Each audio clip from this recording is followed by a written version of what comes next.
Chapter 463. Yaoji smiled. Since that is the case, I will join in the fun. Princess, please. The arena was placed on the street opposite the concentrated fragrance court. Yili walked over and saw a dagger embedded with gems in the middle of the arena from afar. If the opponent did not have great confidence in his archery skills, then he must be rich and have no place to spend it. Let's not talk about the dagger. Just the hilt and the scabbard were embedded with rubies, sapphires, and emeralds. Just the gems on the scabbard were priceless. Qin Feng, Yili said softly. Qin Feng, who was following behind her, came forward and said softly, Princess, what are your orders? Yili looked at the middle-aged man in the Northern Tribe's uniform and said, Investigate this person's background. Qin Feng looked at the man on the arena and nodded, Yes, Princess. The three of them stood at the back of the crowd.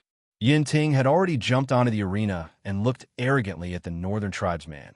Tell me, how do we fight in this arena? The Northern Tribesman sized up Yin Ting and laughed. This young master is so fair and clean. Do you want to fight in the arena? Don't be unable to draw your bow. Our Northern Tribe's bow cannot be compared to your Chu states. Yin Ting laughed coldly and said, If I don't want to fight, then why am I here? To fight with you? Walking to the place where the bows and arrows were placed, he casually picked up a bow and an arrow. With a backhand, he shot an arrow towards a thick pillar at the side of the ring. With his zung sound, the arrow nailed into the pillar and sank into the wood. The spectators below the stage cheered loudly. The Northern Tribesman also clapped and laughed. Good, I did not expect this young master to be an expert. Since that is the case, let's begin.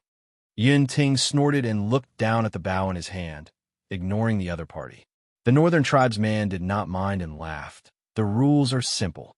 This humble one has heard that there is a saying in the Central Plains called sharpshooter from 100 paces. We, the Northern Tribes, do not like those elegant things. Forget about shooting a willow leaf from 100 paces away. Young master, please look over there. Following the direction of his finger, there was a towering tree about 70 to 80 steps away from the arena. At this moment, there were countless threads hanging down from the numbers on the tree, and at the end of each thread was a copper coin. It was already nighttime. Even though the streets were lit up like daytime, it was still not as bright as daytime. If one didn't look carefully, they wouldn't even be able to see the strings that held the coins. The copper coins swayed in the cool breeze, occasionally producing a crisp sound. The man said, There are a total of 30 copper coins on it. As long as young master shoots all of them down, this saber will be young master's. You only have half an incense's time, 10 arrows. In other words, he had to use 10 arrows to shoot down 30 copper coins. Yin Ting, Chen Yin frowned. In terms of archery, he was not inferior to Yin Ting, but to him, it was impossible to shoot down 30 copper coins with 10 arrows. These copper coins were hung at different heights, and it was easy to imagine how difficult it would be to shoot down a few of them at the same time. Compared to the so-called shooting a willow leaf from 100 steps away, this was much more difficult. Yin Ting stared at the tree for a while, then snorted and shot an arrow. Under the watchful eyes of the crowd, the arrow left the bowstring and shot towards the copper coins under the shade of the tree. With a few crisp sounds, one of the copper coins was pierced through the middle. The huge force of the arrow caused the copper coin to shatter into pieces and fall to the ground. The arrow did not stop there and shot through another thread that held the copper coin before piercing into the tree. Good. The spectators below the stage could not help but cheer. To be able to shoot two in such a dark night. His archery skills were definitely not inferior to the so-called shooting a willow leaf from 100 steps away. The man from the Northern Tribes, standing on the stage, did not show any surprise. Yin Ting and Chun Yun on the stage did not say anything. Those who knew archery understood that the further one shot, the harder it was to shoot. Yin Ting's archery skills were not bad, but he might not be able to shoot all 30 copper coins. Seeing Yin Ting knocked his arrow and aimed again, everyone's eyes were fixed on the copper coins under the tree. When Yin Ting shot his 7th arrow, there were still 15 copper coins left on the tree. Qin Feng silently appeared behind Yili, giving Yili a shock. Yili turned her head to look at Qin Feng. Qin Feng said in a low voice. This middle-aged man is indeed from the northern tribes, but he is not an ordinary one. He is a capable general under Helian Jun of the northern tribes. He is also known as the #1 archer of the northern tribes. Furthermore, the Dao that he is using as a prize is not simple. It was given to him by the king of the northern tribes when Helian Jun was still favored. It is said that it can cut through hair with a single blow and is incomparably sharp. Oh, Yili raised her eyebrows and said with a smile, the #1 archer of the northern tribes has come to Ruyang to set up a stall? Qin Feng smiled and said, him setting up a stall has nothing to do with the king of the northern tribes. Ever since Helian Jun fell out of favor with the king of the northern tribes, although there were a few factions that wanted to rope him in, they were all rejected by him. He even gave up his original position in the army. Therefore, he is now just a commoner. As long as he does not violate the laws of the various countries, no one can control where he sets up his stall. Because the crown prince had just been born, when Ruyang City sent out invitations, it had already announced that people from all over the world were welcome to come to the northwest for business or sightseeing. Therefore, these days there were many martial arts experts, Jianghu tourists, and even scholars and poets who set up a competition. Of course, there were even more merchants and tourists who came after hearing the news. Yili turned her head to look at him and asked with a smile, so he is one of Yelu Ye's men? Qin Feng nodded and said, you can say that. Yili laughed coldly. What a good Yelu Yi, and also the 7th prince of the northern tribes. Yelu Yi clearly knew that Ruyang was where the Mahist army and Black Cloud cavalry were stationed, but he still sent someone to cause trouble. Didn't he just want people to know that the archery skills of the Mahist army and Black Cloud cavalry were only so? Seeing Yili become angry, Qin Feng asked in a low voice, Wang Fei, how many people should this subordinate send to deal with him? Even Shi Lin did not have many people who could achieve such a demanding archery skill, but fortunately, it was not impossible. Right now, among the hundreds of Shi Lin, there could be 7 or 8 who would accept the challenge. But in his previous life, there might not be anyone in the northern tribes who had the strength of this person in front of him. Otherwise, how could he be the #1 archer of the northern tribes? Yili shook her head, indifferently saying, this kind of trash doesn't need a Qilin to make a move. Maybe Yelu Yi just wants to meet a Qilin. How could a Qilin be someone that anyone could meet whenever they wanted to? The so-called special forces, no matter what era it was, were synonymous with mystery. If everyone could guess their battle strength, then what was the point of being a secret trump card? I'm afraid that Officer Yun is going to lose. Qin Feng pointed at Yun Ting, who was preparing to shoot the last arrow.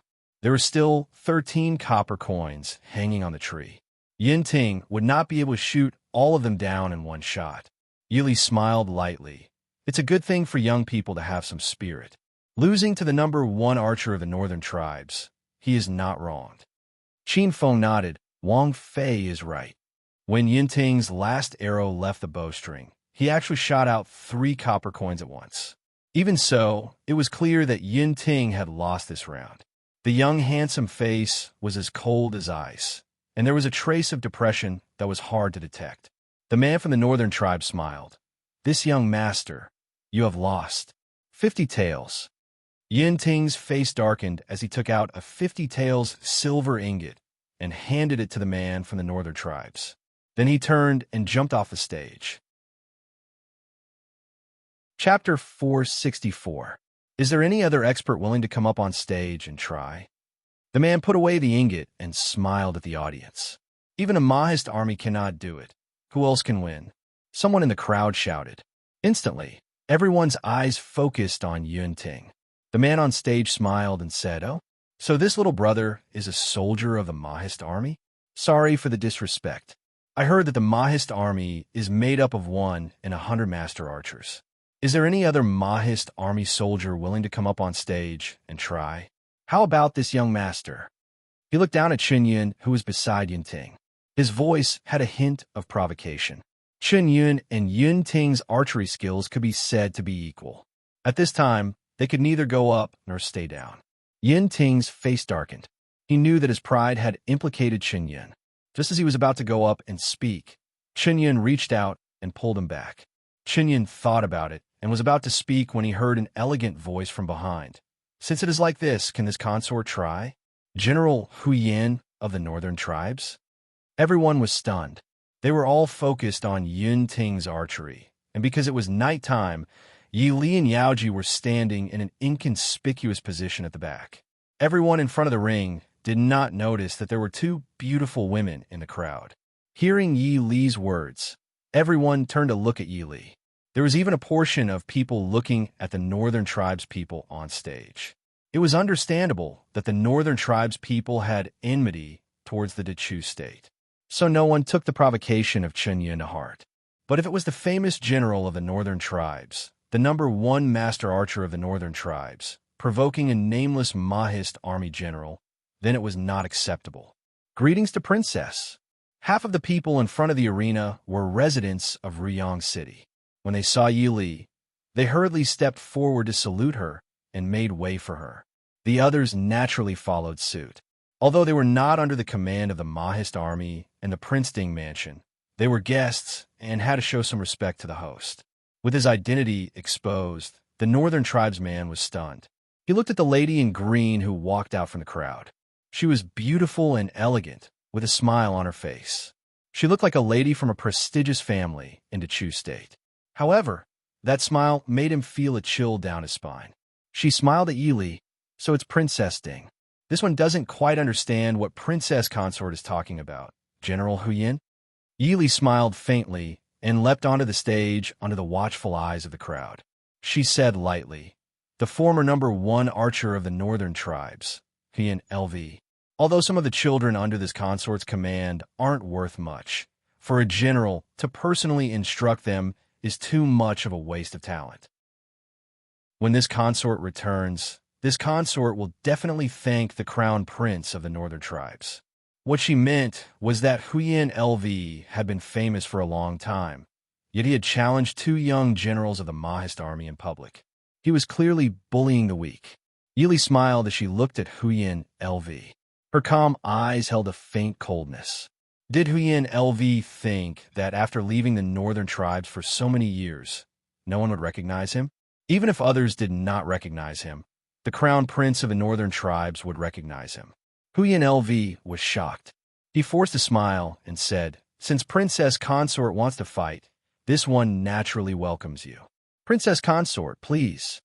He planned to use his identity as an excuse. Yi Li did not care. She tilted her head and looked at the gem-studded dagger in the center of the arena. She smiled and said, the gift from the king of the Northern Tribes must not be ordinary. Then this consort will not be polite. Huyen LV's face darkened. He said, let's wait for Princess Consort to win. He retreated to the side and handed the bow and arrow to Yi Li. Huyen LV did not make things difficult for Yi Li with the bow and arrow. He was not an idiot. If he took out a bow that even a burly man would find difficult to draw in front of everyone, it would be thought that he was bullying Princess Ding because she was a girl. Thus, it was better to choose a suitable bow to defeat himself. Huyen LV had absolute confidence in his archery skills. He naturally did not believe that the graceful and weak woman in front of him was a godly archer with 100 hits. He had heard of a story of how Princess Ding had scared Princess Lingyun to tears with a single arrow. But in his view, the Princess Ding of that time could barely even shoot an arrow. Yi Li calmly took the bow and arrow from Huyen LV and tested it. She smiled faintly and said, good bow. Huyen LV proudly said, the bows of my Northern Tribes are naturally good. A few dozen steps away, there were already new copper coins hanging from the tree. Huyen LV said, Wang Fei can walk closer before shooting. Yi Li smiled faintly and said, many thanks for General Huyen's good intentions. If it was someone else, they might have accepted Huyen LV's good intentions. But Yi Li knew that when it came to archery, the closer you were, the better.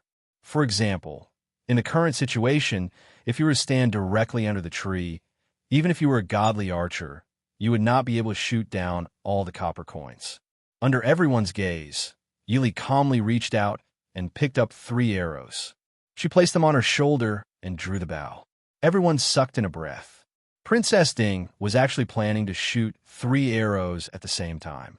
They saw Yili skillfully draw the bow. She slightly moved her position and then let go without hesitation. They heard the arrows fly through the air. Under the lantern light, 3 silver lights shot out towards the distant tree. Then they heard the crisp sound of copper coins falling to the ground. Yili's hands did not stop. She did not even look to see how many of the first 3 arrows had hit. She once again picked up 3 arrows and drew the bowstring. She shot. There was a crisp sound. Before anyone could react, Yili had already drawn the bow again. This time, she really did turn her body. She squatted on the ground and shot 3 arrows from the bottom up. In the blink of an eye, only one of the 10 arrows was left. Everyone looked down at the tree. There were still 5 copper coins hanging on the tree. Many people were already secretly worried for Yili. But no matter who won or lost this battle, no one would doubt the archery skills of the Mahist army. Not far away, in a side room of the concentrated fragrance pavilion, there was an open window facing the arena below. 2 men sat facing each other. Looking at the arena below, their expressions were complicated. Li Wang, what do you think? Princess Ding's last arrow was? Mo Jingli raised his head and drank the wine in his cup. He coldly said, "What does Yi Li's victory or defeat have to do with I? The reputation of the Mahist army does not belong to I. That howling moonblade also does not belong to I." Hearing this, Yi Li could not help but shake his head and sigh. Prince Ding is really lucky. If he could have such a woman as his wife, it would be the greatest blessing in the world. Bang! Mo Jingli heavily slammed the wine cup in his hand on the table. The wine jug and plates on the table shook. Yi smiled as he looked at Mo Jingli's gloomy expression. He smiled and said, "Speaking of which, Princess Ding was originally the fiancée appointed by the late Emperor of the Chu State to Li Wang. What a pity, Kacha." The wine cup in Mo Jingli's hand shattered, leaving only fragments in his hand. In the other room, Lei Tengfeng and Jinim of Gojoseon were also paying attention to the arena. Lei Tengfeng smiled and praised. "I did not expect Princess Ding to improve so quickly. I remember that 2 years ago, Princess Ding was not even familiar with drawing a bow. Father, who do you think will win?" Jinim of Gojoseon did not seem to hear. He only focused on the azure-clothed woman on the arena. His eyes flashed with a strange light. Lei Tengfeng did not say anything. He quietly lowered his eyes. No one knew what he was thinking. Chapter 465. On the stage, Huyen Lu stared at the green-clothed woman in front of him as he tried to hide the shock in his heart. "Princess Ding, this is the last arrow." Yili smiled and calmly took the arrow. This time, she was not in a hurry. Instead, she slowly knocked the arrow and took aim. Everyone could not help but hold their breaths as they looked at the few remaining copper plates on the tree. They saw Yili suddenly leap forward. She stopped on the table behind her and jumped up. While in the air, she quickly drew the bow and shot an arrow. Whoosh! The arrow was nailed into the tree. Everyone stared blankly at the empty tree in front of them. The copper plates hanging from the tree had disappeared without a trace. Those with sharp eyes could see that there were a few strings of the same length hanging from the tree. Princess Ding's last arrow had actually broken a thin thread. How could this kind of archery skills and eyesight not shock people? Yili turned to look at the pale Huyen Lu and smiled faintly. The same rules. If General Huyen can stand aside, then this consort will lose. The crowd was in an uproar. Previously, it was Huyen Lu who had set up the stage to challenge everyone. Now, the situation was reversed. Princess Ding was challenging Huyen Lu, the #1 expert of the northern tribes. The crowd below the stage was discussing. Yin Ting, who had a cold face, was now very excited. "How is it, General Huyen? Don't tell me you don't dare to accept our consort's challenge?" Huyen Lu's face was ashen. He did not dare. Huyen Lu was known as the #1 expert of the northern tribes. He naturally had real skills. If he had more time, he might have been able to do what Yili had just done. But now he was powerless. He could shoot 1 arrow at a time and guarantee that he could shoot down all the copper coins within 10 arrows. But he could not control 3 arrows to shoot down 7 or 8 copper coins at the same time. And Yili clearly knew this. That was why she had given him such a difficult problem. General Hu Yin? Yili reminded with a smile. This one concedes. Hu Yin Lu gritted his teeth and said. When he raised his head, he was immediately booed. Yili walked to the center of the ring and picked up the gem-studded dagger that was placed on the shelf and pulled it out. A gust of cold air immediately rushed out. The bright blade was so shiny that it could reflect one's reflection.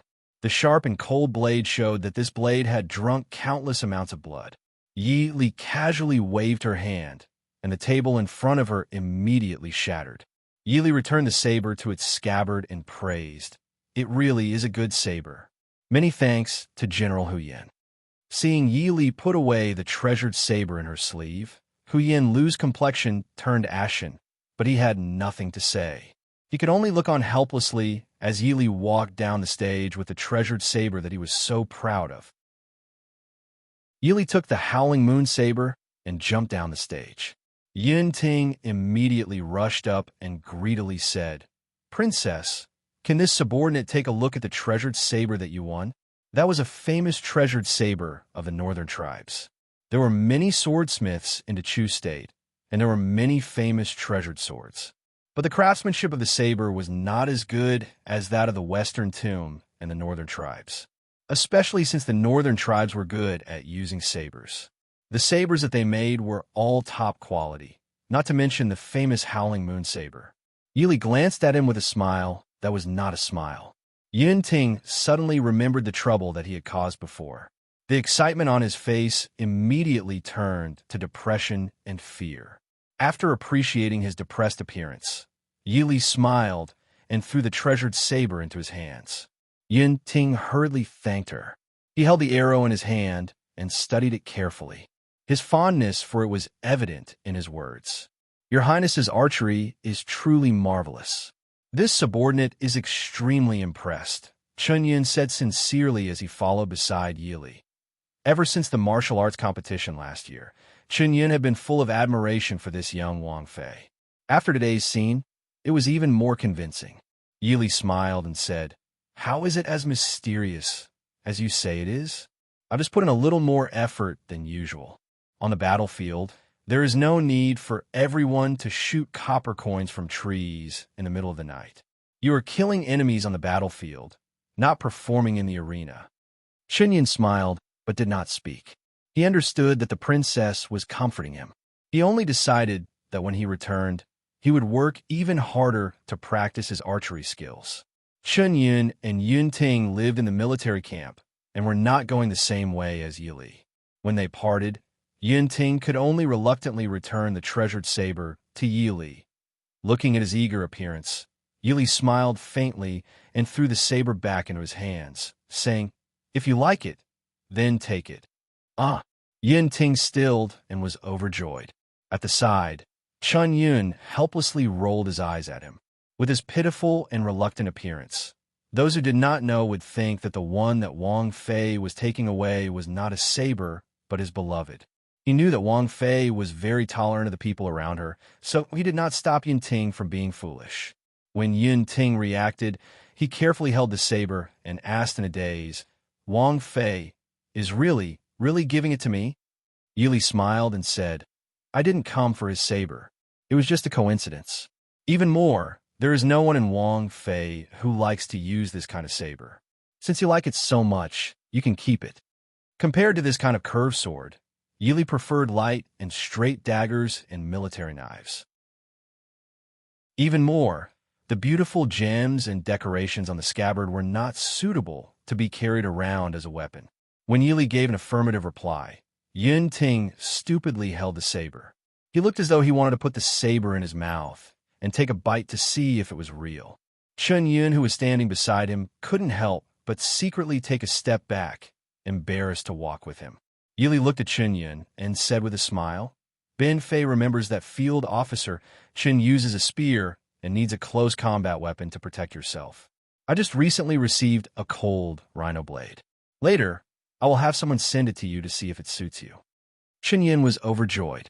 The scabbard of the cold rhino blade was not as beautiful as the howling moon in Yun Ting's hands, but the blade was not any worse, because they had been forged by the same master. And it was more practical than the howling moon blade, because the howling moon had been obtained by the royal house of the northern tribes. It had been decorated so beautifully that it was not suitable for the battlefield. The cold rhino blade had always maintained the original simplicity and sharpness of the blacksmith. This subordinate thanks Wang Fei. Yili waved her hand and said with a smile, "No need. It is a good thing that a good weapon can find a good owner. Ben Fei will go first. It is rare for me to have some free time. You guys can play. Farewell, Wang Fei." The place where Yi Li and the others were speaking was only a dozen steps away from the stage. Yi Li's careless action of tossing the howling moon saber to Yun Ting was naturally seen by many people. The common people naturally thought that Princess Ding treated her subordinates well and was benevolent. But the people involved all had dark expressions. In Ningxiang Pavilion, Yilu Yi and Mo Jingli both stared at the graceful figure walking away amidst the crowd. A trace of gloom and anger flashed across Yilu Ye's eyes. Yili had exposed Huyin Lu's true identity in front of everyone. But after winning the Howling Moon Blade, she had carelessly given it to a lowly military officer. This was clearly looking down on the royal house of the northern tribes, and him, Yilu Yi. Yilu Yi, who had always been arrogant, was once again rebuffed by Yi Li. How could he swallow this anger? Yilu Yi stood up and wanted to jump down from the window to chase after the figure that was gradually blending into the crowd. But he suddenly felt a cold gaze shoot towards him with undisguised killing intent. Following the direction of his gaze, he saw a man with snow-white hair staring at him with a cold expression through an open window on the opposite street corner.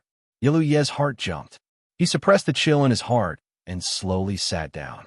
Mo Xiaoyao watched him sit back down, his lips hooked in a cold smile as he raised the wine cup in his hand. Yilu Yi gave a cold snort. He raised the wine cup in front of him and drained it in one gulp. Chapter 466. Princess Ding is indeed a unique woman. This prince admires you. In a quiet room, the crown prince of the northern tribes, Yilu Hong, looked at Mo Xiaoyao and smiled. Just now, everyone's attention was focused on the arena below and did not notice that the crown prince of the northern tribes and Prince Ding were watching from a room on the second floor. Mo Xiaoyao snorted, but his cold face had a bit of warmth. Obviously, he was very satisfied with Yilu Hong's compliment. Princess Ronghua sat next to Yilu Hong. She used to be the proud and beautiful princess of the royal family in the capital, but now in the northern tribes, she was even more gentle and charming. Princess Ronghua gently leaned against Yilu Hong and poured wine for him from time to time. Her beautiful eyes were slightly narrowed, but there was a bit of bitterness and complexity. Just 2 years ago, she hadn't put Ding Wang Fei in her eyes at all. But in just 2 years, the gap between her and Princess Ding had become so big that she felt ashamed to even be mentioned in the same breath. Looking at Princess Ding's calm demeanor on the arena and her archery skills that even the best archer of the northern tribes could not match, Princess Ronghua knew that Princess Ding was someone she would never be able to match in her life. The door of the room was gently pushed open from the outside. Yili stood at the door with a smile and said, "Crown Prince Yilu, I'm sorry to disturb you." Yilu Hong was startled, but quickly smiled and said, "How would I dare? This prince is honored to have Princess here. Please come in." Yili stepped into the room and walked to Mo Xiaoyao's side. Mo Xiaoyao reached out to help her sit down and said softly, "Just find someone to play with him. Why did Princess Li personally compete with him?" Yili smiled and said, "I just wanted to see how good the #1 archer of the northern tribes is." Yilu Hong raised his cup and smiled. "I've embarrassed myself in front of Princess." Although Huyin Lu was known as the #1 archer of the northern tribes, that was only a matter of more than 10 years ago. The current Huyin Lu, Yilu Hong, shook his head and smiled. "Let's not talk about such a disappointing person. Come, Princess, Prince, please." Yili raised her wine cup and said with a faint smile, "Crown Prince, Crown Princess, please." A few days before Prince Ding's 1-month-old birthday party, the entire Ryong city was filled with singing and dancing. Behind all this singing and dancing, there were also some agreements that had been reached in secret. For example, trading with Nanzhao and purchasing large amounts of medicinal herbs from Nanzhao every year. Another example would be secretly purchasing large amounts of grain from a grain merchant in Chu State, or the temporary agreement with the crown prince of the northern tribes to stabilize the borders was carried out without the knowledge of the public. As a result, compared to the joyous and peaceful people outside, the people inside the Prince Ding mansion were busier than usual. Reporting to Princess Jinim of Gojoseon and Crown Prince Jinim of Gojoseon request an audience. Yili had a rare moment of free time to accompany the baby in her room. The baby, who was almost a month old, was not as sleepy as when he was just born. He opened his round eyes and looked at Yi Li. His dark eyes seemed to be covered with a layer of water, causing Yi Li's heart to soften. She felt that no matter how much she loved this baby, it would not be enough. Hearing Lin Han's report, Yi Li frowned and asked, "Is the prince in the mansion?" Lin Han said, "The prince accompanied young Master Qingshun out of the city this morning and has not returned yet. Would you like to invite Jinim of Gojoseon to come back tomorrow?" Everyone in the Prince Ding mansion did not have a good impression of Jinim of Gojoseon. Zhuo Jing, Lin Han, and the others were still brooding over the incident of Princess Fei falling off the cliff. Naturally, they did not wish for Yi Li to see Jinim of Gojoseon again. Yi Li put down Mo Xiaobao and said with a faint smile, "No need. Right now, we are in the Prince Ding mansion. If Ben Fei refuses to see you, it will seem cowardly." Lin Han was silent and retreated to the door to wait for Yi Li to come out. Not long after, Yi Li had already settled Mo Xiaobao down. She led Qing Wan and the others out of the room and toward the front hall. In the main hall of the Prince Ding mansion, Lei Tingfeng sat calmly below Jinim of Gojoseon and looked at the furnishings of the main hall. To be fair, the Prince Ding mansion in Ruyang was not as magnificent as the Prince Ding mansion in Chujing. Because it was newly renovated, it did not even have the ancient and gloomy atmosphere of the Ding mansion in Chujing.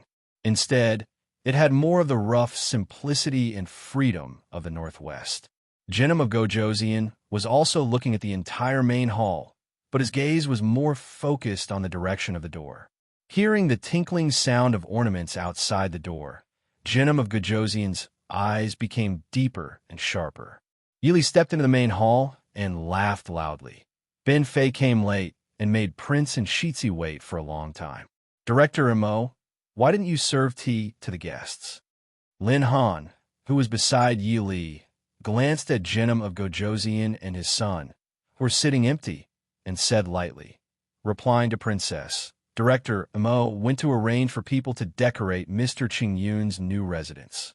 Lei Tingfeng also knew that he and his son were not welcomed in the Prince Ding mansion.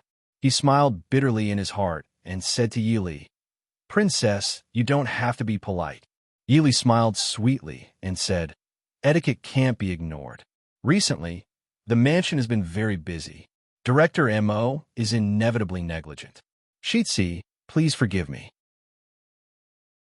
Lin Han nodded and went to the door to instruct the servant girl who was waiting outside to serve tea. When the tea was served, Yi Li took a sip of tea before looking at Jinim of Gojoseon and said with a smile, "My son's 1-month-old banquet is approaching. Today, this consort and the prince are both busy. If there is any neglect, please don't blame the prince." Jinim of Gojoseon looked deeply at Yi Li for a long time before moving his eyes away and said with a smile, "How could that be? Princess's arrangements are very thorough. I only feel a home."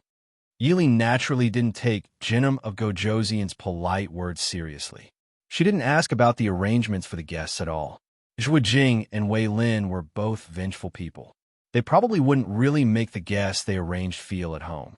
After pausing for a moment, Yi Li asked, "Prince and Shitzi, why have you come?"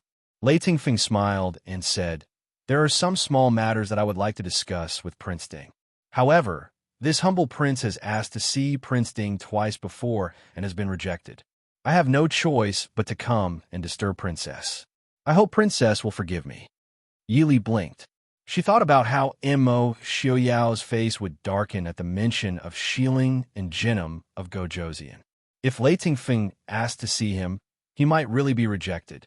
Most of the time, Mo Xiaoyao was completely unreasonable when he was willful. However, Yili wasn't displeased at all. She knew that Mo Xiaoyao was so willful and rude to the people of Shilin not only because of the current conflict between the Northwest and Shilin, but also because of her. It was common for countries to fight to the death. After the fight, they would continue to drink at the table as if the friendship between the two countries had a long history. This was because there were no permanent enemies or friends between countries. Instead, it was personal matters that made it easier for people to bear grudges. Looking at Lei Tingfeng with a smile, Yili smiled unapologetically and said, Xiaoyao has been busy these days. Shitzi, please forgive me. Lei Tingfeng naturally could not forgive her. He waited until Yili asked, if Shitzi has anything to say, it's the same to tell me. At this time, Lei Tingfeng glanced at his father who was sitting to the side thinking about something. He smiled and said, actually, it's not a big matter. This humble prince accidentally heard that Prince Ding has reached a trade agreement with the Northern Army and Southern Zhao. Yili raised her eyebrows. The word accidentally was used well. Shilin must have placed many spies in each country to be able to have such an accident. She calmly waited for Lei Tingfeng to finish his words. Lei Tingfeng felt somewhat helpless. He really didn't like to talk to Yili. This was because after interacting with Yili a few times, it was difficult to treat her as an ordinary person. No matter when, it was difficult to see any unexpected emotions in her eyes or face. It was as if she was really a gentle and harmless lady from a famous family. One could never see any emotions such as curiosity, surprise, or worry on her face. The pressure such a person gave to the opponent during negotiations was unimaginable because one could never find out her bottom line. Perhaps her bottom line was only a few millimeters away from yours, but it felt like it was thousands of miles away. Chapter 467. It was not the first time Lei Tingfeng had been so depressed. After a moment of disgust, he did not care. He continued, Wang Fei should know that there are many transactions and exchanges between our country, Dongchu, and Nanzhao every year. Many of these goods need to pass through the Northwest. While Shilin was large, it was a country lacking in material resources.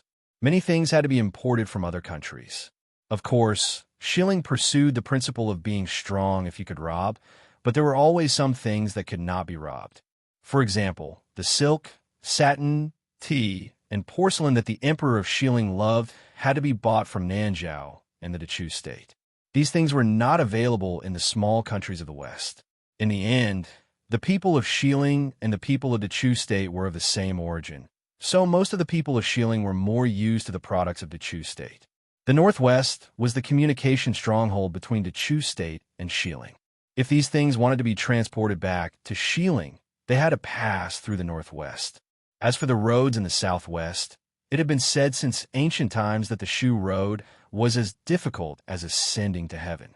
It was already very difficult to enter Shu, and they had to travel through mountains and rivers to send the caravans back to Shilin.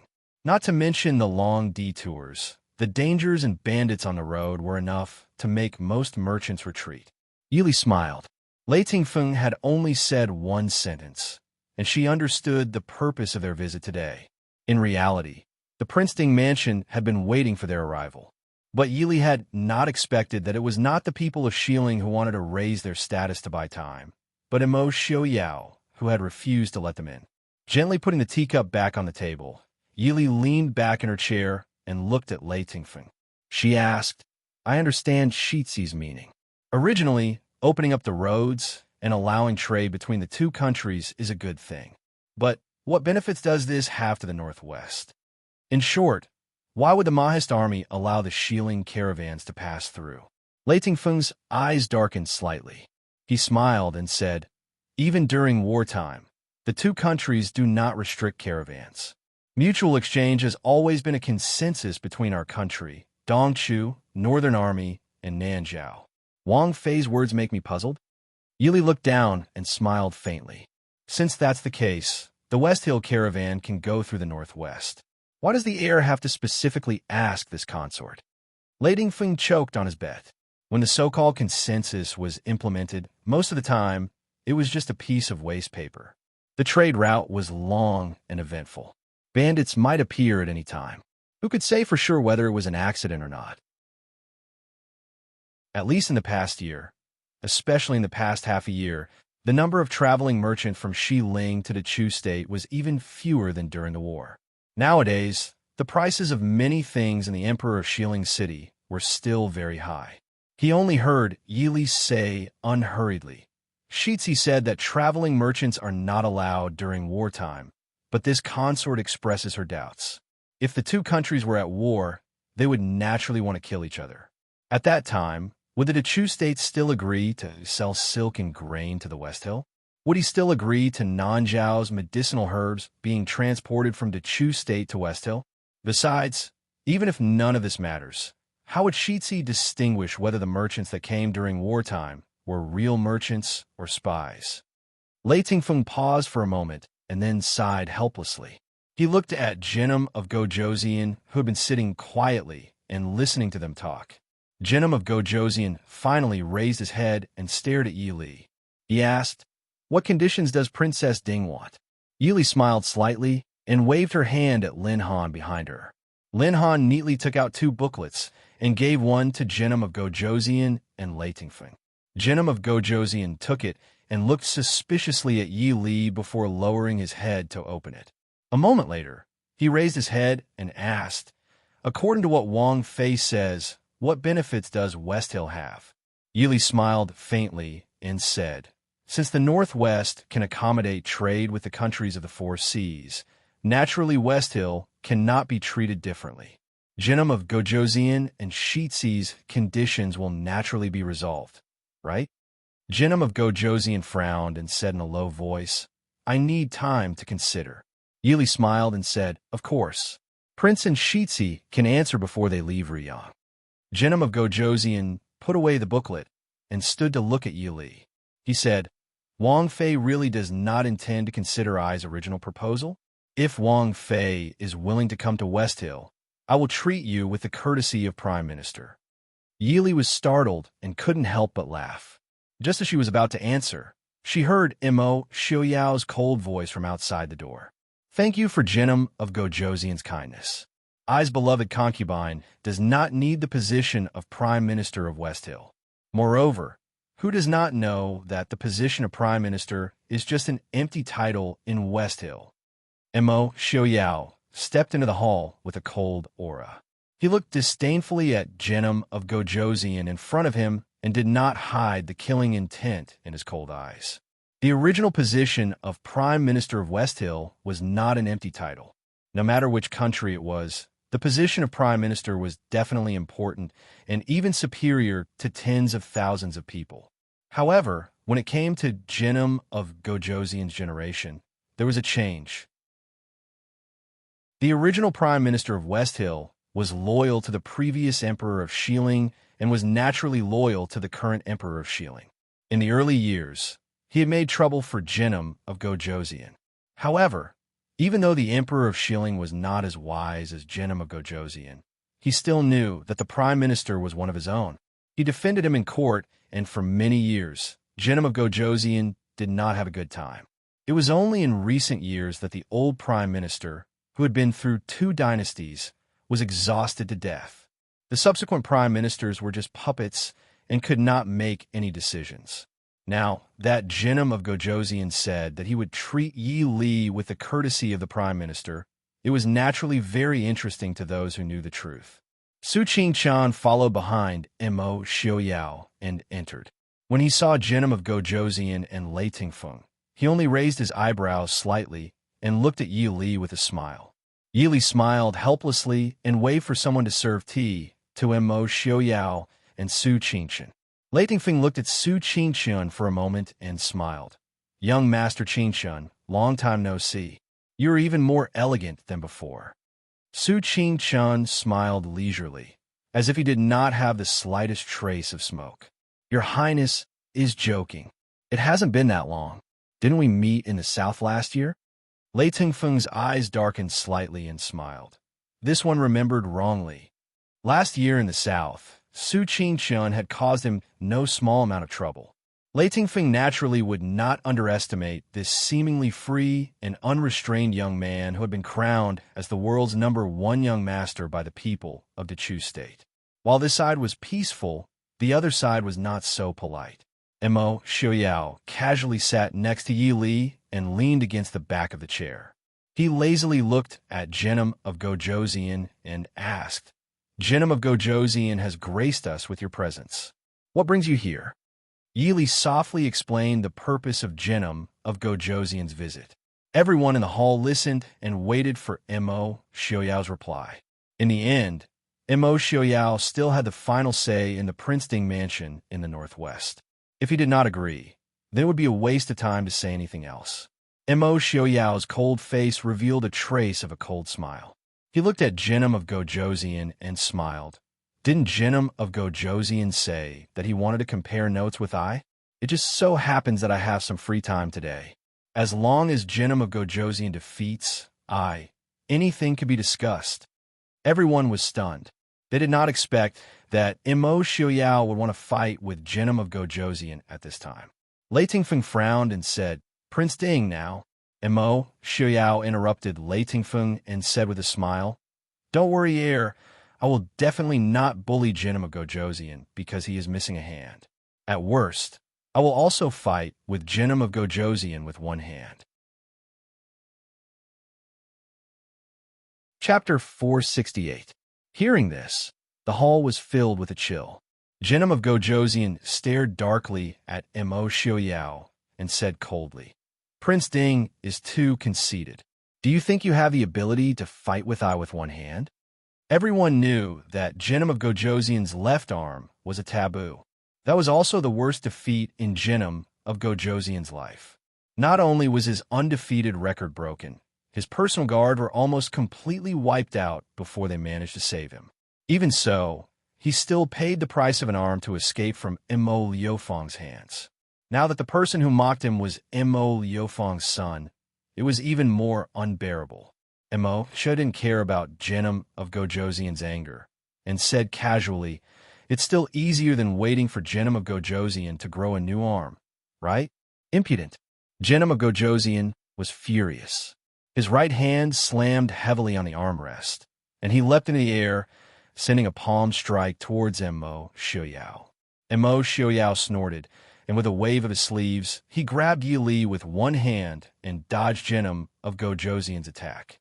When Genom of Gojoseon and the others chased after them, Mo Xiaoyao had already landed on the ground with Yi Li in his arms. He even had the time to comb her hair that was blown by the wind. Then, he turned to face Genom of Gojoseon and took 2 steps forward, saying indifferently, "Please." Genom of Gojoseon snorted coldly and flew towards Mo Xiaoyao. Mo Xiaoyao didn't avoid him either, and the two of them began to fight in the courtyard outside the hall. This action naturally attracted the attention of many people in the Prince Ding mansion. Everyone who heard the news stared at the fight between Genom of Gojoseon and Lei Tingfeng, who was watching from the side. Feng Zhiyao was even more anxious to see the world in chaos. He stood beside Yi Li and said with a grin, "Wang Fei, has our prince's martial arts improved yet again?" Prince Ding has single-handedly challenged the #1 master of West Hill. Once this news spreads, I don't know how many people will bow down to the name of our prince. The people present were all people with sharp ears and eyes, so they naturally heard Feng Zhiyao's words clearly. When he looked again, Prince Ding had indeed only used one hand when he was fighting with Genom of Gojoseon. His other hand was behind his back and did not move at all. Genom of Gojoseon naturally heard this as well. His expression became even more gloomy, and his moves became even more fierce. Even though it seemed fair to use one hand to fight with the other, there were not that many fools in this world. Genom of Gojoseon had been crippled for more than 10 years, so he was already used to using one hand. Prince Ding, on the other hand, had always used 2 hands. Now that he was using only one hand, his combat power was definitely not as good as before. In this way, Jinnum of Gojosian would look bad if he lost, but it would also be dishonorable if he won. Even though the Prince Ding mansion had strict rules, the people who had free time were still quite relaxed. For example, at this moment, the people who had nothing to do to watch the fight between their prince and Jinnum of Gojosian had already started a bet on who would win and who would lose. However, the results of the bets were somewhat distorted. They were all betting that their prince would win. In this way, if they lost, they would not have to pay, but if they won, they would not have to pay, so the bets could not be opened. Feng Jiao smiled from ear to ear as he approached Lei Tingfeng and said, "Prince Lei, do you want to place a bet? Do you think our prince will win, or your family's king of axes?" Lei Tingfeng glanced at him indifferently.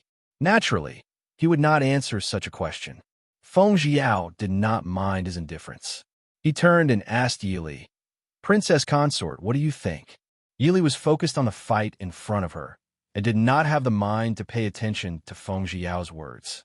Speaking of which, this was the first time she had seen the real fight between the world's top 4 masters. The others were also watching seriously. After all, such a fight was not common. For those who practice martial arts, watching such a battle between experts was also very beneficial to their own martial arts cultivation. The only person present who was not interested was Su Qingchen. Even though young Master Qingchen was a genius, he did not know anything about martial arts. With his cultivation and knowledge, he naturally had no interest in watching the spectacle. Looking at the mesmerized crowd in the courtyard, young Master Qingchen could only helplessly leave quietly and return to his study to deal with his own matters. This fight lasted for nearly 4 hours, and the original bet quickly spread from the Prince Ding mansion to the entire Ruyang city. Han Mingxi, who had heard news, rushed over to be the banker. He had people continuously broadcast the results of the fight to the outside world, and, at the same time, set a new betting record. The citizens of Ruyang City naturally supported their prince without any hesitation. However, those who supported Jinnum of Gojosian did not say anything.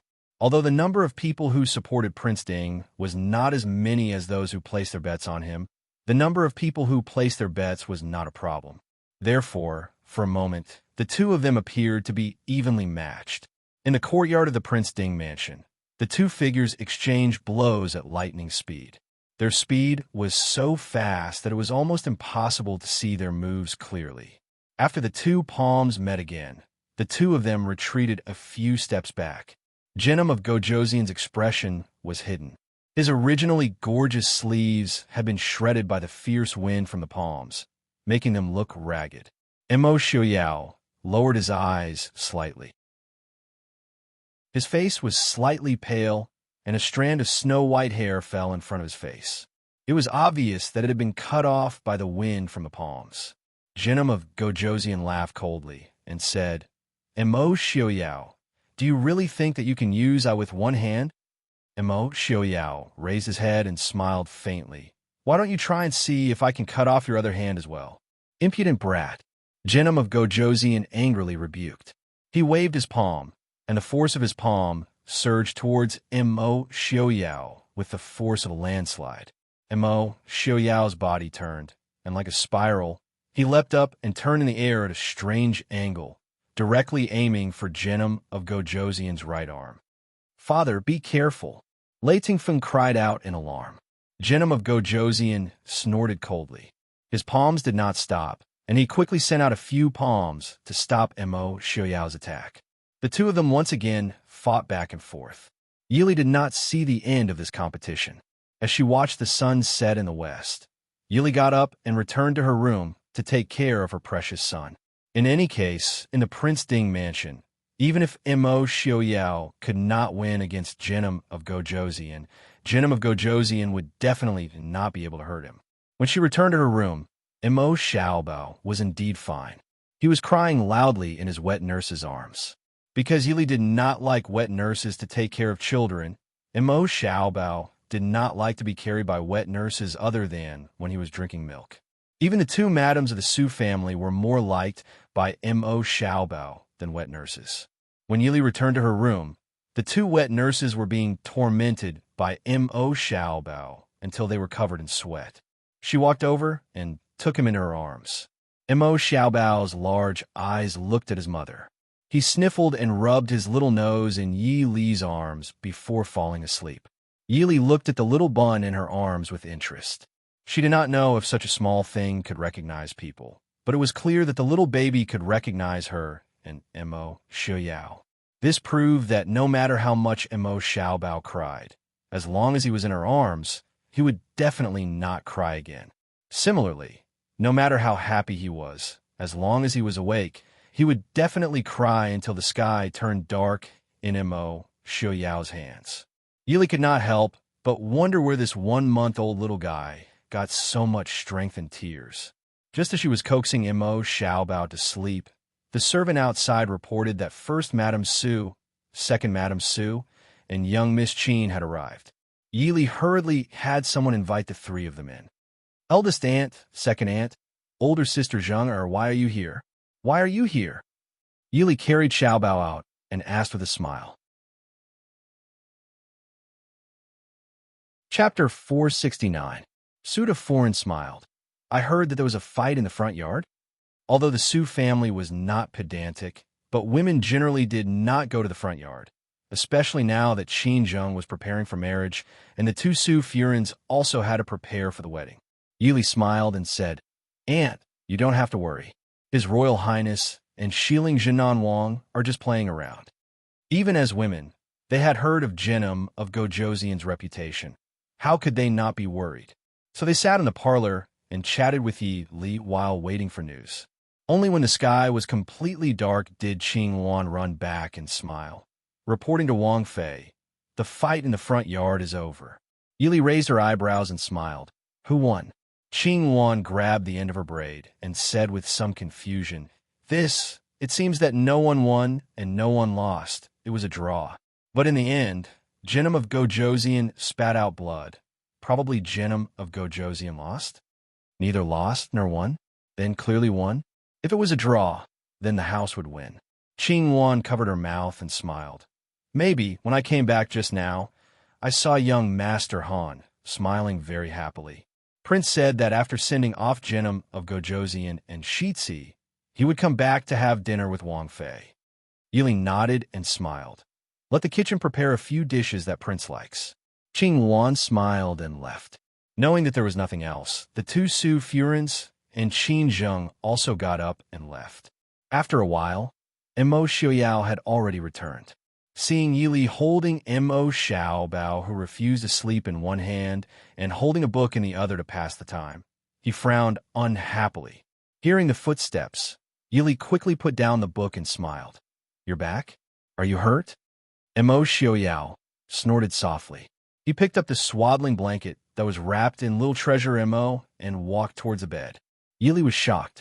It was scary enough for a 1-month-old baby to be carried in swaddling clothes.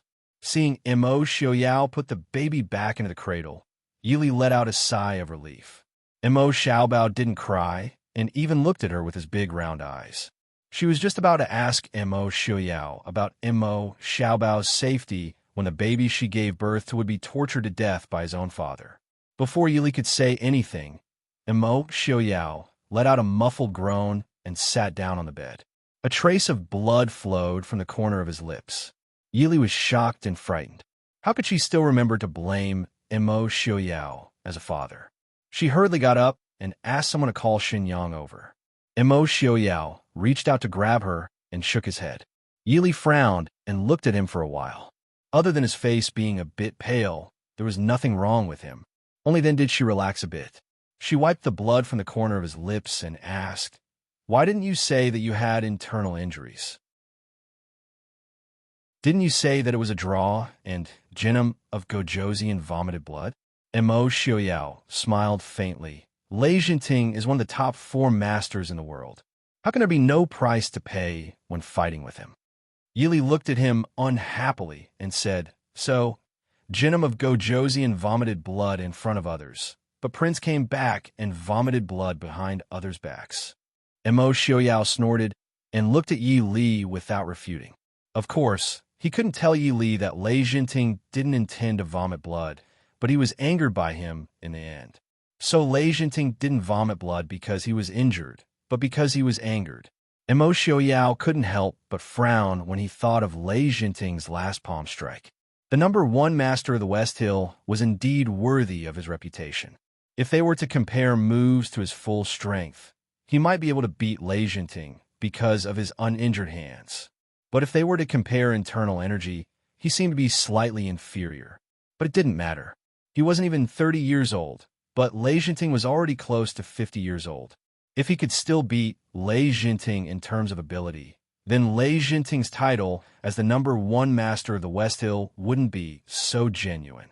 Even if they didn't use their internal energy, he could still kill him. Whenever he thought of the way that old man looked at Yi Li, and Mo Xiaoyao couldn't control the murderous intent in his eyes. And Mo Xiaoyao suddenly felt that his last words to Lei Jinting were too tactful. That old and ugly man's face didn't even deserve to look at Yi Li. Thinking of something, Mo Xiaoyao thoughtfully raised his hand to touch the mask on his face. Yi Li looked strangely at the man who was sitting by the bed in a daze. She raised her hand to touch his forehead and asked, "What's wrong? Are your injuries too serious?" "It's nothing." Mo Xiaoyao smiled and said, "I'm just thinking about tomorrow's banquet. I don't know if Lei Jinting will be able to attend." Yi Li sat down beside him and said with a smile, "What's there to think about? The so-called banquet is just a formality. The truly important matters were dealt with before and after the banquet. The full moon banquet was just a show for ordinary people. As for whether Jinim of Gojoseon could attend, Mo Xiaoyao wouldn't be so reckless as to beat Jinim of Gojoseon until he couldn't get out of bed, right?" On this day, Ruyang City was once again in an uproar. Although most people didn't see the duel between Jinim of Gojoseon and Prince Ding, there wasn't a single person in Ruyang City who didn't know about it.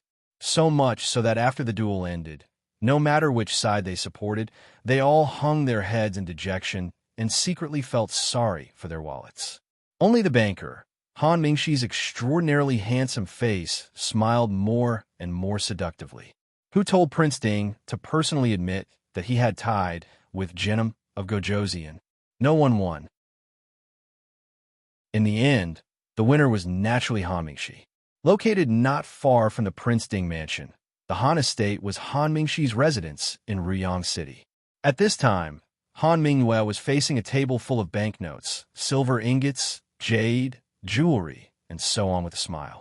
Feng Jiao sat to the side and cast a sidelong glance at the overjoyed Han Mingyue and snorted in displeasure.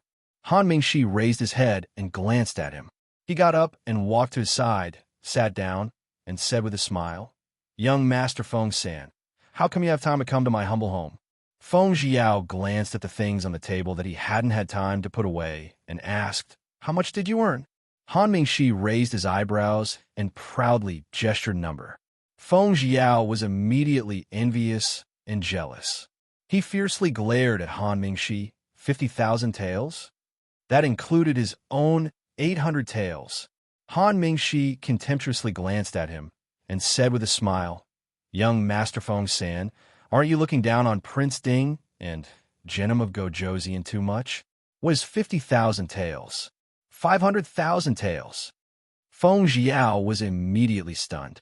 His original envy and jealousy immediately turned into deep hatred. He looked at Han Mingxi as if he was looking at a tall mountain of gold. More importantly, that mountain of gold belonged to someone else. No wonder so many people in this world liked to open casinos. It was simply a matter of small capital and huge profits. No, Han Mingxi didn't even need the capital. It was simply a matter of no capital and huge profits. Han Mingxi sighed with some regret. It's a pity that Prince Ding and Jinim of Gojoseon both agreed to have a duel in private. If there was a duel or something, it would have been announced to the entire Chu state or to Xiling 2 months in advance. Then, not to mention 500,000 taels, he might even have gotten 5 million taels. Losing such a huge opportunity to make money made Han Mingxi's heart ache. Perhaps the members of the Han family were born with a talent for making money. Over the past year, Han Mingxi felt that he could gradually understand his elder brother's personality when he was dying for money. Feng Jiao glared at him with dissatisfaction for a long time before saying casually, "Prince wants you to give him the money as soon as possible." Hearing this, Han Mingxi was furious. He stared at Feng Jiao with a vigilant expression and said, "Why should I? This is the money I earned myself." Feng Jiao sneered, "Don't be silly. If Prince hadn't admitted to a draw in front of everyone in the end, do you think you could have one? Prince said that he would only take half of your money." Seeing how Jinnum of Gojoseon vomited blood on the spot, if Prince insisted that he had one, no one would have been able to object. When this matter was brought up, Han Mingxi's anger subsided. He asked curiously, what did Prince Ding say to Jinnum of Gojoseon in the end? Although his martial arts weren't very good, he still had some knowledge. Originally, Jinnum of Gojoseon hadn't been injured much after the last palm strike.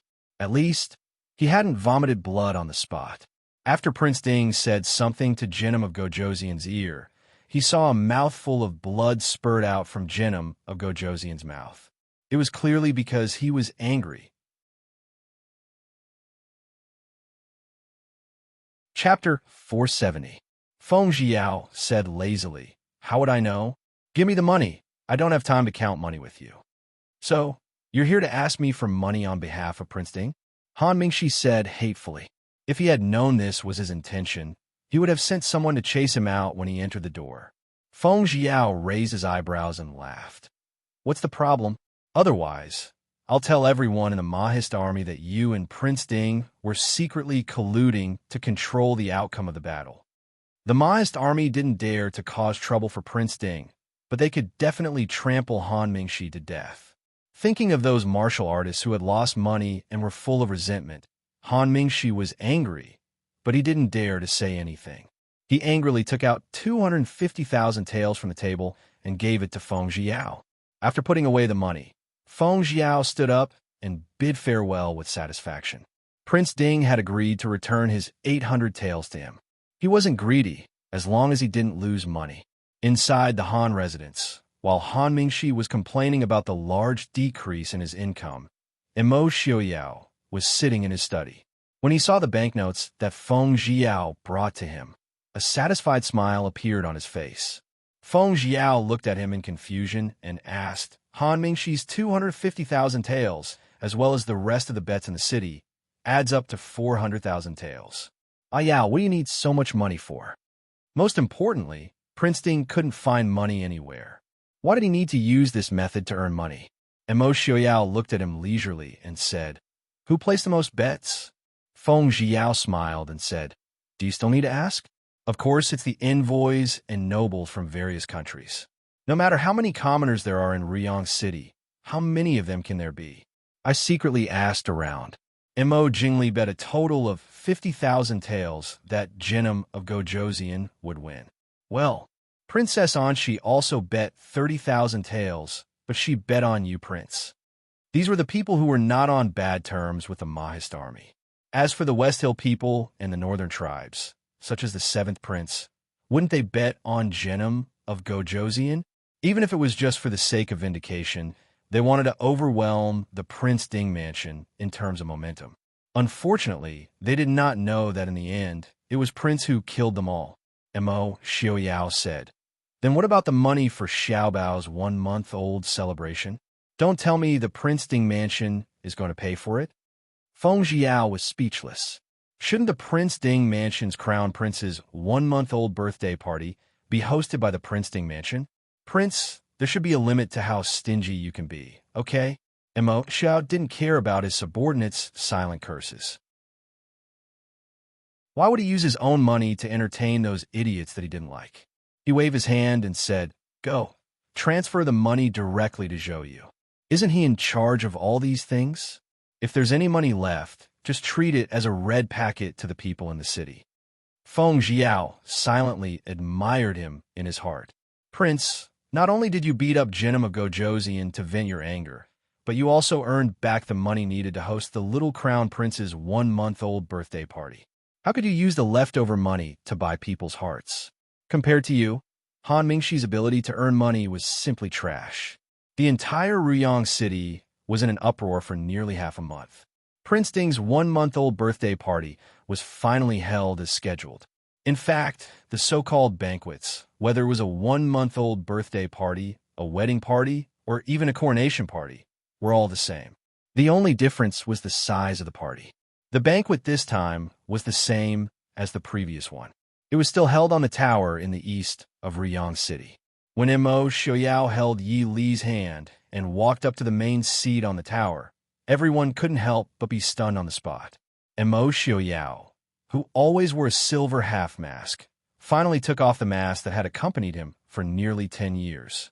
However, what was exposed in front of everyone's eyes was not the hideous scars and face that they had originally expected.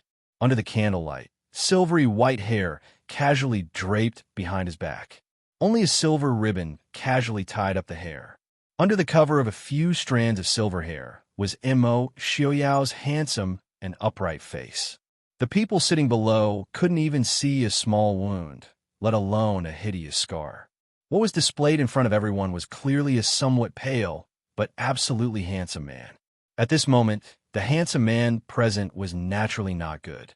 However, only the white-clothed young Master Qingchen, Su Qingchen, could be compared with the unreachable white-haired man who was dressed in a dark purple noble robe on the high platform. However, young Master Qingchen's expression was indifferent. His white robe made him look like a celestial being who had descended, as clear as a lotus and as quiet as the moon. However, the white-haired man was like the sharpest sword, the most noble and gorgeous jewel, the coldest and most icy snow at the peak of a mountain. Even his smile seemed to carry a frightening chill and pressure. As expected of Prince Ding, with such elegance, who else in the world but Princess Ding is a match for him? Even though her heart was tied to Su Qingchen, Princess Anqi couldn't help but sigh as she looked at Mo Xiaoyao. Hearing this, Mo Xiaoyao raised his head and looked at Yi Li, who was standing side by side with Mo Xiaoyao. He smiled faintly, his eyes filled with gratification. When Li had been betrothed to Mo Xiaoyao, the Su family had felt guilty. If Li's marriage to Prince Ding was due to King Li's abandonment, the Su family had at least half of it. Now that they saw Prince Ding standing side by side with Li, the Su family was naturally overjoyed. Princess Anqi's words are reasonable. I've long heard that King Ding's consort is outstanding. She truly lives up to her reputation. On the other side, the crown prince of the northern tribes, Yalu Hong, added. He raised his head and looked at Yi Li with admiration. Yi Li was naturally a beautiful woman, but her appearance couldn't be considered devastatingly beautiful. What was truly attractive was the aura and expression she exuded. Standing beside Mo Xiaoyao, even the most beautiful woman in the world would be reduced to a foil. However, Yi Li wouldn't. She stood calmly beside Mo Xiaoyao, a gentle and elegant smile on her lips. Her beautiful and tranquil face, coupled with her distant and calm eyes, was like a peerless peony quietly blooming. Who said that peonies had to be grand and magnificent? She was beautiful, dignified, and natural. She was clearly the king of flowers. Greetings to Prince Ding and Princess Ding. Everyone, please rise. Mo Xiaoyao held Yi Li's hand and said with a smile, "Thank you for not being willing to travel thousands of miles to attend my son's 1-month-old celebration. I and the princess consort hope that tonight, the guests and hosts will be courteous and not return until everyone is drunk. Prince Ding, since tonight is the little heir's 1-month-old celebration, will we have the honor of seeing the little heir?" Someone immediately asked. Although they all knew that the little heir's 1-month-old celebration was just a cover, since they were already here, they couldn't possibly not see the little heir's appearance, right? Mo Xiaoyao smiled faintly. What's so difficult about that? The wet nurse carefully carried the infant onto the stage. Yi Li smiled as she took the child. Looking down, Yi Li saw that even though it was late, Mo Xiaobao still hadn't slept. His round and watery eyes looked at Yi Li. It was unknown if he could really recognize Yi Li or if he was familiar with her scent, but once he was in Yi Li's arms, he immediately giggled. Yi Li lifted him up slightly, so that the people below could see Mo Xiaobao's appearance. The little guy wasn't afraid of strangers and obediently laid in Yi Li's arms, looking at the people below with his large eyes. He didn't care at all that he couldn't see the people and things below. The little crown prince is really talented and full of spirit. Everyone praised him. Yi, who was seated below, laughed loudly and said, "Prince Ding, I wonder if the little heir has received his name." Chapter 471. Mo Xiaoyao smiled faintly and said, "Naturally, Mr. Qingyun personally bestowed the name to my son, Yu Chun Chun, Mo Yuchen." In fact, many of the people present had already learned of Mo Xiaobao's name through various channels. But when it came from Mo Xiaoyao's mouth, it was a completely different concept. Nanzhao and Dechu State's culture and customs were completely different. They didn't feel much about it, only praising the good name. The northern tribes were barbarians beyond the Great Wall. Even if they learned from the Central Plains, it was still limited. The ones who were truly shocked were Jinnum of Gojoseon of Xiling and Mo Jingli of Dechu State. Yuchen, such a name did not hide Mo Xiaoyao's expectations for this child or his own ambition. Mo Jingli looked up at Mo Xiaoyao, who was leisurely holding Yi Li and sitting on the high main seat. His heart surged. He had never understood what kind of mentality he had towards Mo Xiaoyao, but at this moment, he clearly understood how jealous he was of Mo Xiaoyao. Yes, it was jealousy. Even if they were on the same side, he didn't dare to openly give his child such a name. Therefore, Mo Xiaoyao's son was called Mo Yuchen, while his son could only be ranked in the royal family and be called Mo Yinxiao. Even if they were on the same team as Mo Jingqi, Mo Xiaoyao could openly invite the dignitaries of various countries, just like a king. But he could only secretly contact the dignitaries of various countries. In the eyes of the dignitaries of various countries, Prince Ding and Prince Li were never on the same level. Needless to say, the beautiful and elegant woman in Mo Xiaoyao's arms should have been his wife. However, even if his heart was filled with jealousy, he could only sit quietly below and watch Mo Xiaoyao's glory and pride. Sitting beside Mo Jingli, Ying naturally saw Mo Jingli's expression. A mocking smile appeared on her lips. She looked up at Yi Li, but her eyes were filled with bitterness. In the past, she had felt incomparably proud that she had pulled Yi Li into the Li Palace.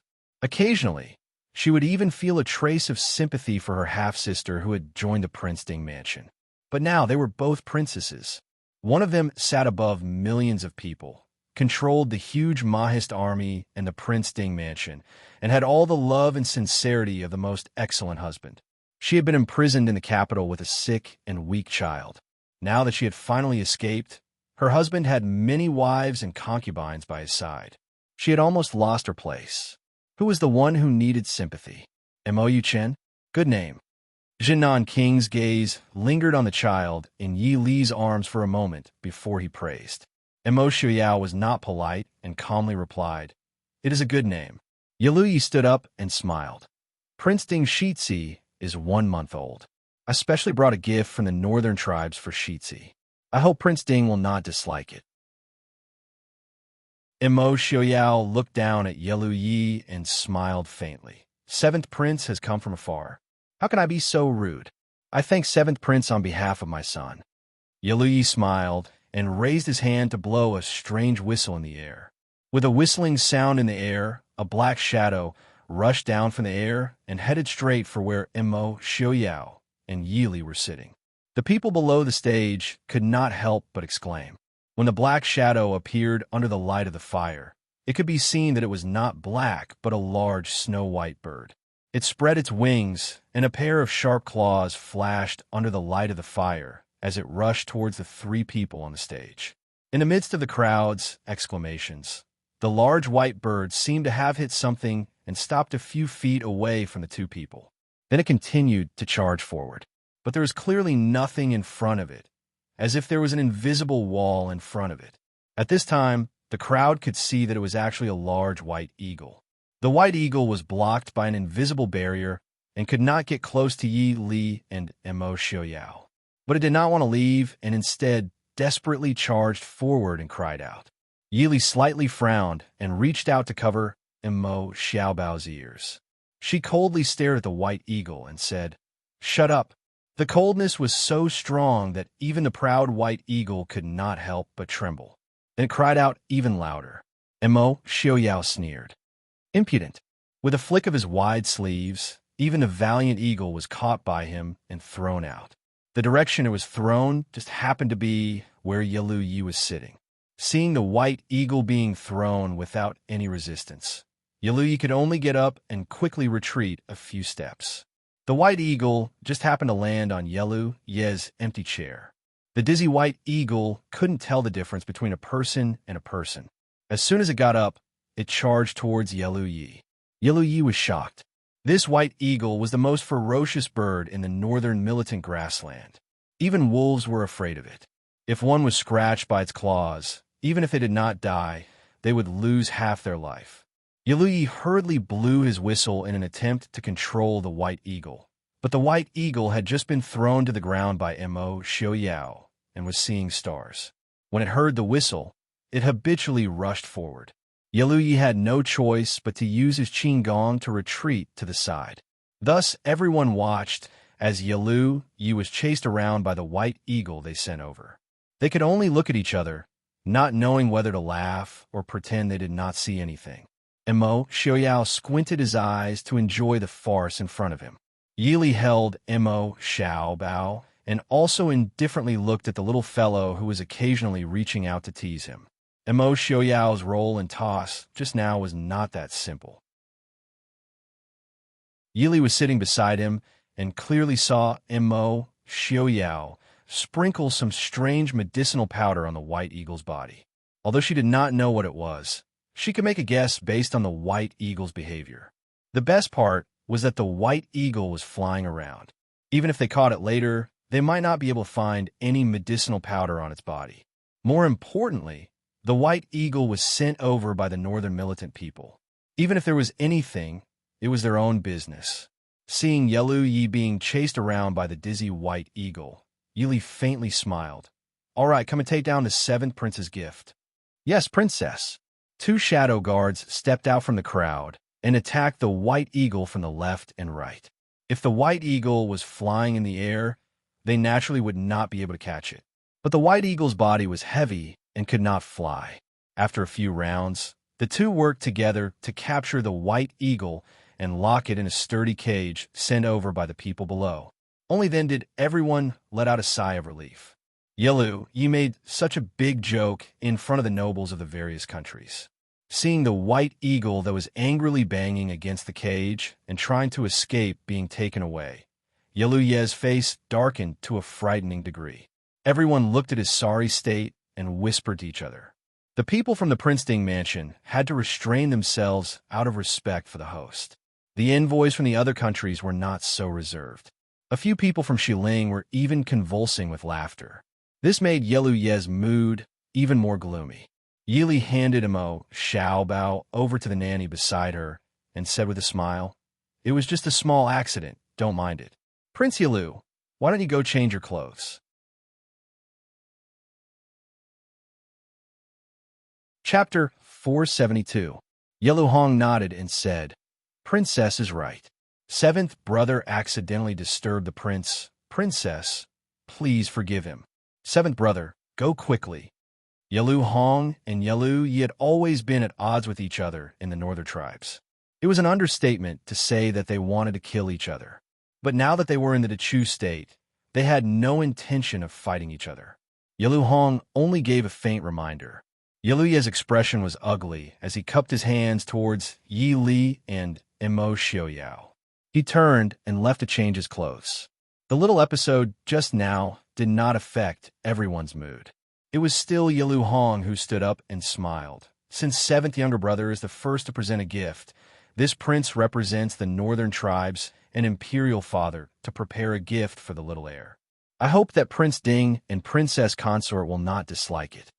Yalu Hong waved his hand, and 2 men from the northern tribes came forward with a brocade box.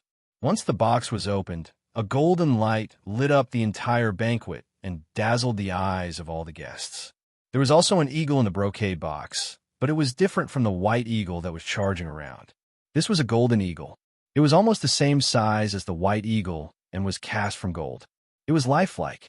Even the eyes of the golden eagle were inlaid with 2 green gemstones. Just by looking at the weight of the 2 men from the northern tribes, one could tell that this was definitely not a gold-plated object. It was a golden eagle cast from real gold. Even though there were many gold mines in the northern tribes, this gift from the northern tribes was definitely worth it.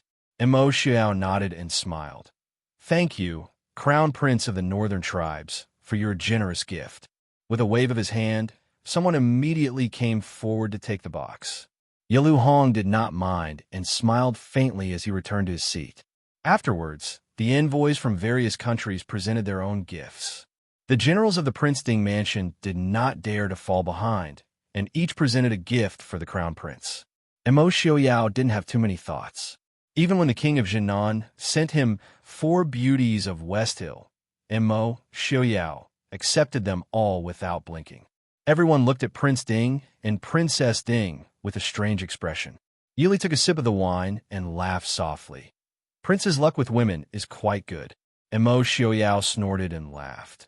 "To be able to marry Miss Li as my wife, I naturally have good luck with women." Yili raised her eyebrows slightly. "Then what does Prince plan to do with those 10 beauties of West Hill?" Mo Xiaoyao said indifferently. "After receiving so many gifts tonight, we can't not return the favor, right? As for Yelu Yi, Yelu Hong, Mo Jingli, and Anshi, Princess Anshi was out of the question.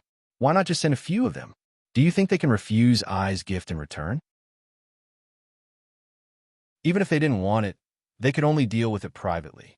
They absolutely couldn't embarrass him in public." Hearing this, Yi Li's lips couldn't help but twitch.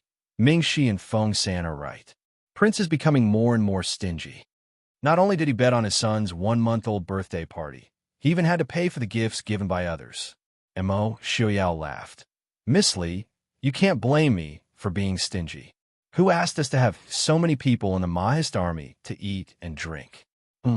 Also, 2 days ago, I saw a set of beautiful jewelry from the western regions. It suits Miss Li very well. It cost me a total of 60,000 taels of silver." "Oh, for me?" Hearing the price tag of 60,000 taels of silver, Yi Li frowned slightly. That was 60,000 taels of silver, not 60,000 yuan. But hearing that Mo Xiaoyao gave it to her, she was still somewhat happy. There was no woman who didn't like a gift from her husband. Mo Xiaoyao nodded and complained. "These people really don't know anything. What does a brat like Miss Li know? It's Miss Li who has to work hard to give birth, okay? If they want to give a gift, they should give it to Miss Li." Everyone in the hall looked strangely at the harmonious couple on the main seat. Prince Ding had accepted 10 beauties from West Hill in front of so many people, but Princess Ding didn't seem unhappy at all. She even looked happier than before. What was going on? It didn't look like she was pretending to be happy. Before anyone could say anything, a sharp voice suddenly came from below the city tower. "The imperial edict has arrived."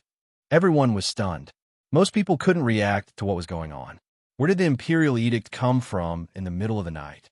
The city gates should have been closed by now, right? Also, the Emperor to Chu State was very strange. He didn't even show up before the celebration for Prince Ding. Now, the banquet was halfway through before he came out to scare people. Many people turned to look at Mo Jingli, only to see that Mo Jingli was also frowning with a confused expression. Clearly, he didn't understand what was going on either. Yi Li and Mo Xiaoyao looked calm and uncomfortable. Mo Xiaoyao's smile deepened. He casually glanced at Su Hongyu and Su Qingchun sitting below the stage. Su Hongyu nodded imperceptibly, while Su Qingchun smiled faintly. Not long after, the people who came to deliver the edict had walked up the city tower. The person in the lead was wearing a second-rank court robe. He was the Minister of Rights. The people behind him were also officials from the Ministry of Rights. There were also a few imperial bodyguards following behind. They looked solemn and serious. The Minister of Rights held the imperial edict with both hands and raised it above his head. He said loudly, "The imperial edict has arrived." Mo Xiaoyao, receive the imperial edict. Everyone was in an uproar. They weren't here to celebrate Prince Ding's 1-month-old birthday. They were clearly here to cause trouble. Mo Jingli led Yi Li and the others to kneel and receive the imperial edict. Although he didn't like his older brother, the emperor, he was still Prince Li of the Chu state. He still had to act on the surface. As for the others, they weren't so polite. The generals and officials of the Mahist army pretended not to hear. They continued drinking and chatting. The so-called imperial edict in the northwest was worse than a piece of paper. As for the envoys from the Western Hill and northern tribes, they looked like they were watching a show. Mo Shuyao, who was sitting on the main seat, clearly didn't have any intention of rising to receive the imperial edict. As a result, only Mo Jingli and the others were kneeling. Mo Jingli was secretly angry. He couldn't help but curse his brother the emperor for being so meddlesome. Clearly, the Minister of Rights didn't expect this situation. He looked at Mo Xiaoyao, who was leaning lazily on the high platform and looking down at him. The Minister of Rights said in a low voice, Mo Xiaoyao, receive the imperial edict. Read it, Mo Xiaoyao said lightly. The Minister of Rights frowned. He was about to speak when Mo Xiaoyao sat up and stared at him. Either read the thing in your hand, or take it and get out of Ryong City. I'm in a good mood tonight. I don't want your worthless lives. Impudent. The Minister of Rights was so angry that his face turned red. He pointed at Mo Xiaoyao and couldn't say anything for a while. Mo Xiaoyao had already been stripped of his title by the emperor, but he still dared to be so arrogant. He clearly didn't care about the court or the emperor. Your Highness Prince Li, the Minister of Rights wasn't an idiot. He naturally knew that he didn't have the ability to go against Mo Xiaoyao. He could only look at Mo Jingli, who was kneeling on the side. Mo Jingli's face was gloomy. He felt that he had lost all face because of this emperor brother. He stood up and looked coldly at the Minister of Rights. Didn't you hear? Do you really want to be thrown out without reading the imperial edict? The Minister of Rights' face twisted a few times. In the end, he swallowed his anger. After all, the emperor had sent him here to pass on this imperial edict. If he was thrown out without reading it, then he definitely wouldn't have a good time when he returned to the capital. Taking a deep breath, the Minister of Rights unfolded the bright yellow silk and read aloud. By the will of the heavens, the emperor decrees, Mo Xiaoyao, a commoner, is impudent and presumptuous. He has raised an army for his own sake and has conferred himself the title of prince. He has rebelled against his superiors. Yunzhou's Su family has colluded with rebels and conspired to overthrow the country. Mo Xiaoyao has stripped them of their imperial surname and demoted them to lowly commoners. Yunzhou's Su family is to be executed by the emperor.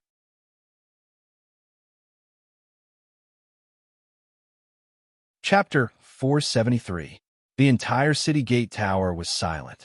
Even the voices of the peddlers on the street, not far from the city gate tower, could be heard clearly. Everyone couldn't help but look at the Ministry of Rights official holding the imperial decree like they were looking at a madman. What was the use of that? Was Mo Xiaoyao someone that you could demote as you wished? Even if Mo Jingqi wrote 1,000 imperial decrees to throw Mo Xiaoyao into the dust, he would still be high up in the northwest and look down on the nobles. Was the Su family someone that you could execute just because you wanted to? Why don't you execute a member of the Su family first? Just by looking at the Su family sitting in the front row, it was clear how unreliable the Chu state emperor's imperial decree was. Mo Jingqi obviously knew that this imperial decree was useless. Therefore, he didn't really send people to execute the Su family today, nor did he really want to do anything to Mo Xiaoyao. He just wanted Mo Xiaoyao to lose face in front of the heroes and nobles of the world. A burst of clear laughter suddenly came from the main seat. Mo Xiaoyao leaned back in his chair as if he had heard something very funny. He laughed so hard that his entire body fell back into the chair. When he finally finished laughing, Mo Xiaoyao leaned against Yi Li's shoulder and sat up. He looked down at the Ministry of Rights official who was forcing himself to be calm and raised his eyebrows. Take his imperial surname? Did that idiot Mo Jingqi forget that I didn't have his surname? I just happen to have the same ancestor as him. Impudent. You dare to be so disrespectful to the emperor. Although the Ministry of Rights official was angry, his face was also a bit embarrassed. The Dechu state was founded on filial piety. Other than being bestowed the imperial surname due to great contributions, no one could change it, including the emperor. Even if someone really committed the crime of having their entire family executed, they couldn't casually change the criminal surname. Moreover, Mo Xiaoyao's surname was originally Mo, and it wasn't a surname bestowed upon him by the emperor. In addition, although the two families came from the same source, after the founding of Taizu, they established their own ancestral temples. Mo Xiaoyao and Mo Jingqi had the same surname, but they could no longer be considered to have the same ancestors. Mo Jingqi had the power to expel many of the prince's relatives from the clan, but that did not extend to Mo Xiaoyao. However, no matter how awkward it was, he could not tolerate Mo Xiaoyao calling the emperor an idiot in front of everyone. Mo Xiaoyao faintly raised his eyebrows, completely ignoring the furious Minister of Rights. Those who were sent by Mo Jingqi to the northwest to die were obviously not important characters. He was most likely the newly appointed Minister of Rights. Mo Xiaoyao did not bicker with him, but the generals of the Mahist army could not tolerate it. They all opened their mouths and cursed angrily. The men who came out of the military camp naturally did not have the elegance of the scholars in the imperial court who scolded people. They dared to use all kinds of vulgarities. Mo Jingqi had probably never been scolded this much in his entire life. Mo Xiaoyao leisurely enjoyed the curses of the soldiers and did not have any intention of restraining them. After all, Mo Xiaobao's 1-month birthday banquet was over. The rest of the banquet was time for entertainment. Below, Lei Tingfeng sat next to Jinim of Gojoseon and furrowed his brows. In a low voice, he asked, "Fuang, what do you think Prince Ding means by this?" If word of Mo Jingqi's ruckus spread out, Mo Xiaoyao's face would not look good. If Mo Xiaoyao wanted to stop this matter, those officials would not be able to enter. Now, looking at Mo Xiaoyao's appearance, not only did he not intend to stop it, he even seemed to be adding fuel to the fire. This made Lei Tingfeng somewhat unable to understand what Mo Xiaoyao wanted to do. Jinim of Gojoseon slightly narrowed his eyes and glanced at Mo Xiaoyao, who was sitting on the main seat with a smile on his face but a hint of coldness in his eyes. His gaze then landed on Yili. Yili quietly sat next to Mo Xiaoyao. Her gaze was indifferent as she watched the farce in front of her, as if she did not have any intention of getting angry. Jinim of Gojoseon naturally knew that Yili was not a woman without a temper. In reality, it was just that she rarely lost her temper. Once she was truly angry, not to mention women, most men in this world would not be able to bear it. The Su family seated below also seemed to be rather calm. Even the third and fifth young masters of the Su family, who had the worst tempers, sat quietly and drank wine, as if this matter had nothing to do with them. After a moment of silence, Jinim of Gojoseon's heart skipped a beat. In a low voice, he said, "I'm afraid Mo Xiaoyao and the Dechu state will truly fall out." This was not good news for West Hill. West Hill, and even the northern tribes in southern Zhao, had been sparing no effort in trying to drive a wedge between the Dechu state's royal family and the Prince Ding mansion. But they definitely did not wish for the two to truly fall out. If the Prince Ding mansion and the Mahist army were said to be an extremely sharp sword, then the Dechu state was a somewhat rusty sheath. But when necessary, it could restrain the actions of the Prince Ding mansion and the Mahist army. It could allow the people who were forced into a corner by the sharpness of this sword to have room to breathe and a chance to counterattack. Just like when Mo Xiaoyao led the army to conquer the south. If not for the imperial court restraining him, the Nanzhao kingdom would have been destroyed in name, even if it had not been destroyed. And once the Mahist army truly broke away from the control of the Dechu state, it would be like an unsheathed sword. When it wanted to swing somewhere, it would inevitably bring destruction and bloodshed, and no one could stop it. Ladingfeng was startled. As the crown prince of West Hills Jinnum of Gojoseon, he could naturally understand the crux of the matter. But he did not understand why Mo Xiaoyao chose this time to break off relations with the Dechu state. Previously, when the Mahist army struggled on the battlefield and was stabbed in the back by Mo Jingqi, Mo Xiaoyao did not do anything. After Yili fell off the cliff, although Mo Xiaoyao killed 7,000 soldiers and occupied the northwest, he did not really do anything. Even when Mo Jingqi stripped him of his throne, he did not care. But today, looking at the situation in front of him, Lei Tingfeng understood that Mo Xiaoyao did not intend to continue enduring. Was it because of the Su family? He looked at the calm members of the Su family sitting across from him. From the white-haired Master Qing Yun to the oldest fifth young master of the Su family, each of them had an extraordinary aura. But if it was said that Mo Xiaoyao officially broke off relations with Mo Jingqi because of them, it would not make sense. After all, the Su family had been in the northwest for many days. Jinnum of Gojoseon laughed coldly and said lightly, Mo Xiaoyao is right. Mo Jingqi is really an idiot. He fell into Mo Xiaoyao's trap. Mo Xiaoyao was waiting for him to make the first move. With the pride of the Mahist army, it would be strange if they did not make trouble after being humiliated by Mo Jingqi. Amidst the shouting and cursing, Mo Xiaoyao calmly raised his hand. The shouting and cursing of the Mahist army immediately quieted down. Everyone looked at Mo Xiaoyao, who slowly stood up from his seat, and Yili, who stood up with him. The two of them stood side by side high up in the air, making everyone feel as if they were looking up to them. Mo Xiaoyao smiled coldly as he looked at the Minister of Rites, whose face was green with anger. Then his gaze swept over Mo Jingli. Mo Jingli's heart suddenly tightened. He stared closely at Mo Xiaoyao. The hand behind his back also secretly clenched. Mo Xiaoyao, what are you trying to do? Mo Xiaoyao said, I know what Mo Jingqi wants to say. Since everyone is here today, I also have some things to say. After you hear it, I will bring it back to Mo Jingqi without missing a single word.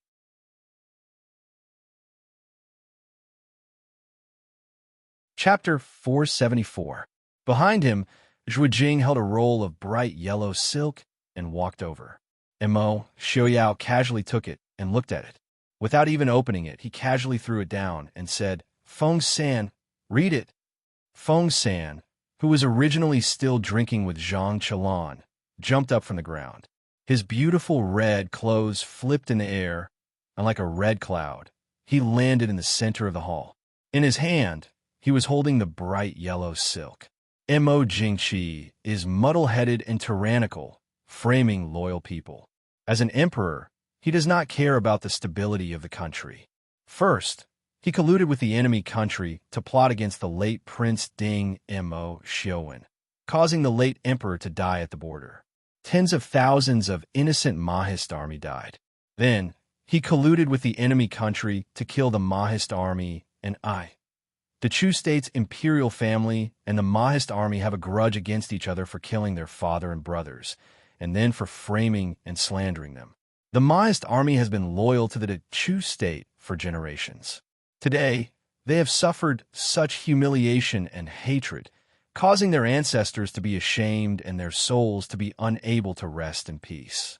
Now, with Feihong Pass as the boundary, the Mahist army and the Dechu state will be separated. All ties will be severed. Feng Jiao read out his own words on the silk, which seemed to contain internal energy. Not to mention the originally quiet city gate tower.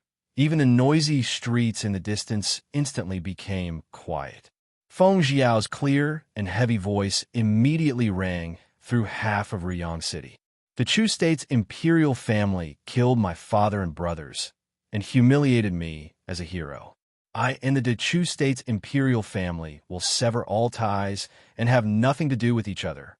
Finally, Mo Xiaoyao's voice reverberated throughout the entire Riyang City. On the city gate tower, the Mahist army soldiers stood up and praised the prince's brilliance. On the side, Mo Jingli's expression was complicated. The Minister of Rights, whose face was originally ashen, was now pale and on the verge of collapse. Mo Xiaoyao's resolute voice made it clear that the Mahist army that had protected the Chu state for over 100 years would no longer have any connection with the Chu state. Although the northwest of the Chu state had the Mahist army as a barrier to stop the West Hill, the black figure that had never retreated for 100 years could no longer be seen at the border between Nanzhao and the northern tribes. The Mahist army had protected the Chu state for 100 years, but it had finally come to an end tonight. No one could say anything, not even Mo Jingli or the Chu state's officials. The entire tower was silent.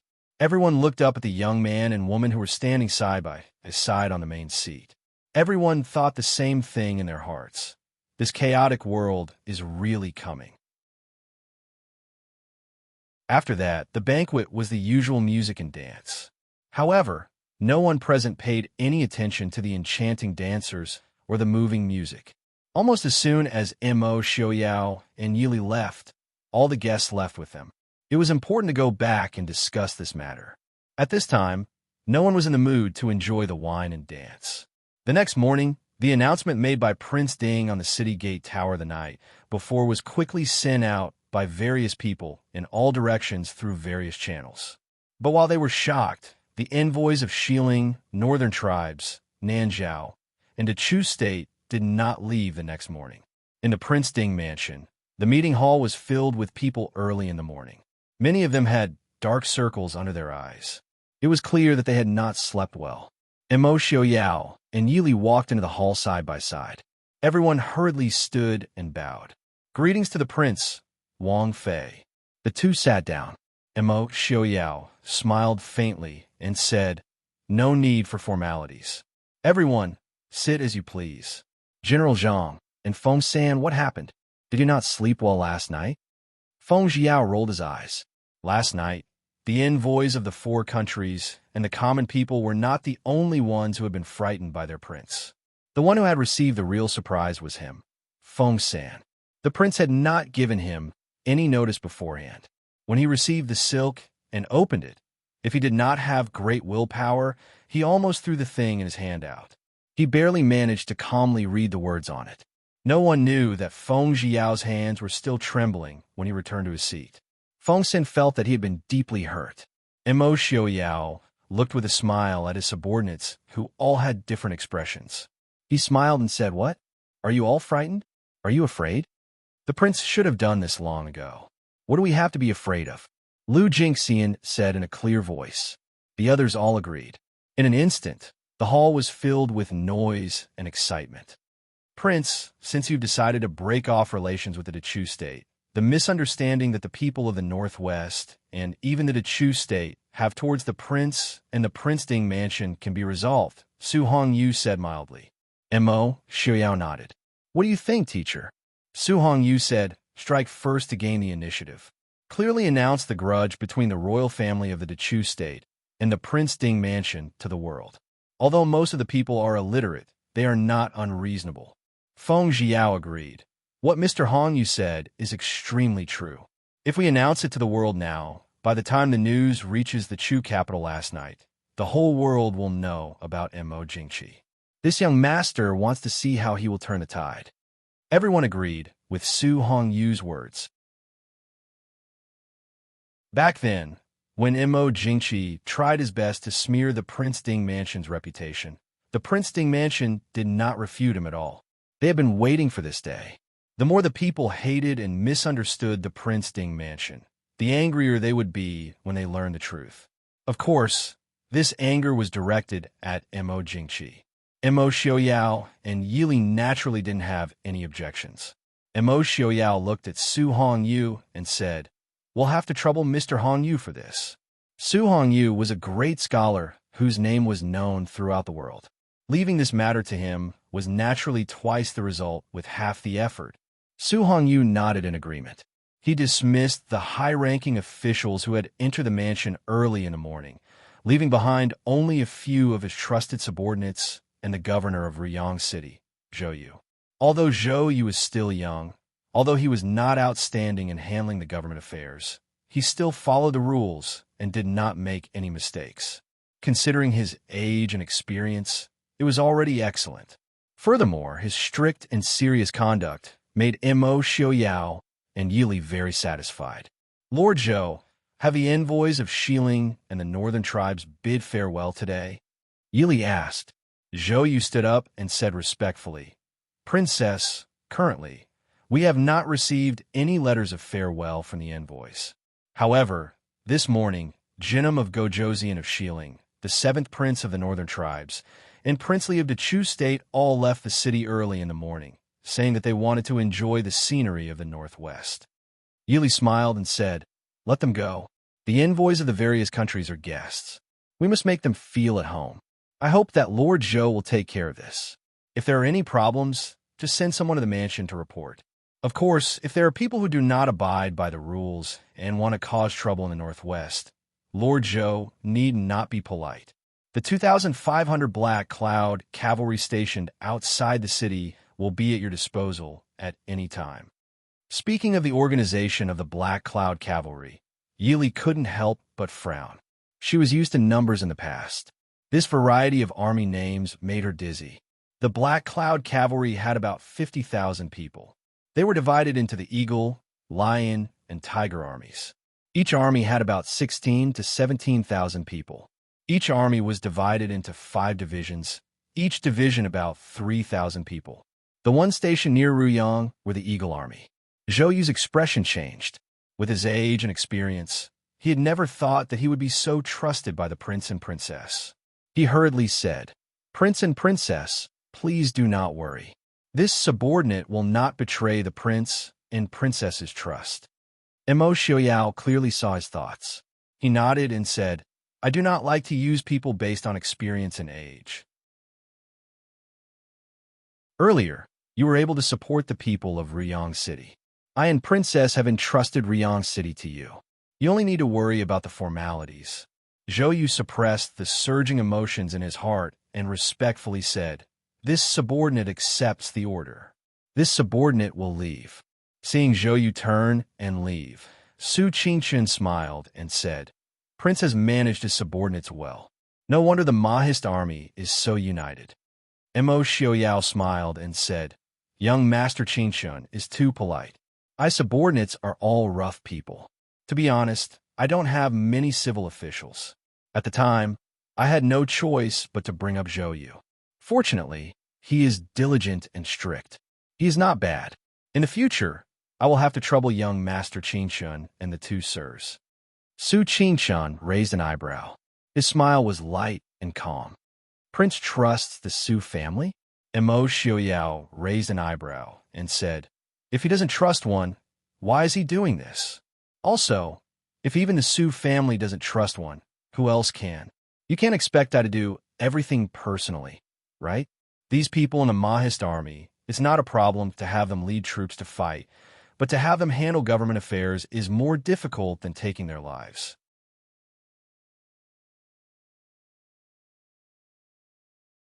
Chapter 475. On the side, Lu Jingxian nodded in agreement. When they had just taken over the northwest, a large number of officials had been replaced. These generals had also been in charge of local affairs for a period of time. Those days were simply unbearable to look back on. On the side, Lu Jingxian nodded in agreement. When they had just taken over the northwest, a large number of officials had been replaced. These generals had also been in charge of local affairs for a period of time. Those days were simply unbearable to look back on. After chatting and laughing for a while, everyone's expression became serious, and they began to talk about serious matters. Su Hongyu asked, now that the Northwest has really drawn a clear line with the Chu state, what does the prince plan to do first? Mo Xiaoyao respectfully said, Please guide me, teacher. Su Hongyu shook his head. Prince doesn't need to be so polite. I'm sure the prince knows what to do. There's no need for this old man to guide you. This old man's opinion is that the first thing to do is to reunify the positions of the officials, as well as the prince's real position in the northwest for the Mahist army. Mo Xiaoyao was silent for a moment, then said, Reunifying the positions of the officials is imperative. But I don't understand the so-called position of the Mahist army in the northwest that teacher spoke of. Su Hongyu looked at him and said, now the northwest and the Dechu state no longer have anything to do with each other. So how does the prince plan for the future of the northwest and the Mahist army? Will each occupy a region and peacefully maintain the status quo? Or will you open up new territory and unify the world? Su Hongyu said the words, unify the world, very softly, but in everyone's ears, it was as loud as thunder. Perhaps it wasn't appropriate to say this when they had just broken away from the Dechu state, but it was also the most realistic problem. The Maoist army had divided the northwest and was surrounded by enemies. If Mo Shuyao didn't have the ambition to open up new territory, then the northwest would one day have to choose a powerful country to rely on. If that was the case, it would be the same as walking down the same path as the Princeton mansion, or even worse than before. As such, the Mahist army could only move forward and not retreat.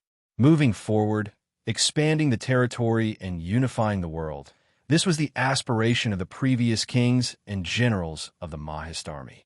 However, due to the restraints of the royal family for many years, they always failed at the last minute. But at the same time, if Mo Xiaoyao were to establish himself as emperor, no matter how many reasons he had, he would definitely be labeled as a traitor in the eyes of the world. The Princeton mansion had a grudge with the current emperor and the previous emperor for killing his father and brother. Why would they say anything when they broke off relations with the Dechu state? However, if they were to destroy the Dechu state, then they would inevitably be branded as traitors. Su Hongyu calmly looked at Mo Xiaoyao. This young Prince Ding had experienced countless hardships, but at the same time, he also carried the glory and reputation of the Ding King's residence for nearly 100 years. Could he bear this kind of infamy and consequences? Mo Xiaoyao suddenly let out a low laugh, looking at Su Hongyu with calm and determined eyes.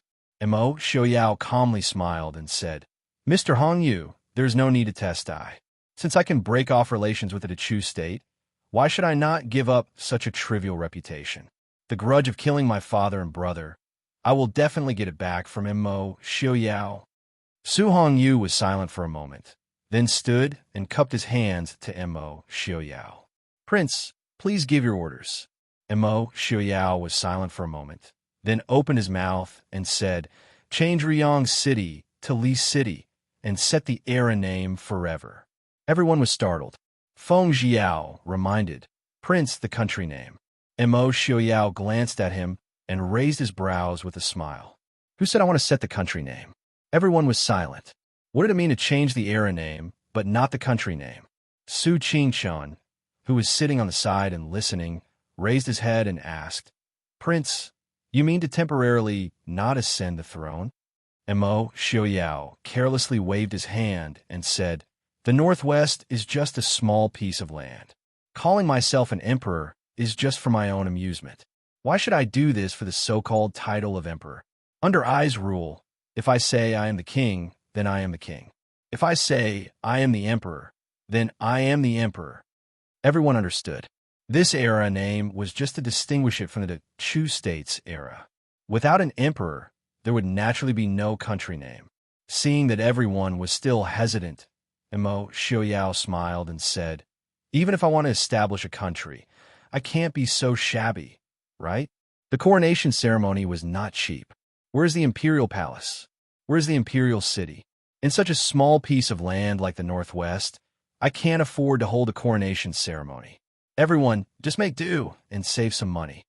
Could it be that he wanted to learn from those idiots who dreamed of becoming emperors and casually occupy a small city to establish a country? If he couldn't unify the world, how could he, Mo Xiaoyao, have the nerve to call himself an emperor? Su Hongyu sighed softly and nodded. It is good that the prince has such ambitions. Let's do as the prince says. Su Hongyu sighed softly and nodded. It is good that the prince has such ambitions. Let's do as the prince says. The day after Prince Ding's full moon banquet, a shocking thunderbolt was thrown from the Prince Ding mansion. With Ryong City as the base, Prince Ding officially announced that he controlled 5 states and 17 cities to the west of Feihong Pass in the northwest. Ryong City was changed to Glass City, and the era name was changed to Yongding. From then on, the northwest to the west of Feihong Pass was officially separated from the Dechu state. In the guest house, Jinnum of Gojoseon was also startled when he heard the news from his subordinate. Glass City, Yongding, Mo Xiaoyao, has really made up his mind to not care about the Dechu state. Lei Tongfeng, who had just hurried back, put down his teacup and disdainfully pursed his lips. If I were Mo Xiaoyao, it would be good enough if he didn't immediately send troops to kill his way into the Chu capital. Lei Tingfeng was both confused and disdainful of Mo Jingqi's self-destruction. Jinnum of Gojoseon glanced at his son and smiled faintly. You look down on Mo Jingqi. Do you think that if you were him, you would do better than him? Lei Tingfeng frowned. He knew that his father wouldn't ask such an obvious question for no reason. Jinnum of Gojoseon also didn't really want his answer. He sighed softly and smiled. With subordinates like the Ding King residents, it isn't easy for any emperor. Mo Jingqi himself is a person with lofty ambitions, but he also knows that his abilities are mediocre. It would be strange if he didn't go crazy. Lei Tingfeng frowned. Mo Jingqi, as the emperor, is framing the Mahist army for his own selfishness still right? Jinnum of Gojoseon smiled and shook his head. It's fine if you say it's right, but it's also not wrong if you say it's wrong. In Mo Jingqi's eyes, the Ding King residence is much more terrifying than the northern tribes and Shilling. If we want to invade the Dechu state, we will have to go through years of bitter battles. Right now, other than Nanzhao, the 3 countries are actually not that far apart in strength. But the Prince Ding mansion is different. Take Mo Lufang, for example. With his prestige, as long as he revealed the slightest intention of becoming the emperor, do you believe that countless people would immediately rush forward to worship him as the emperor? This kind of person can take over the entire Dechu state without shedding a drop of blood. Do you think that he or the northern tribes and Shilling are more terrifying? But Lei Tingfeng wanted to refute. Jinnum of Gojoseon interrupted his words. Do you want to say that Mo Lufang and the Prince Ding mansion don't have the ambition to rule the world? Lei Tingfeng hesitated for a moment before nodding. Jinnum of Gojoseon smiled. If you are Mo Jingqi, do you really believe that the Prince Ding mansion won't pose a threat to you? Lei Tingfeng furrowed his brows in deep thought. He completely put himself in Mo Jingqi's shoes. After thinking for a long time, he raised his head, but his face was already ashen and his forehead was covered in sweat.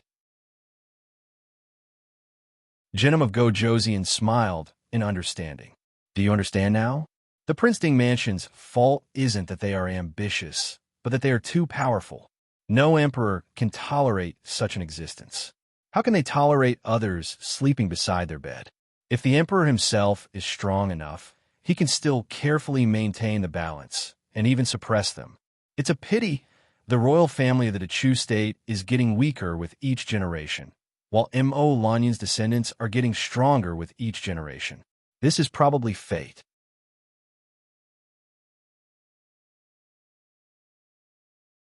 Chapter 476. Lei Tingfeng bowed his head and said, "Thank you, Father, for your guidance." This child's thinking was too simple. Jinnum of Gojoseon sighed softly and said, "You are still young."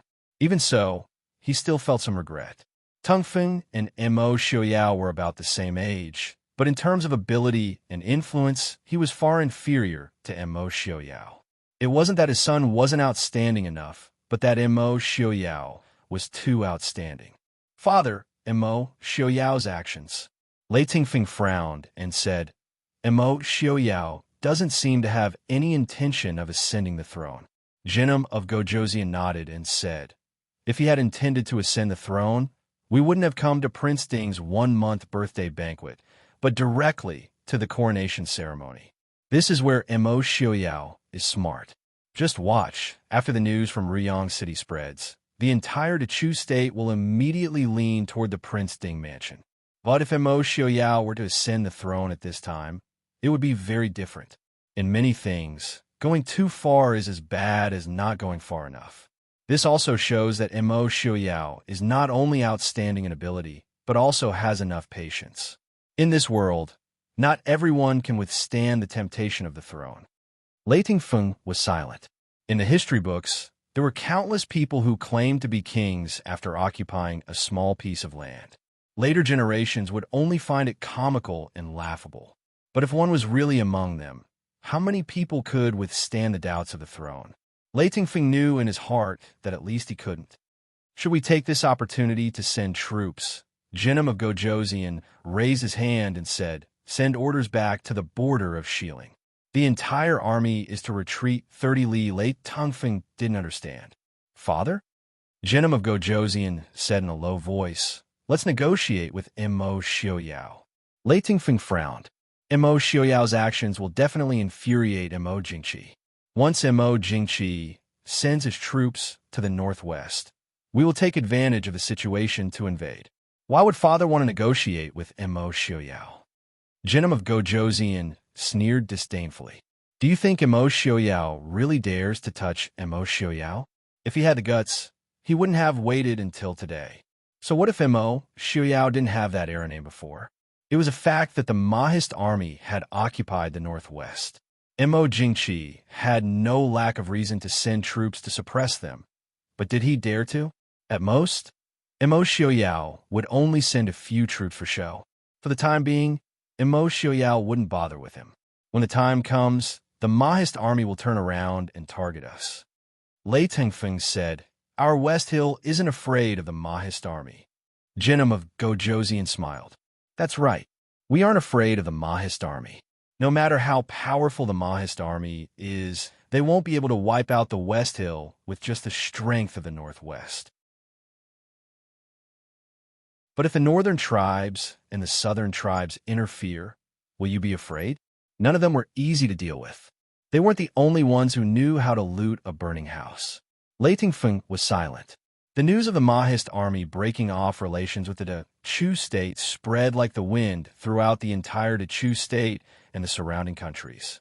The impact was so great that Mo Jingqi didn't expect it. Not only were the people who felt cheated dissatisfied with the court, but even the prince, who had given orders to various regions, began to feel restless. Not to mention the increasing mobilization of troops in the surrounding countries. Not to mention the northern tribes. Even some of the small tribes in the north began to provoke them at the border. Perhaps the officials in the Chu capital were still angrily cursing, but the people at the borders of the Chu state had personally experienced what losing the Mahist army meant to the Chu state. Mo Xiaoyao. What a Mo Xiaoyao. What a princely mansion. One day, I will execute your entire family. In the imperial study, Mo Jingqi crazily smashed the furnishings in the room. This time, he was completely helpless against Mo Xiaoyao. Mo Xiaoyao had thrown such a huge bomb at his son's 1-month birthday banquet. By the time the news reached the Chu capital, it would have spread throughout the world. Not to mention that Mo Jingqi wanted to refute or counterattack. There would be countless scholars who would collectively submit memorials to the court every day. Those memorials were more like questions than memorials. However, the evidence given by the Northwest was conclusive, and there were no flaws in the reasoning. No matter how he argued, it would be useless. Every day, when Mo Jingqi saw the memorials, he couldn't help but have a headache. In the anger of being cheated by the ruler and the worry of losing the Mahist army, these scholars and people almost forgot the righteousness of the Prince Ding Mansion's declaration of independence from the Chu state. Come, pass on Jin's decree. Immediately mobilize an army of 500,000 to suppress the traitor Mo Xiaoyao. Mo Jingqi, who had lost his head in anger, roared loudly. Right now, he didn't want to think about anything. He only wanted to kill the Mahist army and kill everyone in the Prince Ding Mansion. Only then would he be able to vent the hatred in his heart. Prime Minister Liu, who was standing in the corner, looked at Mo Jingqi's crazy appearance and frowned. He hesitated for a moment and advised, "Your Majesty, the northern tribes are eyeing the border covetously. The border between the Southwest and West Hill is not peaceful either. Also, Prince Ding, before he could finish, Mo Jingqi interrupted him. It's the traitor Mo Xiaoyao. Prime Minister Lu nodded and said, Mo Xiaoyao sent 200,000 Maoist army to guard Feihong Pass. If we want to, I'm afraid it won't be that easy. Emperor, please reconsider. There were at least 400,000 Maoist army in the northwest. Although the military strength of the Chu state was several times that of the Maoist army, there were only a few who could really compete with the Maoist army. If they wanted to conquer the northwest, the Chu state had to be prepared to gamble with the whole country. But no matter how they looked at it, it was obviously not worth it. How could Mo Jingqi not know this? It was because he understood this that he was even angrier. Get out! Get out! Mo Jingqi roared angrily. He grabbed something on the table and threw it over. Prime Minister Lu was old. Although the flying inkstone didn't hit him, he was still shocked. Taking a look at Mo Jingqi, who was supporting himself on the table with an angry face, Prime Minister Lu's eyes darkened. He quickly stepped out. In the Prince Ding mansion, Yili took the letter from Zhui Jing and raised her eyebrows. The letter was sent by Tan Jiji. Naturally, it was to remind Yili that it was time to release Xu Manlin, who had been imprisoned by them for a long time. Although Shan Yang and Dr. Lin had verified that the Biluo flower they brought back from the Chu capital was real, Yili still didn't care about Xu Manlin and didn't release her before the medicine was developed. Zhui Jing asked, Princess, should we reply? Yili folded the letter with a smile and put it back. She said with a smile, Tell Tan Jiji that it's not that I don't want to release her, but that Princess Anxi of Nanzhao is now a guest in Li City. If she knows that the Saint of Nanjiang is here, it won't be good. Tell him to wait a few more days. As soon as Princess Anxi leaves the northwest, I will release her immediately. Tell him to rest assured that we haven't mistreated Xu Manlin in the past few months. Zhui Jing nodded. He thought for a while and asked, These days, various forces have been secretly running around in the northwest. Even the prince's mansion can't stay still. Should we release the news about the Imperial Jade Seal? Yili nodded in agreement and said with a smile, Otherwise, why would I see Tan Jiji in the northwest? Let's spread the news about Tan Jiji's identity and the whereabouts of the Imperial Jade Seal. Also, he came to the northwest to get the Imperial Jade Seal and the treasure. Since he released the news himself, let him enjoy it now. Zhui Jing said with a smile, Princess is wise. As long as he thought of Tan Jiji being chased by various forces, Zhui Jing couldn't help but be in a good mood. It was easy to feel happy when others were unlucky.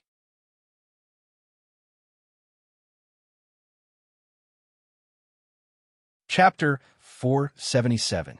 Wang Fei, there's one more thing. Yanwang Chamber of Commerce's sickly scholar has appeared in the northwest. He entered the city early this morning and is staying at an inn in the city. After he finished talking about Tan Jiji, Zhui Jing changed the topic and talked about another matter. Sickly Scholar was definitely someone that the Prince Ding mansion had to monitor, whether it was his personality or his enmity with the Prince Ding mansion. If it wasn't for Ling Taihan's face and the friendship between Ling Taihan and Su Qingshun, Yili definitely wouldn't mind making the first move and killing this person. Send someone to keep an eye on him and inform Ling Taihan. If he dares to do anything he shouldn't do in Li City, don't blame me for not giving face to the head of the Yanwang Chamber. Zhui Jing acknowledged and retreated. Yili frowned as she thought about it. It had been more than half a month since the blue sky flower was brought back from the Chu capital. Xin Yang and Dr. Lin had been studying it behind closed doors every day, and she didn't know when they would receive it. Although she usually couldn't see anything wrong with Mo Xiaoyao, Yili still understood that with such a poisonous poison and old injury in his body, Mo Xiaoyao definitely wouldn't be comfortable. After thinking about it, Yili got up and walked towards the courtyard where Shen Yang and Dr. Lin were staying. As soon as she entered, she heard Shen Yang and Dr. Lin quarreling nonstop. Shen Yang usually acted like a famous scholar. Even if his mouth was a bit poisonous, he rarely quarreled with others without any grace. Dr. Lin's personality was strange, but after interacting with him for a few months, Yili had never seen him like this. He was just about to roll up his sleeves and fight with someone. Stepping into the courtyard, Yili smiled and said, "Mr. Shun, master, what's wrong with the two of you?" Shenyang snorted and raised his chin proudly. This genius doctor doesn't want to lower himself to the same level as a country bumpkin. Dr. Lin didn't hold back and looked at him with disdain. It's a country bumpkin who doesn't want to lower himself to your level. How dare you call yourself a genius doctor when you're so rigid? You've killed many people over the years, right? Shenyang was furious. He jumped up and said angrily, "Old man Lin, don't take advantage of your seniority to think that I don't dare to beat you up. You actually dare to slander this old man's medical ethics." Dr. Lin sneered. "Do you think I'm afraid of you? Did the diarrhea yesterday feel good?" Yili couldn't help but cover her face and groan. As the saying goes, a mountain can't accommodate two tigers. This courtyard obviously couldn't accommodate two godly doctors. In the beginning, the two of them were chatting as if they wished they could have known each other earlier. How did they end up drugging each other in just a few months? She hurriedly held back the two men who were about to fight. "Mr. Shun, be gentlemanly. Master, don't be angry, don't be angry. We can talk this out." Dr. Lin snorted and squinted at Shenyang. "For the sake of Princess Ding, this old man won't argue with you." Shenyang snorted even louder than him. He waved his hand and smoothed his sleeves. Recovering his scholarly demeanor, he asked, "How does Wang Fei have the time to come here?" Yili was speechless. "If I didn't come, would you have killed each other?" In reality, Yili was worrying too much. In the recent days, the two of them had frequently disagreed. The servants in the courtyard were used to it. When they saw them quarrel, they would immediately hide far away to avoid being caught in the crossfire. Even so, they didn't see anyone kill the other. The three of them sat down. Shenyang looked at Yi Li and said, "This old man understands why Wang Fei has come." Yi Li nodded with a faint smile and said, "Then Mr. Shun and Master must have made some progress?" Shenyang and Dr. Lin looked at each other and then talked. The reason they quarreled every day was because they had made some progress. But the two of them couldn't agree and neither could convince the other. The ancient recipe for the bailuo flower had been lost for almost 1,000 years, and the recipe was extremely complicated. There were many places that were written that were wrong. If one place was wrong, the consequences would be unthinkable. Hearing Shenyang's words, Yili was silent for a moment. She also understood that nothing could be solved so easily, much less an ancient recipe that had been lost for thousands of years. But the bailuo flower wasn't a medicinal ingredient that could be found anywhere, and it wasn't allowed to be tested. What is Mr. Shun and Master's opinion? Hiding the disappointment that flashed through her heart, Yili asked. Shenyang looked admiringly at Yili and said, "A more conservative method. Using the bailuo flower as medicine can temporarily suppress the fire and cold poisons in the prince's body. It can guarantee the prince's safety for many years." Yili shook her head and rejected Shenyang's method. Anyone with eyes could see that the future days wouldn't be peaceful. If something happened to Mo Xiaoyao's body, then it would be better to let the Mahist army and the people of the Prince Ding mansion die. Also, where in the world could they find a second bailuo flower? After thinking for a long time, Yili said, "The prince's body is fine for now. Please continue your research." In reality, the two of them also didn't think the conservative method was good, but they didn't dare to take Mo Xiaoyao's life as a joke. Hearing Yili say this, they naturally agreed. Leaving Shenyang's courtyard, Yili's mood was a bit gloomy. Strolling along the corridor, Yili suddenly stopped and said in a deep voice, "Qin Feng, go invite sickly scholar over. This consort wants to see him." Yes, this subordinate obeys. Sickly scholar's poison skills could be said to be unparalleled in the world, but his martial arts skills weren't as good because of his body. Since Qin Feng knew his specialties and weaknesses, it wasn't difficult for Qi Lin to invite him over as a guest. "Third Pavilion Master, long time no see. How have you been?" Yili led her people into the parlor and smiled as she looked at the young man sitting in the parlor with a sinister expression on his face. Sickly Scholar heard this and turned around. He narrowed his eyes and stared at the quiet woman in green. His eyes flashed with a malicious light. Cough, cough. Princess Ding? It has indeed been a long time. What? Mo Xiaoyao isn't dead yet? Yili wasn't angry and smiled. Third Pavilion Master, thank you for your concern. The prince is fine. Otherwise, why would Pavilion Master go through so much trouble to come to Glass City from Xiling?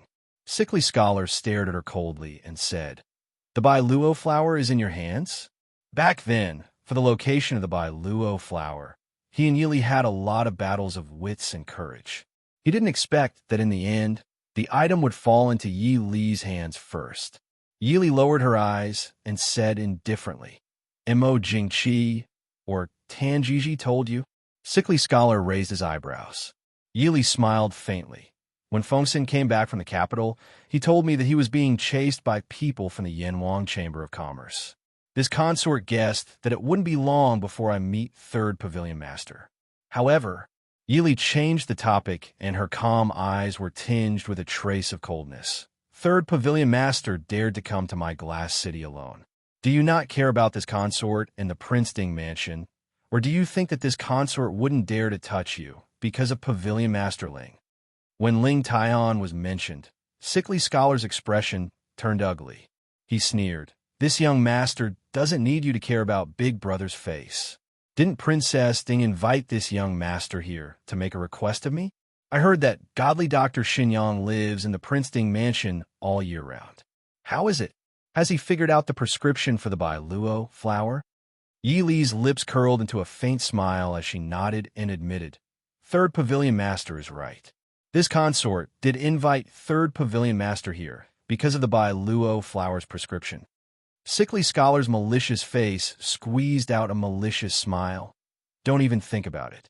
You want me to save Mo Xiaoyao? Stop dreaming. When this young master has mastered the Bai Luo Huang Quan, I will invite Mo Xiaoyao to have a taste.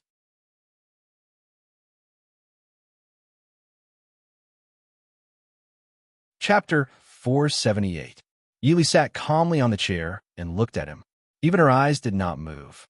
Sickly Scholar looked strangely at Yili and asked, You really are a strange woman. Are you really Mo Xiaoyao's woman? Yili raised an eyebrow and looked in puzzlement at him.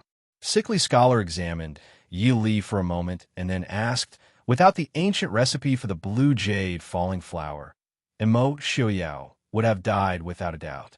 Are you not worried at all? Are you not angry at me for saying this? Ah, I remember now. You also heard me say this in Nanjiang. At that time, you did not show any traces. Even Mo Xiaoyao himself is not as calm as you. Hearing this, Yili grimaced and sighed. How could she be calm? She was pretending that she had no choice but to be calm. In reality, she really wanted to teach the person in front of her a lesson right now. But she could not. Sickly Scholar examined Yili. After a while, he suddenly smiled and said, I have it. If you really want to save Mo Xiaoyao, it is not impossible. Follow me in the future. If you follow me, this master will be more generous and spare Mo Xiaoyao's little life. Yili blinked and asked calmly, Follow you? What does Third Pavilion Master want me to do with you? Sickly Scholar looked at her with disdain and sneered. You don't think that this master likes you, right? With your status, it's not bad for you to be a servant girl who serves tea for me. What do you think? Standing behind Yili, Qin Feng's expression changed. He took a step forward and was about to attack. Yili raised a hand to stop him. She looked calmly at Sickly Scholar and said, Third Pavilion Master, I have a bad habit. If I am not happy, I will make others even more unhappy than me. So, if my husband dies, Sickly Scholar gave a disdainful smile and said, Princess, you don't want to say that you want to kill my wife, right? I'm very sorry. This master has not married yet. Yili gave a faint smile and continued after being interrupted. I want other people's entire family to die. Not to mention your family. Even if it is someone you know, this consort can kill them all. Shameless boasting. Sickly Scholar's eyes twitched as he said coldly. Did this woman think that the Yanwang Chamber was the #1 assassins organization in the world, and that they did not even put the Emperor of Shiling's office in their eyes? Or did he think that he, the third Pavilion Master of the King of Hell's Pavilion, was an inexperienced child who could achieve his goal with just a few words?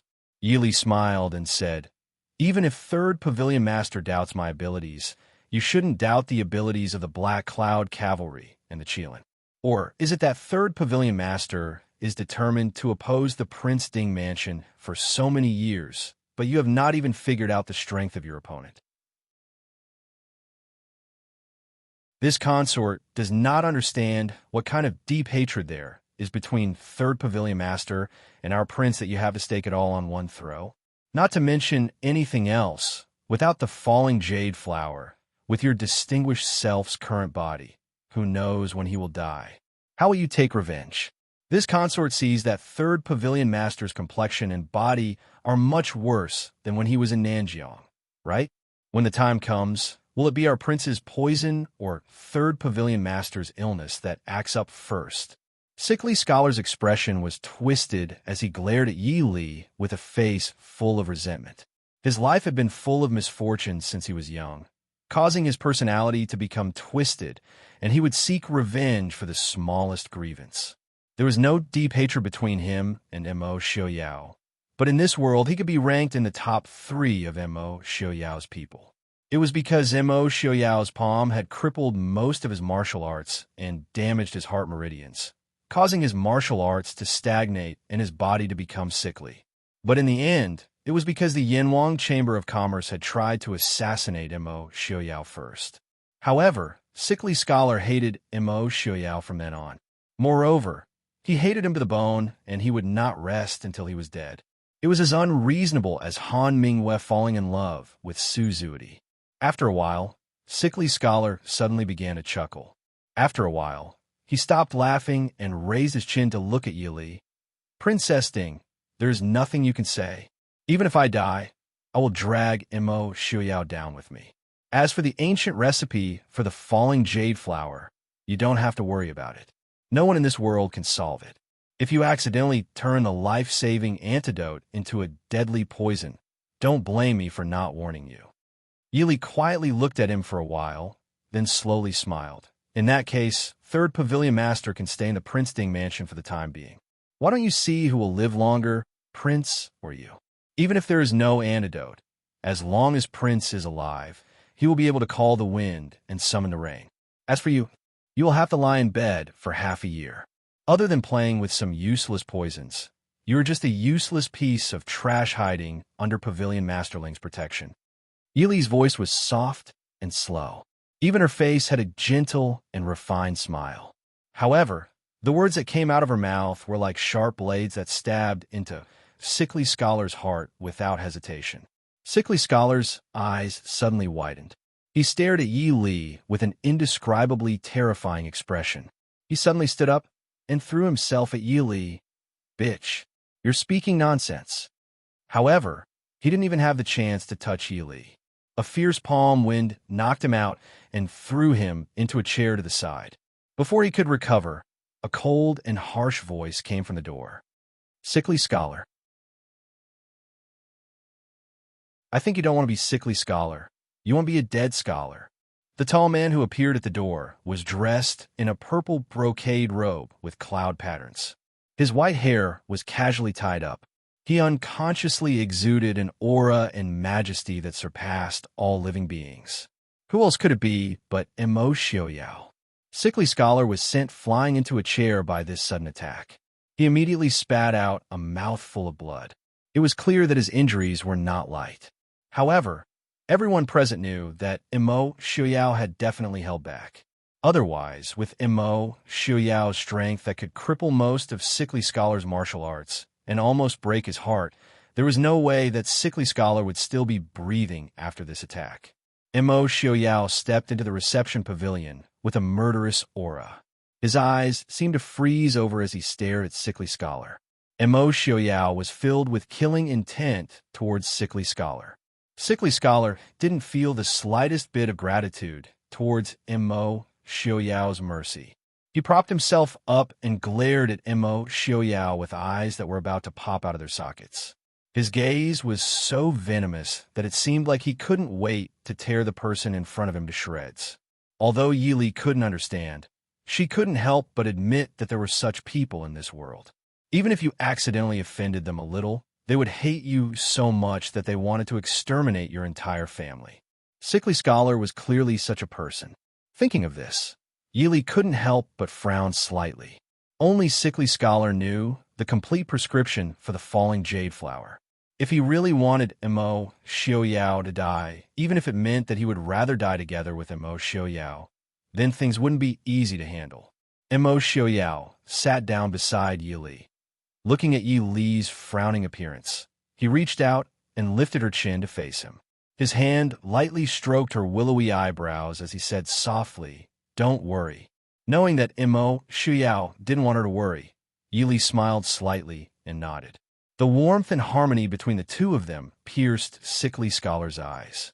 He laughed coldly and said in a shrill voice, "Imo Xiaoyao, your body won't be able to hold on for more than a few months, right? Ha! I think it's better if you let your woman worry a little more. Cough, cough. When you die, their lives won't be easy."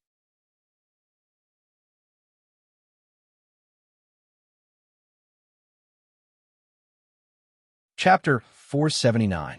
Third brother, shut up. Before Imo Xiaoyao could fly into a rage, a tall and straight voice came from the door, walking in with a majestic gait. It was the great pavilion lord of the Yanwang Chamber, one of the 4 great experts, Ling Taihan, whom Yili had met once in Nanjiang. Although Sickly Scholar was arrogant and unruly, he was extremely respectful towards this sworn brother of his. If it was anyone else who had been told to shut up, they would have probably thrown a handful of poisonous sand at him. However, because the person who had come was Ling Taihan, Sickly Scholar obediently swallowed his words even though his expression was gloomy. Ling Taihan first nodded towards Imo Xiaoyao and Yi Li before walking over to Sickly Scholar's side and taking his pulse. After discovering that the injury wasn't serious, he let out a sigh of relief and cupped his hands towards Imo Xiaoyao. Many thanks to Prince Ding for being lenient. Yi Li sat beside Imo Xiaoyao and carefully observed this world-famous Yanwang Chamber Lord. Last time in Nanjiang, time was tight, and the two of them only exchanged a few words. They didn't have time to observe each other. Ling Taihan was only 35 or 36 years old this year. Because of his exquisite internal strength, he didn't seem to have reached the age of 30.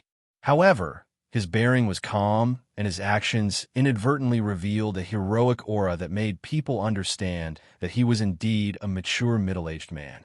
At this point, it could be said that Yi Li had seen the 4 great experts of the world, without mentioning the oldest, Jinim of Gojoseon. In Yi Li's opinion, Jinim of Gojoseon was more like a politician and general than a peerless expert.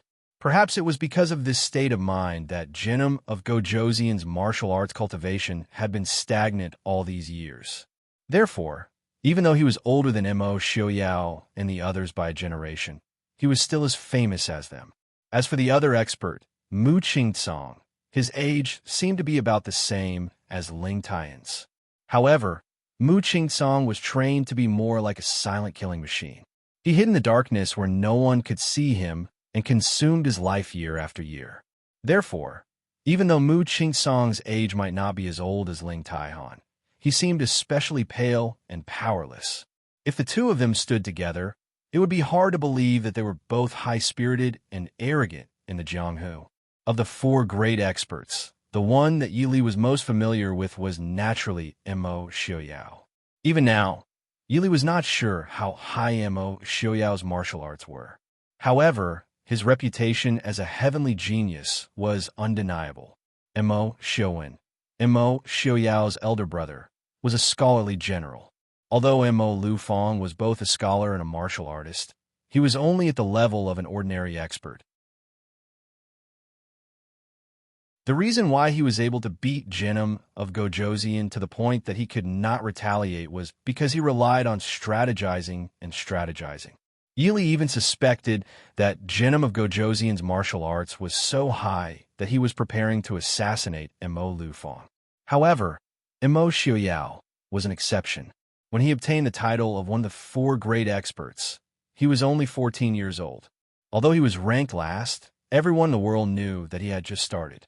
Compared to Jinim of Gojoseon at his peak, Ling Taihan and Mu Qing-tsang, who were about to step into their peak, Imo Xiaoyao, could not even be considered to have just started. Such a heavenly genius. It was said that Ling Taihan once said in public that in at most 7 years, Imo Xiaoyao would be unrivaled in the world. Unfortunately, the world was unpredictable. After Imo Xiaoyao turned 18, his life began to strangely tilt and become silent.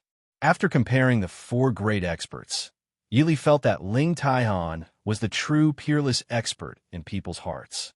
Steady, bold, and measured in his actions. He was more like the righteous Wulian alliance head of Jianghu, and not the assassin leader of the Yanwang Chamber of Commerce, who killed people like scything flax. Third brother's health is not good. Can I ask someone to find a doctor first? Ling Taihan glanced at his fierce and unruly adopted brother, who could not speak due to his presence. He felt that leaving him here was not a good place to talk, so he asked Imo Xiaoyao. Imo Xiaoyao lowered his head and looked at Yi Li questioningly. Li was the one who invited him, so she naturally had the final say. Yi Li smiled and said, "Of course you can. There are 2 godly doctors in the Prince Ding mansion. If Pavilion Master Ling doesn't mind, you can send 3rd Pavilion Master over." Ling Taihan thanked her and shouted outside. Immediately, 2 young men came in to await his orders. Ling Taihan said, "Take 3rd Pavilion Master to see a doctor. If he escapes, do as you see fit." The 2 young men's expressions were solemn. They naturally understood the Pavilion Master's intentions. The Yanwang Chamber of Commerce's punishments were not for show. Just as the 2 of them were about to ask Sickly Scholar to leave, Sickly Scholar's eyes flashed, and he coldly said, "Scram." Third brother. Ling Taihan's expression sank. He looked unhappily at Sickly Scholar's sallow and slightly pale face. Sickly Scholar also knew that his adopted brother was truly angry. However, he had just been hit by Imo Xiaoyao and was not lightly injured. Now that he was being suppressed by Ling Taihan, he was filled with anger and frustration that he had no way to vent. He was born with a leftist personality. After being suppressed by Ling Taihan, he did not even care about his older brother, whom he had respected since he was young. He sneered at Ling Taihan and roared, "You don't need to worry about my life or death. Didn't you dislike me for causing trouble? Wouldn't it be better if I died?" Hearing this, Ling Taihan's expression sank. Before he could react, a black shadow flew in from outside. Before the person could stand still, there was a paw sound and a heavy slap landed on Sickly Scholar's face. Sickly Scholar's arrogant glare towards Ling Taihan was immediately slapped to the side. "Impudent! Why haven't you apologized to your older brother yet?" The person's voice was clear but slightly cold. She was dressed in black, and her slender figure appeared even more graceful. It was a beautiful woman in her 20s with a face as cold as ice. Yili slightly knit her brows. She had an idea of the woman's identity. Yanwang Chamber's 2nd Chamber Master, Lung Luiyue, who was known as Yu Luosha in the early years. Lung Luiyue's Qinggong and hidden weapons were unparalleled in the early years of Jianghu. To be able to charge into the palace alone, it seemed that her Qinggong was not bad. She waved her hand and dismissed the guards who had followed Lung Luiyue. After being slapped in the face in front of everyone, the expression on Sickly Scholar's face suddenly changed. The regret that had flashed across his face disappeared without a trace. He gritted his teeth and refused to look at Lung Luiyue. Of course, he would not apologize to Ling Taihan. Ling Taihan did not care about this.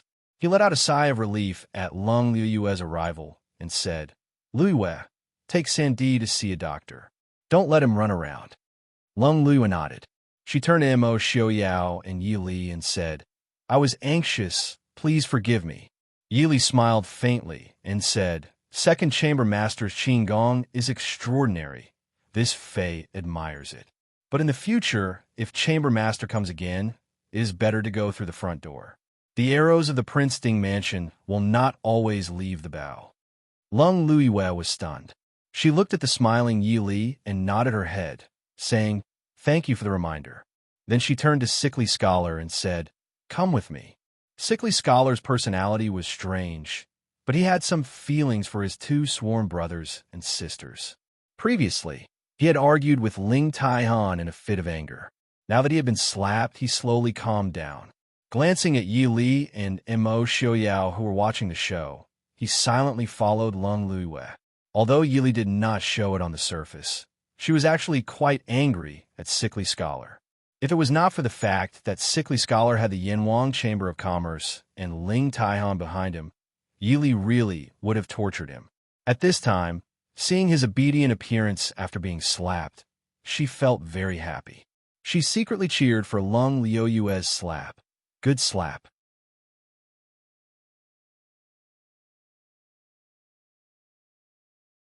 Chapter 480. Without Sickly Scholar ruining the mood, the atmosphere in the parlor immediately became much better. Ling Tai-han looked apologetically at Yi Li and Mo Xiaoyao and cupped his hands. Third brother is ignorant and has offended you. I hope you can forgive him. Pavilion Master, there's no need to worry. The reason we're keeping your younger brother alive isn't entirely because of Pavilion Master Ling's face, Yi Li said with a smile. Ling Tai-han naturally understood Yi Li's pride. Of course, they had to give face to the Yinhuang Chamber, but the Prince Ding Mansion definitely wouldn't be afraid of the Yinhuang Chamber. The most important thing was that Sickly Scholar had the complete ancient recipe for the falling sky flower. Ling Tai-han smiled bitterly and helplessly. To be honest, this humble one came to the northwest for this matter as well. If Sickly Scholar could obtain information about the falling sky flower from the Prince Ding Mansion, then of course Ling Tai-han could obtain it as well. However, Ling Tai-han was different from Sickly Scholar. He didn't hate Mo Xiaoyao and had no enmity with Mo Xiaoyao, nor did he have any interest in Mo Xiaoyao. Whether Mo Xiaoyao lived or died didn't affect him in the slightest. If Mo Xiaoyao really did die at an untimely age, then perhaps he would sigh and say that the heavens were jealous of geniuses. Since both sides needed the falling sky flower to save their lives, and the Prince Ding Mansion had the medicinal ingredients, and the Yinhuang Chamber had the ancient recipe, why not take a step back and achieve a win-win situation? Compared to his adopted brother's life and health, his adopted brother's inexplicable hatred was even more insignificant in Ling Tai-han's eyes. Yi Li raised her eyebrows and asked, "Does Pavilion Master Ling have a recipe as well?" Ling Tai-han shook his head frankly and said seriously, "Princess Ding, please do not worry. I will definitely hand over the recipe. After all, this concerns not only Prince Ding's safety, but also my third brother's life. If Prince Ding really died, even if his third brother did not die of illness, the Prince Ding Mansion would not let him go." Yi Li looked at him with a smile and asked suspiciously, "There's only one Biluo flower. Pavilion Master Ling, have you never thought about what to do if you don't have enough medicine?" Ling Tai-han smiled and said, "This one doesn't know much about medicine or poison, but since third brother intends to use half of the Biluo flower to concoct medicine and half to concoct poison, it shouldn't be insufficient. Furthermore, I don't necessarily need the falling jade flower. I just hope that third brother's health will improve. Since he was young, he has suffered more than others, so his temperament is a bit strange. Ever since he was injured, he has become more and more withdrawn. It's all thanks to my guidance as his older brother. I hope the two of you can be magnanimous enough to forgive him." Sickly Scholar's problem was not as absolute as Mo Xiaoyao's poison. His body was the result of serious injuries. Although the falling jade flower was the best solution, it was not necessarily the only way to save him. With the Prince Ding Mansion's ability, what kind of medicine could they not find, and what kind of famous doctor could they not invite?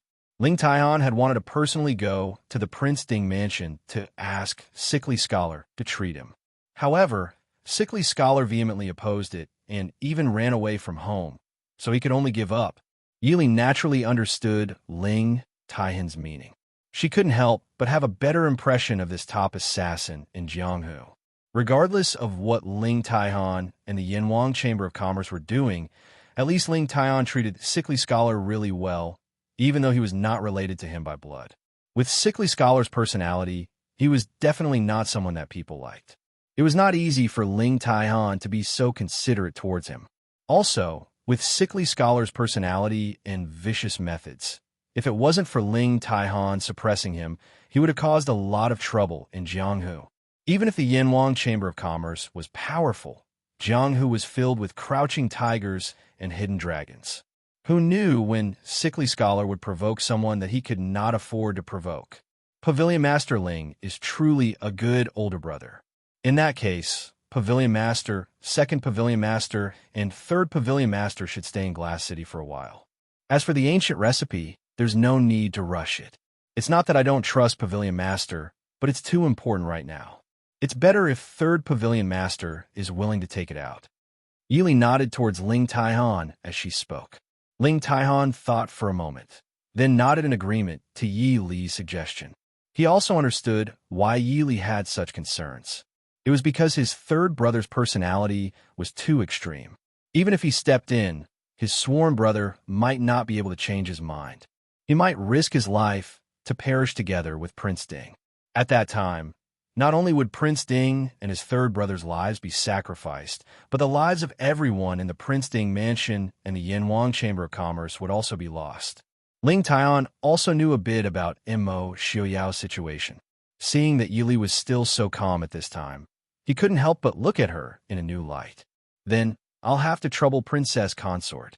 After talking about sickly scholars' matter and Ling Taihan's departure, Yili got up and left the room for Immo Xiaoyao and Ling Taihan to talk. She then got up and went to Xinyang's courtyard. Although the appearance of the Yanwang Chamber's second pavilion master had only been a fleeting one, Yili suddenly felt a trace of curiosity and interest towards this cold woman.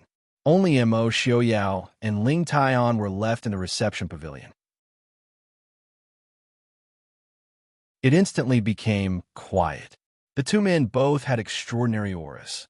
Immo Xiaoyao had more of the noble and domineering aura of someone born in a noble family, while Ling Taihan had more of the carefree and heroic aura of someone from the Jianghu.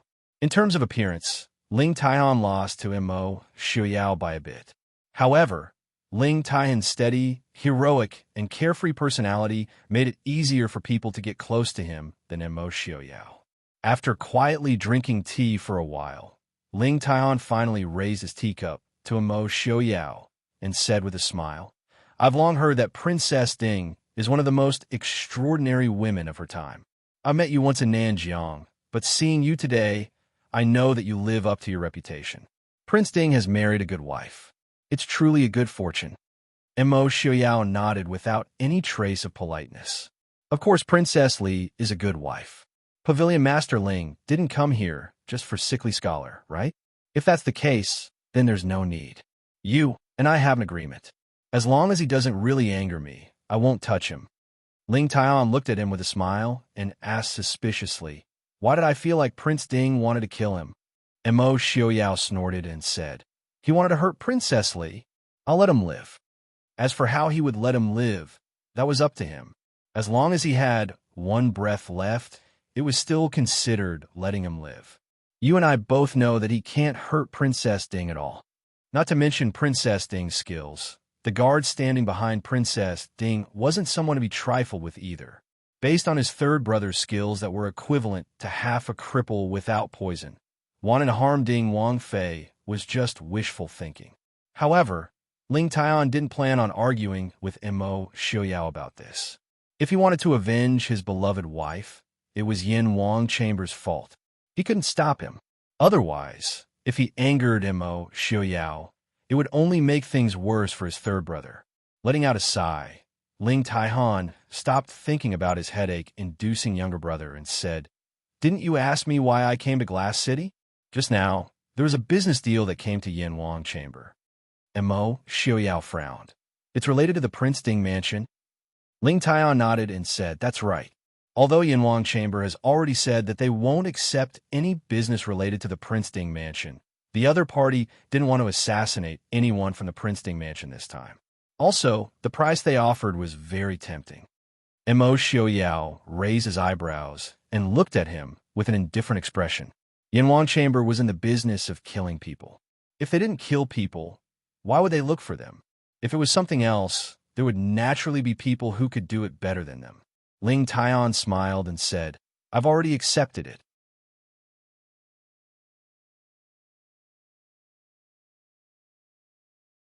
Chapter 481. Mo Xiaoyao looked at him calmly. Ling Taihan could only sigh helplessly. He said seriously, didn't you fight with Enchanting a few days ago? The other side wants me to fight with you again. If it weren't for the fact that they couldn't find Mu Qingtsong, they would have even asked him to fight with you. Reason? Mo Xiaoyao asked. Ling Taihan shook his head and frowned. I've thought about it a few times these past few days. When you and Enchanting fought, neither of you used your full strength. That's why you both managed to escape unscathed. If you and I really fought, it would have been a lose-lose situation. However, after more than 10 years, I'm still looking forward to sparring with Princeton again. More than 10 years ago, Ling Taihan was only a young man in his early 20s. He was in high spirits at that time. Although Genom of Gojoseon was famous, he was still much older than them.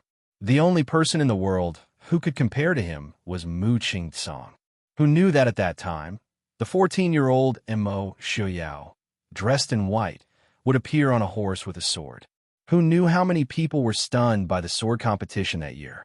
Although Ling Taian didn't lose, Ling Taian didn't think that he would win by a single move against a 14-year-old youth. The result was almost a draw.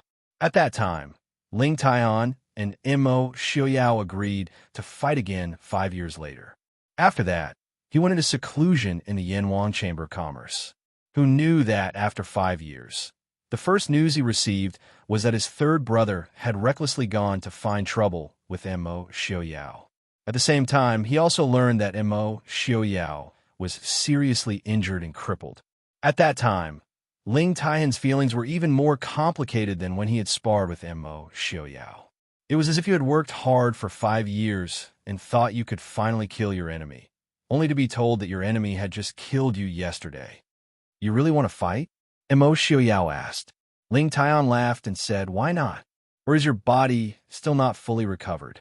In that case, it wouldn't be too late to fight after the falling jade flower was refined. I just forgot to confirm the date of the duel with him. The only reason he accepted the challenge was because he wanted to spar with Mo Xiaoyao. Therefore, the time and place would naturally be decided by him and Mo Xiaoyao. So many years had passed, and the so-called 4 great masters of the world had gone about their own business. There was almost no chance for them to meet, and this made Ling Taihan feel depressed for a long time. He needed to spar with experts of the same level to improve his martial skills. And among them, Mo Xiaoyao was undoubtedly the best opponent. As for Genom of Gojoseon, after hearing about the duel between Mo Xiaoyao and Genom of Gojoseon, Ling Taihan had already lost interest in his martial arts. Genom of Gojoseon's martial arts were clearly still at the level of 10 years ago. If he used his full strength, Ling Taihan felt that he had at least an 80% chance of winning. As soon as he walked into Shen Yang's courtyard, he heard the sound of an intense argument. It didn't sound like the usual Shen Yang and Dr. Lin who would fight at the slightest disagreement. Instead, it sounded like all sorts of vicious and contemptuous taunts. Even Yi Li, who was standing at the door, couldn't help but twitch her mouth when she heard it. They didn't even enter the room. The two who were like fire and water last time were now united against outsiders. Xinyang sat to one side and leisurely sipped his tea, looking like a distinguished scholar. Dr. Lin was also drinking tea at the side, looking at the people in front of him with disdain. Zhuo Jing, who had brought Lung Luiyue and sickly scholar over, could only persuade them. Sirs, it was Wang Fei who asked you to take a look at this person. Dr. Lin snorted softly and glanced at Zhuo Jing, saying, how come this old man doesn't remember saying that I will only listen to your Wang Fei's orders? She said to take a look, so I'll take a look. Xinyang smiled and said, this one may be receiving a salary from the Princeton mansion, but as a divine doctor with self-respect, this one will definitely not take a look at someone of the same profession. These words were clearly to Dr. Lin's liking. Dr. Lin nodded and said, speaking of which, this old man had a nickname in the Jianghu in the past. It was called seeing death, but not saving. The meaning is, I won't save those who shouldn't die, and I won't save those who should die. When Dr. Lin first exclaimed that he was going to bed, it was at least 30 years ago. He was older than everyone present. Naturally, they didn't care whether what he said was true or not. Instead, they clearly expressed their position. Sickly Scholar kept coughing. It was unknown whether it was because he was angry or because his injuries were too serious. When he finally recovered, he pulled Lung Luiyue and said, "Second sister, let's go." After saying this, his gaze swept over Shenyang and Dr. Lin like it was dipped in poison. He was thinking that when he recovered, he would come back and poison these two old farts to death. Shenyang and Dr. Lin naturally saw his gaze and expression. However, if it was someone else, they might be afraid of Sickly Scholar's superb poison skills and the poison that was difficult to cure. However, these two people could be said to be the top doctors of their time. Unless the Sickly Scholar really had the ability to concoct a poison that had been lost since ancient times, there really weren't many poisons that could scare them. Lung Luiyue was different from Sickly Scholar. She had also heard of Shenyang's name. The Yanwang Chamber of Commerce was a place where all kinds of strange people gathered. Lung Luiyue naturally understood that most of the people with abilities had strange temperaments. She faintly looked at Sickly Scholar and cupped her hands. "Third brother was rude. Please forgive the two doctors." Hearing Lung Luiyue's words, Yili understood that it was most likely Sickly Scholar who provoked them first. After all, although Shenyang and Dr. Lin quarreled every day, they had never had any disputes with unrelated people. It was impossible for them to make things difficult for someone who came to seek treatment for no reason. Moreover, it was someone she asked to come over. Seeing this, Yili was no longer in a hurry to mediate. She leaned against the wall and thought. Seeing that Mo Xiaoyao and Ling Taiyan's friendship was not ordinary, Sickly Scholar probably couldn't kill him. She had to find a chance to teach him a lesson to vent her anger. "Second sister, you don't have to beg these two damn old men. With their little ability, they can't even come up with a prescription. What ability do they have to treat me?" Sickly Scholar said disdainfully. "Shut up." Lung Luiyue frowned and snapped. "One more word, and I'll have Big Brother lock you up in the forbidden area and never come out again." Sickly Scholar was startled. Looking at the beautiful and cold woman in black in front of him, a trace of sadness flashed in his eyes. On the other side, Dr. Lin chuckled and said to Sickly Scholar, "You speak as if you were the one who came up with that prescription." The ancient prescription that Shenyang knew of was basically just a legend. In his library, there was only half a prescription, and it was a remnant from 1,000 years ago.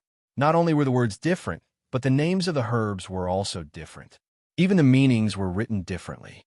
Unless he had the complete ancient prescription, he really didn't believe that this strange kid in front of him could figure out the prescription himself. Sickly Scholar smiled coldly and kept silent. So what if he didn't come up with it himself?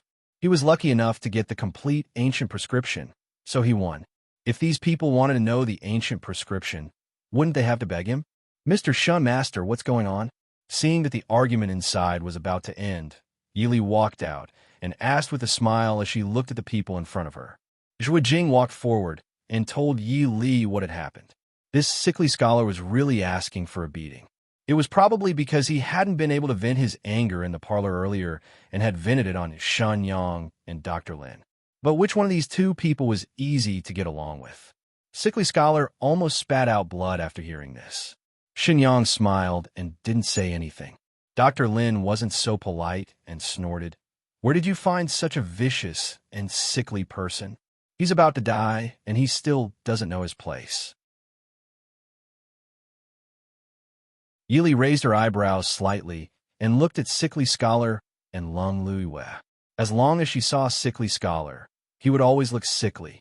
So even after being hit by Mo Xiaoyao, he still looked sickly and didn't look like he was about to die. It was Lung Luiyue who frowned and looked worriedly at her adopted brother. "My adopted brother doesn't know any better and has offended the two of you. I hope the two of you can save his life on account of his youth and ignorance."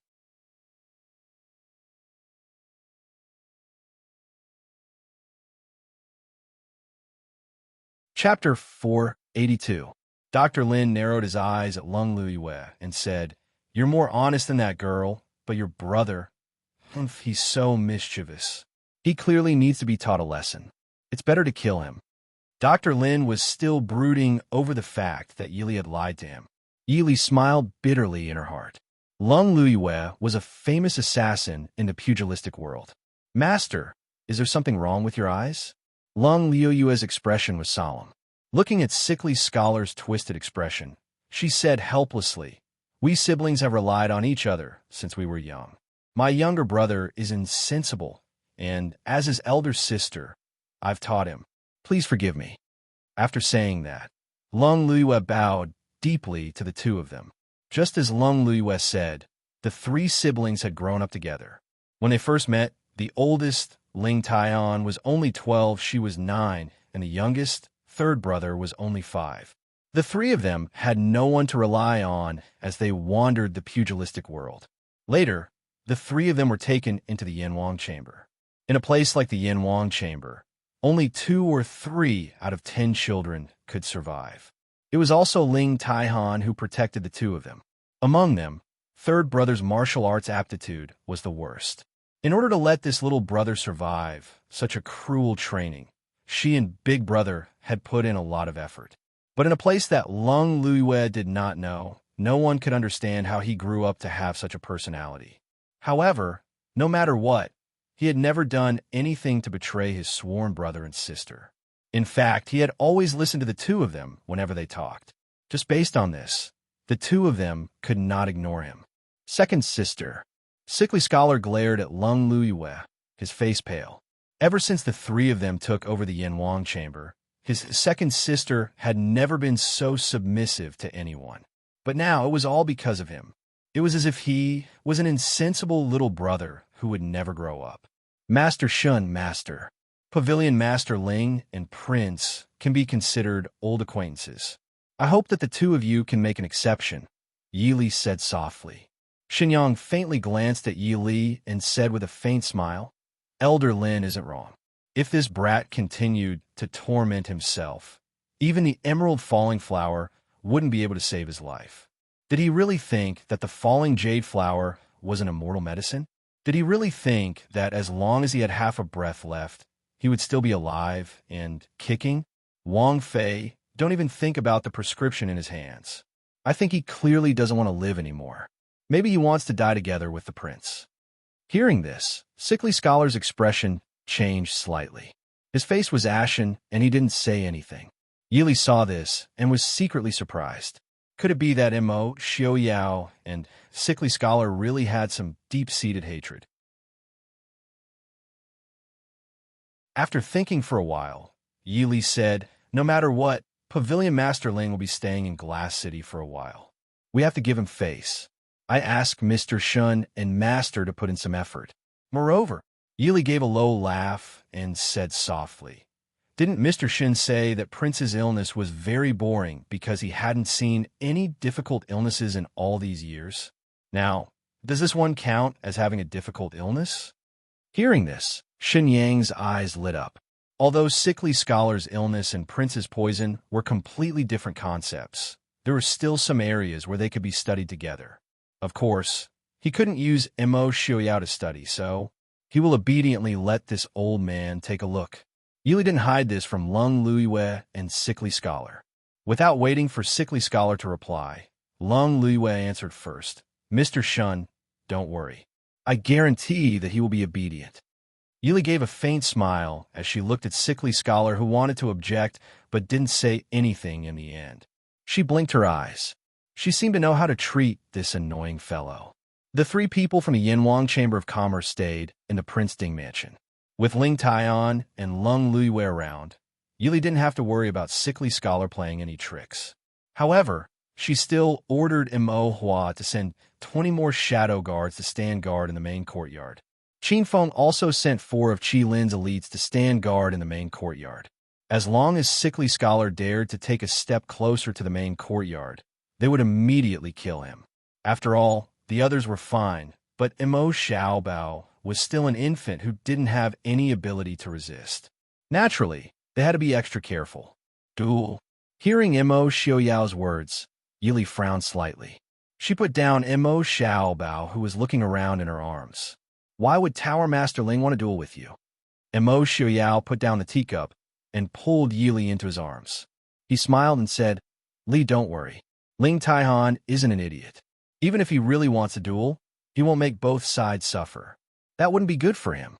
Although the Prince Ding mansion was coveted by various forces, to put it bluntly, the Mahist army didn't really need him, the prince, to lead the charge. Even if Mo Xiaoyao wasn't the #1 expert in the world, as long as he was alive, he was still Prince Ding.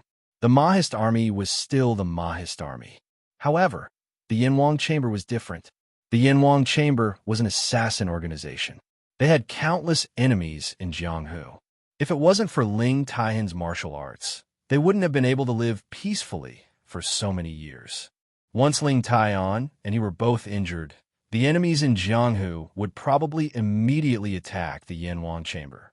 Yili leaned in Mo Xiaoyao's arms and thought, who asked Tower Master Ling to deal with you? Genom of Gojoseon? Mo Xiaoyao shook his head and said, no, it shouldn't be Lei Jinting. Lei Jinting is a prideful person. He just fought to a draw with me, so he definitely wouldn't ask someone else to fight me. If I was defeated by someone else, wouldn't that mean that Genom of Gojoseon is not only inferior to father, inferior to me, and inferior to Ling Taihan? Yili lowered her eyebrows and thought that this made sense. After thinking for a while, she said in a low voice, Tan Jiji. It couldn't be Mo Jingqi. If it was Mo Jingqi, he would have directly asked for Mo Xiaoyao to be killed and not compete with him. Only Tan Jiji. Tan Jiji was currently in the northwest. If Mo Xiaoyao was seriously injured, it would be much more convenient for him to do anything in the northwest. Zhao laughed softly. It seems that Tan Jiji still hasn't given up on the treasure left behind by his ancestors. It was no wonder that Yili wanted to laugh. The previous Emperor Gaozu was too evil. He built such a large imperial mausoleum and gave his descendants hope, but the most important thing was fake. If it was Yili, she also couldn't help but curse him. Yili could almost imagine the Emperor Gaozu holding the fake imperial jade seal with a wretched smile when the imperial mausoleum was completed. Mo Xiaoyao nodded his head and said, I remember that Li also said that there were some clues in the imperial mausoleum. When Yili had just returned, Mo Xiaoyao only thought of keeping her by his side. How could he have the mind to think about these things? Afterwards, he had to take care of the fetus and his body before Mo Xiaoyao was born. Although Mo Xiaoyao heard a few words from Yili, he quickly threw it to the back of his mind. He had no interest in the imperial jade seal. Without the previous emperor's treasure, his Mahist army wouldn't starve to death. Yili also remembered this matter.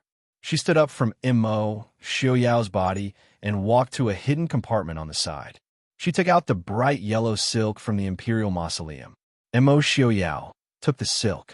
The first thing he saw was the 2 lines of arrogant and vile handwriting.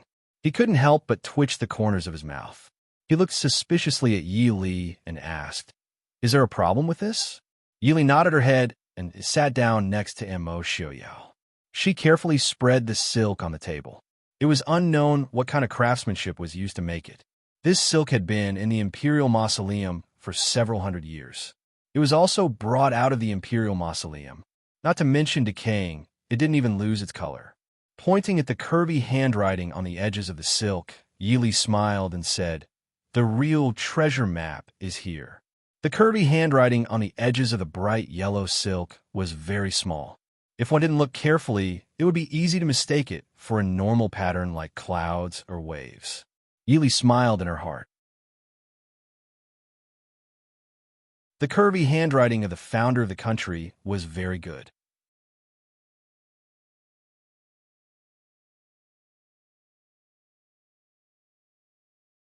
Chapter 483. Mo Xiaoyao stared at the silk for a while, then said with a frown, This should be a type of writing. I remember that some of the books left behind by the previous dynasty's Emperor Gaozu, personally examined, would sometimes have these strange symbols left behind in some inconspicuous places. However, most of the time, there would only be a few scattered ones, so they would usually be treated as random markings and ignored. However, the silk in front of them had at least 100 symbols woven into it. Mo Xiaoyao was an extremely intelligent person, so he naturally saw a pattern.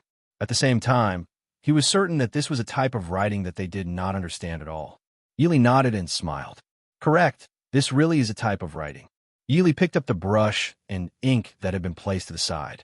She looked at the silk in front of her as she absent-mindedly ground the ink. Mo Xiaoyao was silent for a while, then asked, "Li recognizes this type of writing?" Yili smiled and nodded. She raised her head and glanced at him. "I truly do recognize this type of writing. This is a type of writing from the extreme west, a place even more distant than the countries of the western regions. However, I will not tell you why I know this." The room was silent for a while. Yili did not pay attention to him.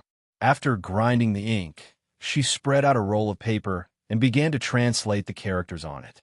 After a while, Mo Xiaoyao suddenly fiercely pulled her into his embrace. Yili stopped writing, but did not turn her head to look at him. She only heard Mo Xiaoyao say in a low voice, "There was once a rumor that the previous dynasty's Emperor Gaozu did not die at all, but suddenly disappeared. That is why his tomb and body could not be found. Li, could it be that you are the same as him?" Hearing this, Yili could not help but smile. She put down the brush and turned her head to look at the man who was staring at her with a serious expression. She raised her head and gently kissed him on the lips. Yili said in a low voice, "Do you know where the previous dynasty's Emperor Gaozu came from?" Mo Xiaoyao shook his head. The previous dynasty's Emperor Gaozu was born in a chaotic era, as if he had come out of nowhere. No one knew of his past, his family, or even his parents. His background was the same as his early life, which was why he became one of the most mysterious emperors in history. Yili laughed and said, "Then, Prince, do you know where I come from and which family I come from?" Mo Xiaoyao looked deeply at the smiling woman in front of him. Yes, his Li was different from that emperor. Li was the daughter of the Yi family. Her mother was born in the Su family of Yinzhou. Yili sighed and leaned into his embrace. She smiled and said, "My family, my husband, and my children are all here. Where can I go?" Mo Xiaoyao's hands tightly clasped Yili's waist as he leaned his forehead against hers and said in a low voice, "Li, if you leave me, I will throw Mo Xiaobao out to become a beggar." Yili was speechless as she raised her hand to pinch his handsome cheeks. Dr. Lin's medicine was very effective. In just a few months, even if they were this close to each other, there were no visible scars. She forcefully pinched Mo Xiaoyao's handsome face and said, "How many times have you used my baby to threaten me? I already told you not to joke about my baby. He's still young and doesn't understand. When he grows up, he will be sad when he hears your words." Mo Xiaoyao pulled away Yi Li's hand that was pinching his face until it turned red. He unhappily glared at the babbling Mo Xiaobao, who was lying in the cradle. Li actually pinched him for this brat. Of course, this debt would be placed on Mo Xiaobao. As a result, Mo Xiaobao was implicated when he was still a baby. Mo Xiaoyao hugged Yi Li and buried his face in the hair on her shoulder. His voice sounded a bit low and muffled. Yi Li helplessly rolled her eyes. She couldn't afford to hurt a man who suddenly had a heart of glass. She lightly patted Mo Xiaoyao's shoulder and said, "All right, I promise I won't leave you. Be good. I still need to translate this. Don't you want to see it?" "I don't want to," Mo Xiaoyao said in a muffled voice. He hated the previous dynasty's Emperor Gaozu. If he was going to die, then he should die cleanly. What was the point of leaving behind a treasure map? Then what do you want? Yili took a deep breath in her heart. She decided that if Mo Xiaoyao continued to cause trouble, she would chase him out. Mo Xiaoyao carried her to the bed behind the screen. "I'm tired. Rest with me." In a daze, Yili, who was already pressed down on the bed, couldn't help but roll her eyes at the bed curtains. "Mo Xiaoyao, could you be any more childish?" Without giving her a chance to retort or speak, An even hotter flame instantly engulfed the two people lying in each other's embrace. Yili quickly translated the words on the silk. It was a good thing that Emperor Gaozu didn't trick them this time. The real location of the treasure was in the northwest. It wasn't very far from Glass City, but now clearly wasn't the right time to dig for the treasure. They had to at least wait until the nobles of the various countries that were secretly searching for the treasure in the northwest had all retreated. Yili handed the translated text to Imo Xiuyao. Imo Xiuyao only took a glance and memorized it in his heart. He then casually burned the translated text and the original treasure map, leaving no trace behind. Yili arranged for the people of Yanwang Chamber to stay in a medium-sized courtyard in the northwest corner of the residence. Although Glass City wasn't completely smooth right now, compared to the chaos outside, it was rare for it to be peaceful. Yili didn't have anything important to do, so she turned her attention to the Bailuo flower. The first thing she wanted to do was naturally to deal with Sickly Scholar, the bastard who deserved a beating. After breakfast, Yili went to visit the courtyard where the people of Yanwang Chamber were staying. Ling Taihan and Lung Luiyue were currently sparring. Sickly Scholar sat alone at the side and stared fixedly at his brother and sister who were flying and dodging around in the garden. His expression was gloomy, and his hand that was holding onto the chair gripped the armrest tightly, as if he wanted to scratch a few marks on the mahogany chair. Yili smiled as she walked to Sickly Scholar's side. She casually smiled and said, "I've long heard that although Pavilion Master Lung is a woman, she is also one of the top experts in the Jianghu. Looking at it now, you and Pavilion Master Ling are indeed a good couple." Sickly Scholar's facial muscles twitched. He raised his head and looked at Yi Li darkly. Because of Yi Li's profession in her previous life, what kind of evil and perverted person hadn't she seen before? Sickly Scholar's bit of skill wasn't enough for her to take him seriously. She smiled as she looked at Sickly Scholar and said, "Speaking of which, it's strange. Pavilion Master Lung should be in her early 30s this year, right? A girl at this age who hasn't married yet. Pavilion Master Ling is really holding her back. Later, I should mention this to my prince and ask him to remind Pavilion Master Ling, third Pavilion Master. Don't you think so?" Yili. Sickly Scholar gritted his teeth. What followed was another earth-shaking cough. When he took his hand away, his palm was stained with blood. On the other side, Ling Taihan and Lung Luiyue naturally heard the commotion. They quickly stopped the fight and rushed back. "Third brother, what's wrong?" Ling Taihan asked in a deep voice. Sickly Scholar didn't appreciate it. He raised his head and looked hatefully at Ling Taihan before returning to his room. Ling Taihan frowned and said to Lung Luiyue, "Luiyue, go take a look at him." Lung Luiyue nodded silently. She put away the pair of short thorns in her hands and turned to enter the room. Ling Taihan casually picked up a towel to wipe his hands. He turned and said to Yili, "Princess, third brother's health really isn't good. Princess, please have mercy." Yili raised an eyebrow and smiled. So Ling Taihan had seen that Sickly Scholar had suddenly coughed up blood because of her anger. Yili didn't refuse. She waved her sleeve and sat down across from Ling Taihan. She said with a smile, "Pavilion Master Ling, even if third Pavilion Master is your relative, you can't be too biased. This consort was also angered by third Pavilion Master yesterday.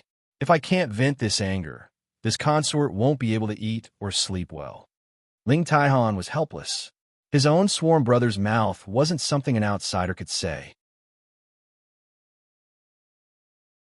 Even he, as the older brother, sometimes wanted to give him a good beating. Looking at Yi Li and sighing, Ling Taihan said, "Is Princess wondering why this one keeps protecting third brother?"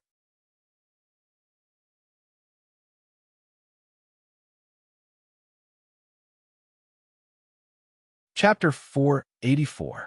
Yili nodded slightly. She was indeed a little curious. With Ling Taihan's personality and temperament, he shouldn't like someone as stubborn and ruthless as Sickly Scholar. It wasn't that Ling Taihan was merciful, but even though Ling Taihan was the king of Hell's Pavilion Lord, he was much more open and upright than those righteous people who acted like thieves and prostitutes in the dark. Such a person definitely wouldn't like someone with a twisted mind. Ling Taihan sighed with some regret. I've known my two younger siblings since childhood. Although my third brother was taciturn when he was young, he wasn't like this. At that time, we were still children, and we didn't have any skills. Naturally, we suffer a lot.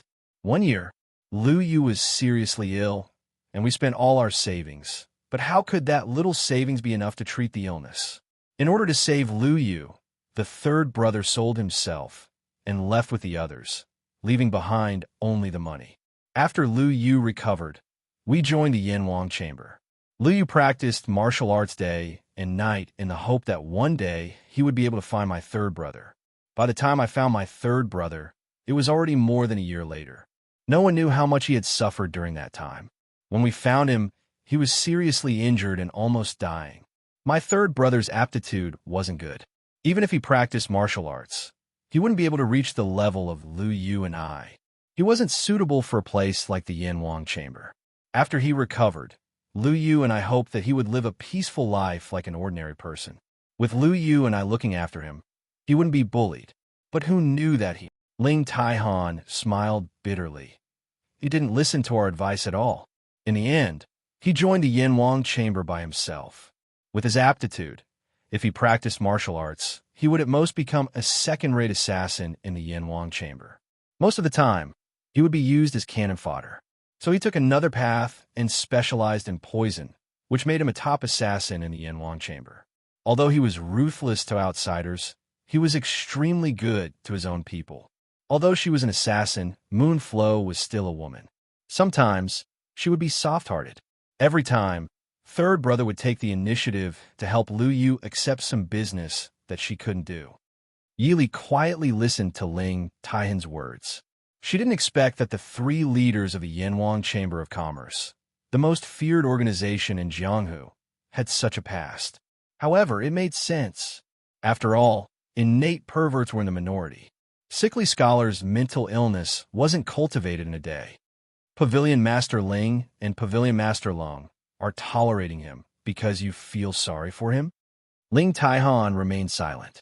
Clearly, he agreed with Yi Li's words. At that time, Ling Taihan was still young and full of vigor. Moreover, he lived in a place like the king of Hell's Pavilion. Therefore, he spent most of his energy on improving his martial arts. By the time he came back to his senses, his sworn younger brother had already become a frightening poison master in Jianghu. Yili looked thoughtfully at Ling Taihan and asked, speaking of the three pavilion masters, even third pavilion master should be close to 30 this year, but you haven't married yet. Why is that? Ling Taihan looked down thoughtfully.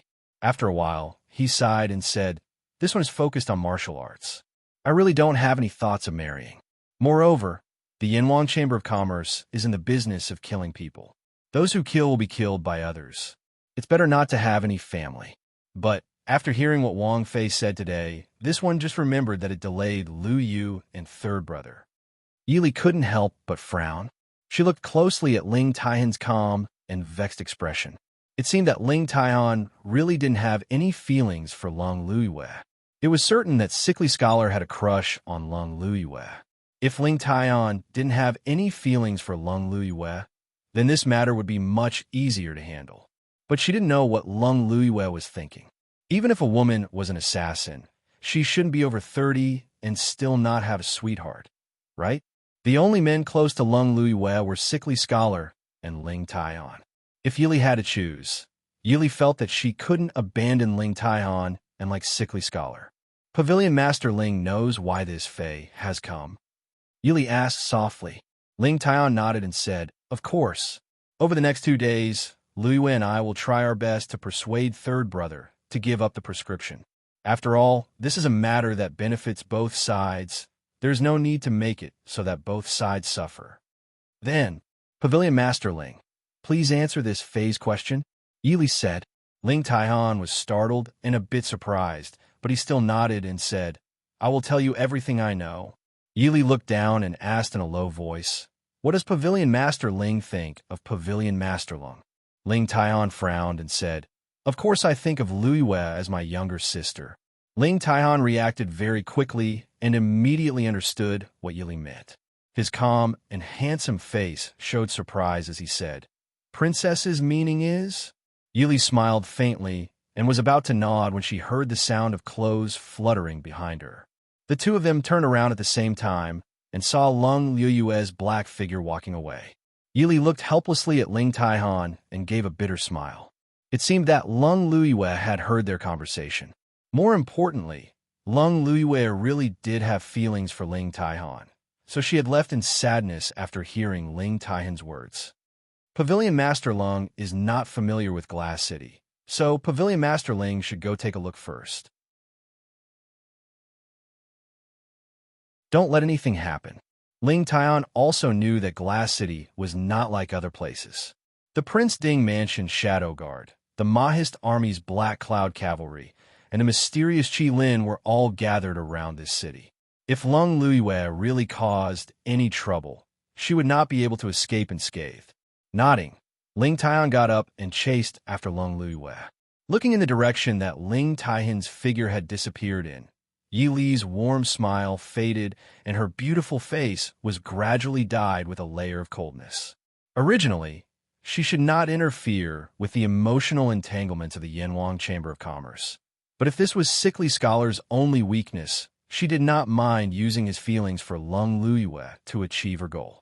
Standing up, Yi Li slowly walked towards the room that Sickly Scholar was resting in. Before she walked in, she heard intermittent coughing coming from inside. Shenyang and Dr. Lin were right. Sickly Scholar's illness was beyond cure. Pushing open the door and going in, the person inside heard the sound of the door opening and suddenly turned around. But when he saw that the person at the door was Yi Li, his eyes gradually dimmed. "What are you doing here?" As the Wang Fei, "You don't even know to report before entering someone's room?" Yi Li did not care about his rudeness. She walked into the room with a smile and sat down in a chair not far from his bed. She said with a faint smile, "Just now, I was talking to Pavilion Master Ling and was not paying attention, so Pavilion Master Lung heard it. Then Pavilion Master Lung ran out by herself." "What are you talking about?" A trace of worry flashed through Sickly Scholar's eyes as he angrily shouted at Yi Li. Yi Li blinked and said with a smile, "Nothing. We was talking about how Pavilion Master Ling said that he treated Pavilion Master Lung as his own little sister. Is there a problem?" Sickly Scholar stilled. For once, he did not spit venom at Yi Li and lowered his head in silence. Seeing that Sickly Scholar did not speak, Yi Li's lips hooked in a faint smile. She said with a serious expression, "Third Pavilion Master, in this world, there is no such thing as having the best of both worlds. The key is the choice of the person. Compared to spending the rest of your life with the person you truly love, is it really that important to fight with my prince? If it is said that my Wang Ye and you have some enmity for the destruction of your family, then it is fine. But from what I know, other than that fight a few years ago, you and my Wang Ye do not have any other contact. Even the family that you were born in does not have any grudges with Ding Wangfu. Why do you have to be like this? Take a step back and you will see the world." This phrase is sometimes reasonable. What do you think?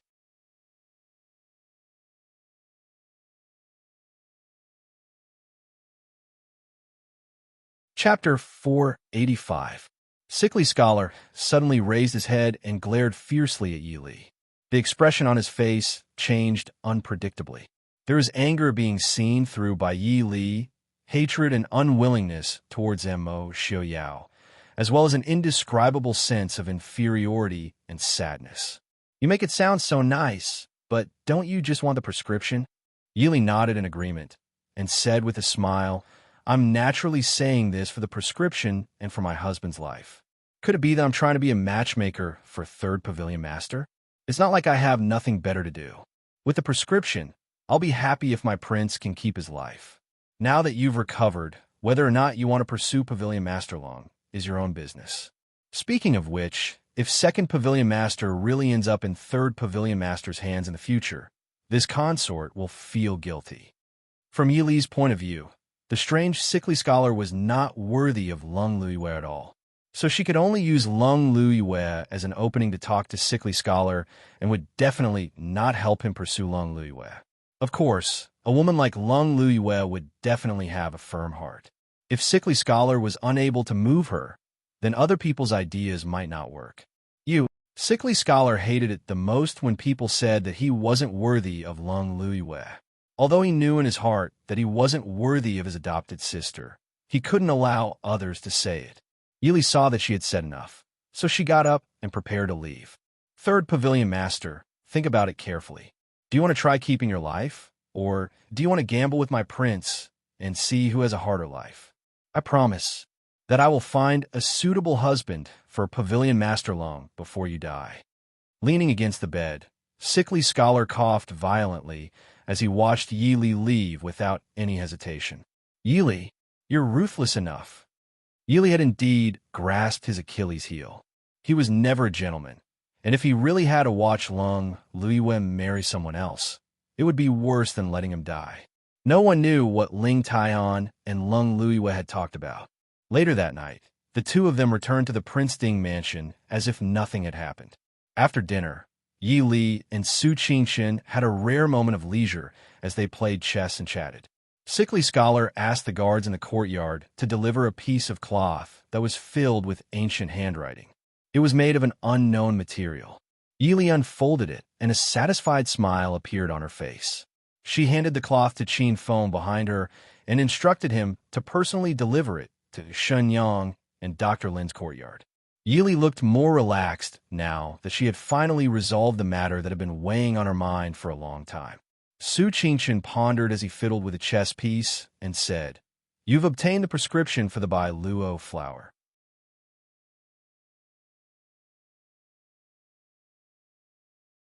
Why are you so happy?" Yi Li smiled and said, "Of course I'm happy. Is Big Brother not happy?" Su Qingxin shook his head and said with a smile, "A grown woman cannot be kept at home." Yi Li was embarrassed by his words. She had already been married for more than 2 years. Su Qingxin put down a chess piece indifferently and said with a smile, "You deliberately stirred up the emotional entanglements between Ling Taihan and his 2 siblings to force Sickly Scholar to submit. Ling Taihan is still upset and has not reacted yet. When he comes back to his senses, he will make trouble for you." Yi Li did not care at all. She raised her hand and put down a chess piece to swallow a few of Su Qingxin's white pieces and said, "Ling Taihan has the nerve to make trouble for me? That Pavilion Master Lung is already over 30 years old. She has spent her entire youth on him. He should give someone an explanation, right?" Su Qingxin's hand that was holding the chess piece paused for a moment. He looked at her with a smile and said, "Why do I feel like you're implying something?" Yi Li immediately felt a chill down her spine when Su Qingxin stared at her with a smile that was not a smile. However, she still maintained her composure and said, "Is it wrong?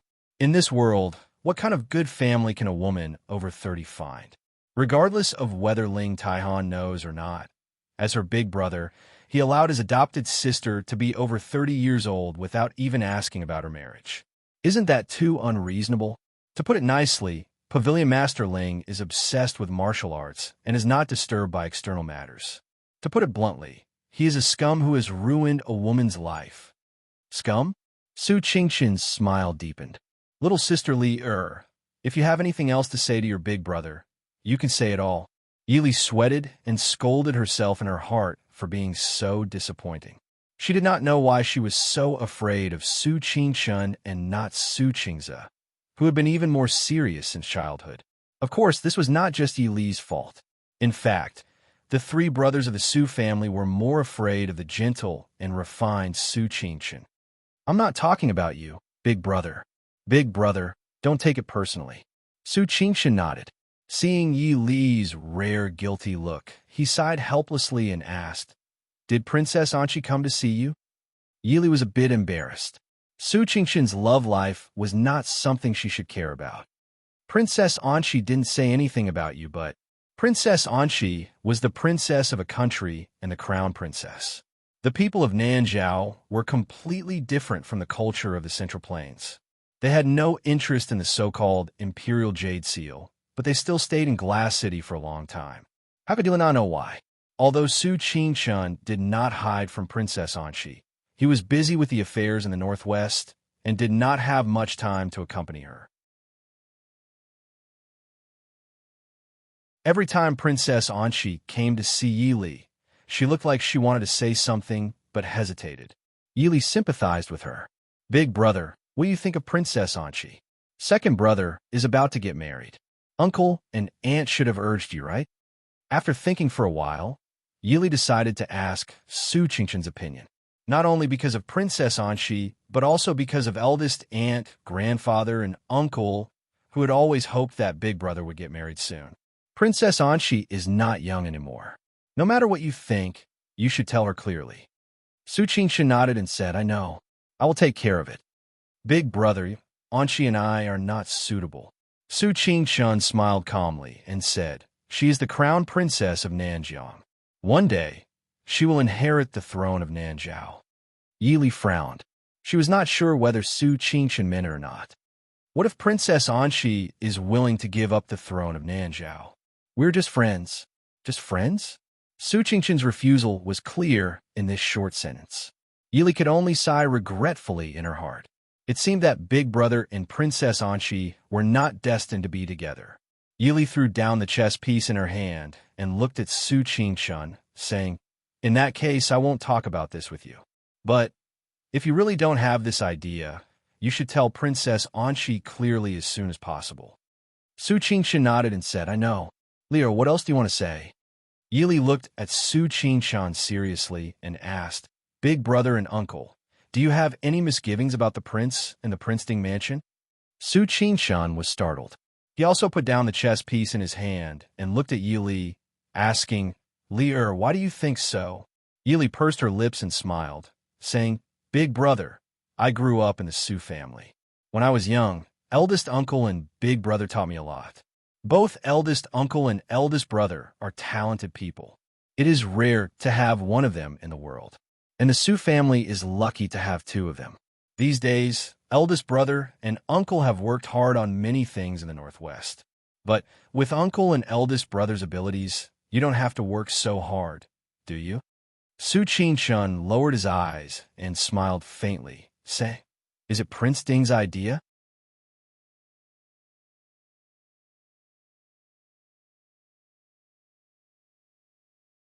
Chapter 486. Yili shook her head and said, how can Prince not see through something that even Li can see? But he didn't say anything. Big brother and uncle are so restrained because you don't trust Prince and the Princeton mansion? Su Qingshan was silent for a moment, then shook his head and said, no, I'm just a little tired. Tired? Yili didn't understand. Su Qingshan smiled and said, Li no matter how much bitterness the Su family has suffered these years, Yunzhou's Su family has been the head of scholars for hundreds of years. The Su family has been able to stand after 2 dynasties because these generations of Su family members trembled in fear. It's lonely at the top. If the Su family doesn't want their descendants to be like us, then the Su family's reputation gradually fading is the best choice. Yili lowered her head. Big brother, you don't trust Leah? Su Qingshan shook his head. No, big brother isn't awake. But it's not that you don't trust Prince Ding. But what happened after you and Prince Ding? How will your descendants face the Su family? After 3 dynasties, 2 of them succeeded the emperor. No one would trust such a family. And who wouldn't worry? How deep was the brotherhood between Emperor Taizu and the first-generation Prince Ding? How did it end now? Big brother. Yili sighed. How could she not know the Su family's difficult situation? Once the Mahist army really fought for the world and finally established the Central Plains, then the Su family would be the greatest contributor to the founding of the country. A family that has been able to stand after 3 dynasties. A family that betrayed the previous dynasty to support the Dechu state, and betrayed the Dechu state to support Prince Ding. Even if they had the reputation of being the head of the world's righteousness, they couldn't completely eliminate the suspicion of the world's people and the king. Su Qingshan looked at her with a smile and said, Li don't worry. The Su family will still stay in the Northwest to support Prince Ding until Prince Ding doesn't need to know. Yili frowned and said, Big brother, you mean to be a strategist? That's right. Su Qingshan nodded with a smile. No, Yili flatly refused. Big brother, you should know that the strategists of the past dynasties never have a good ending. The so-called strategists were hidden in the dark to give advice and advice to the monarch. Because they knew too many secrets, they were the type to hide the bow after the birds were done. Even the ministers and generals around the monarch would not have a good impression of such people. Wisdom was doubted. Incompetence was abandoned. If such a status was imposed on her elder brother and uncle, Yuli would rather they live in seclusion in the mountains and not care about worldly affairs. Su Qingshan raised her eyebrows and said with a smile, "Could it be that Li thinks that Prince Ding is someone who would cast aside the bow after the birds are done?" Yili shook her head and said firmly, "In any case, it won't work. Big brother, if you and uncle believe in Li, you can stay in the northwest with peace of mind." No matter what happened in the future, Li was willing to guarantee with her life that she would definitely let the Su family retreat in one piece. If big brother and uncle don't believe me, Li will go and beg the prince to let the Su clan go into seclusion. Li Yili shook her head and looked at Su Qingshan with bright eyes. Li knows that big brother and uncle are thinking for Li. If the prince relies too much on the Su family, the old officials of the Prince Ding mansion will definitely be dissatisfied with Li. However, Li will never let uncle and big brother suffer such grievances. Big brother and uncle are geniuses in governing the world, not strategists who hide in the dark and specialize in scheming. Li is right. Before Su Qingshan could answer, Mo Xiaoyao's voice of approval came from behind. The two turned around and saw Mo Xiaoyao strolling over, his white hair fluttering slightly against his body. Su Qingshan was just about to stand up, but Mo Xiaoyao was already in front of him. He raised a hand and pressed him back down, smiling as he said, "I didn't think that Big Brother and Big Li would be chatting here. It just so happens that I also wanted to chat with Big Brother, so I came to join the fun. Big Brother, you don't mind, right?" The consecutive Big Brother made Su Qingshan's mouth twitch. In the past, Mo Xiaoyao would rather die than call him Big Brother. Su Qingshan raised his head and smiled faintly. "Prince, please sit." Mo Xiaoyao sat down next to Yili and looked at Su Qingshan seriously. "I don't dare to guarantee the Su family's prosperity for 100 years, but as Lily said, I can guarantee that the Su family will retreat in one piece for as long as I live. Does Big Brother believe me?" Su Qingshan was silent for a while, then raised his head and smiled. Prince's words carry enormous weight. How could this one not believe? However, Big Brother, you can forget about calling me that. Prince can just call me by my name. Mo Xiaoyao raised his eyebrows. Su Qingshan shook his head and smiled, separating public from private matters. Whether it's for Prince Li or a fake, it's good. Mo Xiaoyao immediately understood Su Qingshan's meaning and nodded. "I will use tea in place of wine to toast young Master Qingshan. Many thanks." With the prescription provided by sickly scholar, Shun Yang and Dr. Lin were able to produce twice the result with half the effort. Of course, Shun Yang and Dr. Lin had carefully verified that the prescription provided by the sick scholar was indeed an ancient prescription passed down from 1,000 years ago. The two of them had also used various methods and their own knowledge of pharmacology to determine the authenticity of the prescription and the final effect of the medicine they had concocted. From start to finish, they used a full half a month to finally refine what might be the last remaining blue sky flower in the world into a pill and deliver it to Yi Li and Mo Xiaoyao. The size of the blue sky flower was not small, and in addition to all kinds of precious herbs, it was impossible to count. But in the end, only a mere 5 pills were refined. Once it was confirmed that the blue sky flower was extinct, then the 5 pills in front of them could be said to be the only ones left in the world. Looking at the fragrant dark brown pills in front of them, everyone's faces could not help but be dyed with joy. Xinyang had a faint smile on his face as he said, "Prince can take 1 pill first, then take another 3 days later. The poison in his body will be completely neutralized. As for this sickly boy, his body can't take it, so he can only take a quarter of the pill each time. He can only take 1 pill every 5 days. You only need 1 pill. After that, you just need to find a famous doctor to nurse your body back to health." Sickly Scholar looked at him coldly and said, "There are 5 pills in total, and you're only giving me one?" Dr. Lin sneered and said, "We only need 2. Why don't we give the rest to you? And you could try taking 1 pill each time like Prince Ding. Your body is weak, and you're blaming the doctor for using too little medicine." He was clearly saying that Sickly Scholar's body was too weak and could not take the medicine. Using too much medicine was indeed effective, but Sickly Scholar's body could not take it. Ling Taian reached out and patted Sickly Scholar's shoulder. He put away the bottle of medicine that Shun Yang handed over and said with a smile, "Many thanks to Mr. Shun and Dr. Lin. I've troubled the 2 of you." The 2 godly doctors' expressions became slightly better. Dr. Lin casually threw out 2 prescriptions and said, "Use these 2 prescriptions as you see fit. You should be fine after a year or so. You need to pay attention to your health and mind, otherwise it will inevitably leave behind side effects." Ling Taihan carefully put away the prescription and thanked Dr. Lin seriously. Sickly Scholar did not say anything, but after hearing Dr. Lin's words, the light in his eyes could not help but brighten. The medicine refined by the 2 godly doctors was indeed very effective. Mo Shuyao only used 1 pill, and the poison in his body had already been reduced by more than half. His complexion did not look as pale as before, and even his usual cold body temperature was somewhat normal. Presumably, after the poison was completely removed, Mo Xuyao's body would be able to fully recover after a year or so of recuperation.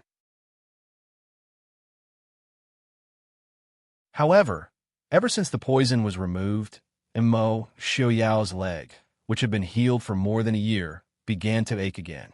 This made Yili have no choice but to pull Mo Xuyao to Shun Yang's side to examine him. Xinyang was obviously not surprised by this situation. He stroked his beautiful beard and said, "Last year, this one said that the reason why Prince could walk freely was because of the phoenix tail grass. The phoenix tail grass is a fire poison, and its heat is comparable to the cold poison in the cold pond. It was also this fire poison that temporarily broke through the meridians in Prince's legs that were originally blocked due to his serious injuries. Now that the poison in Prince's body has been removed, the original leg injury will naturally relapse."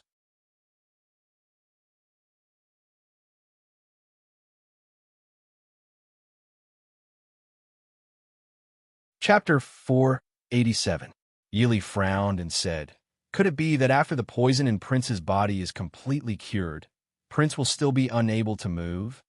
Hearing this, Mo Xiuyao held Yi Li's right hand tightly. Yi Li tilted her head and gave him a faint smile. Xinyang said, "That won't be the case. When the phoenix tail grass fire poison was planted in Prince's leg, it had some effect and opened up the meridians that were completely blocked. But Prince's injuries were not light, and it was an old injury from 10 years ago. How could there not be any hidden dangers? Now that he has just been cured, he is not used to it yet. When the poison in Prince's body is completely cured, I will prescribe some medicine to treat the old injury. In the future, it will only be a little troublesome when the weather is cloudy and rainy. Many people have this problem. It is not a big deal." Hearing Shenyang say this, Yili was relieved. Indeed, even if it was a serious injury like the one in her previous life, even after a long period of recovery, it was not guaranteed that there would be no sequelae. Not to mention that Mo Xiuyao's injury had been there for 10 years. It was already a good result for his leg to hurt when it was cloudy and rainy. Nodding, Yili said, "Then I will have to trouble Mr. Shun." Xinyang packed his things and said with a smile, "Princess, you don't have to be so polite. After so many years, Prince has finally recovered. This one also has a load off my mind." Yili also knew that Shun Yang had stayed in the Princeton mansion all these years because of Mo Xiuyao's illness and because of the friendship between Shen Yang and Mo Lufang. She did not say any more words of thanks. These years, Shen Yang had done a lot for Mo Xiuyao and the Princeton mansion. Verbal thanks would be hypocritical.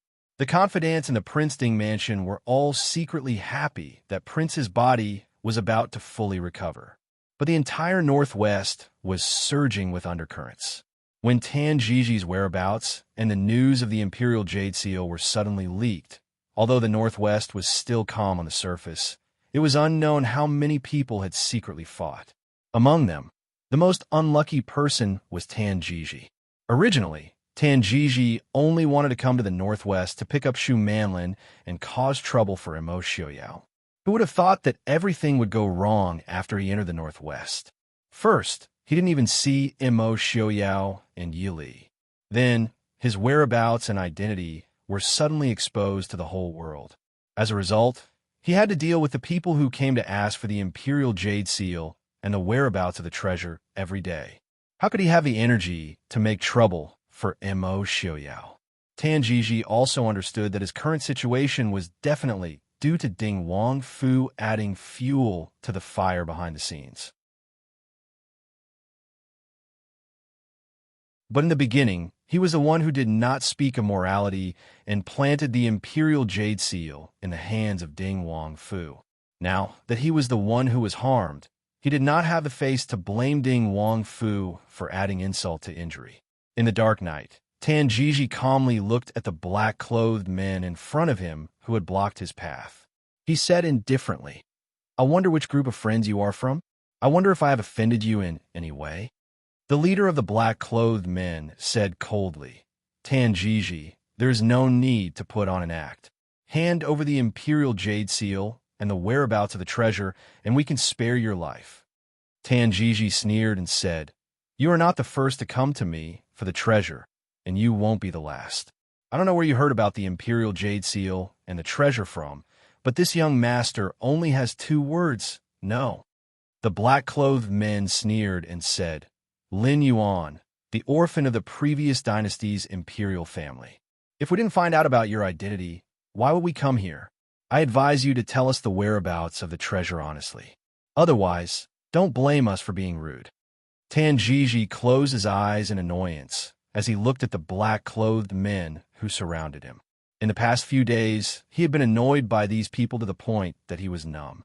His identity as the orphan of the previous dynasty's imperial family did make the news that he knew the whereabouts of the treasure much more credible. Tan Jiji was indeed suffering unspeakable. If he knew the whereabouts of the treasure, he wouldn't be wandering around in the northwest. Originally, the previous groups of people had been killed by him, but at this time, he was alone. The black-clothed men who surrounded him were obviously not people he could deal with alone. After thinking about it, Tan Jiji opened his mouth and said, "If you want to know the whereabouts of the treasure, you can. But how do I know that you won't kill me to silence me after you get the treasure map?" The black-clothed men laughed and said, "Young Master Tan can rest assured that we only seek wealth and not sacrifice our lives. As long as young Master Tan hands over the whereabouts of the treasure, you can leave at any time." Tan Jiji raised his eyebrows and said, "What if I hand over a fake? Unless young Master Tan intends to not see anyone for the rest of your life. You must know that although the world is big, there are not many places for someone like young Master Tan to hide." Tan Jiji nodded and said, "Good, I will give it to you." After saying that, he waved his sleeve and threw out a map. The black-clothed men reached out and took it in their hands. Unfolding it, they saw that it was a map with a special mark. "This one believes young Master Tan. Farewell." With a wave of his hand, he led the group of black-clothed men away. Standing in the open space, a cold light flashed in Tan Jiji's eyes. He smiled faintly and said, "Since I've already given away a copy of the treasure map, it doesn't matter if I give away a few more copies. Isn't that right?" It seemed that in just a few days, the so-called treasure map of the previous dynasty's great ancestor had spread throughout the entire Northwest. It could be said that almost everyone with a bit of ability and influence had a copy of it. Naturally, the study of the Prince Ding mansion could not avoid the appearance of such a treasure map. Imo Xiaoyao only glanced at the treasure map before tossing it to Feng Jiao, who was beside him. Just by looking at Imo Xiaoyao's attitude, Feng Jiao knew that this so-called treasure map was most likely not the real deal. However, Han Mingxi was very interested in it. He stretched out his hand and pulled the map from Feng Jiao's hands to study it carefully. He had just been extorted by Imo Xiaoyao for hundreds of thousands of taels of silver. His heart was still hurt, and he needed a large amount of income to make up for it. After thinking for a moment, Han Mingxi frowned and said, "Isn't this the place where Wang Fei fell off the cliff?" Even though the map was drawn somewhat abstractly, Han Mingxi was a businessman who often traveled outside. After looking carefully for a while, he was able to recognize the location marked on the map. Yi Li and Mo Xiuyao had not expected that Tan Jiji would hand over a real treasure map. The location was the Imperial Mausoleum that Dr. Lin had taken Yi Li to. Even though there was no Imperial Jade Seal or Great Ancestors treasure there, it was still a Great Ancestors Imperial Mausoleum. If it was just to deceive those who were watching him, the price was too high. Mo Xiuyao smiled faintly and said, "Why do we care what he wants to do?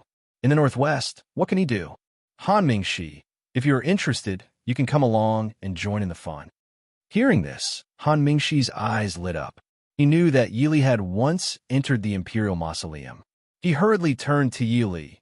Yi Li smiled and said, "There are indeed many valuable things inside. It can be considered a good Imperial Mausoleum, but if it's a treasure trove, it's still a bit lacking." Han Mingxi understood. This was an Imperial Mausoleum, not a treasure trove of legends. But that was fine. There were many treasures inside the Imperial Mausoleum. Han Mingxi was busy fighting with various factions for the treasures in the Imperial Mausoleum.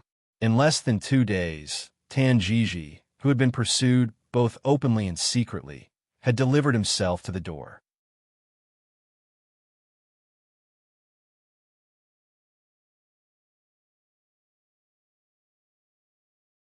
Chapter 488. Seeing Yi Li and Mo Xiuyao once again, the arrogance on Tan Jiji's face faded a lot. Seeing the two respectfully come forward to greet him, Yi Li smiled and asked, "It's been a long time. Is Master Tan well?" Tan Jiji smiled bitterly and looked at Yi Li.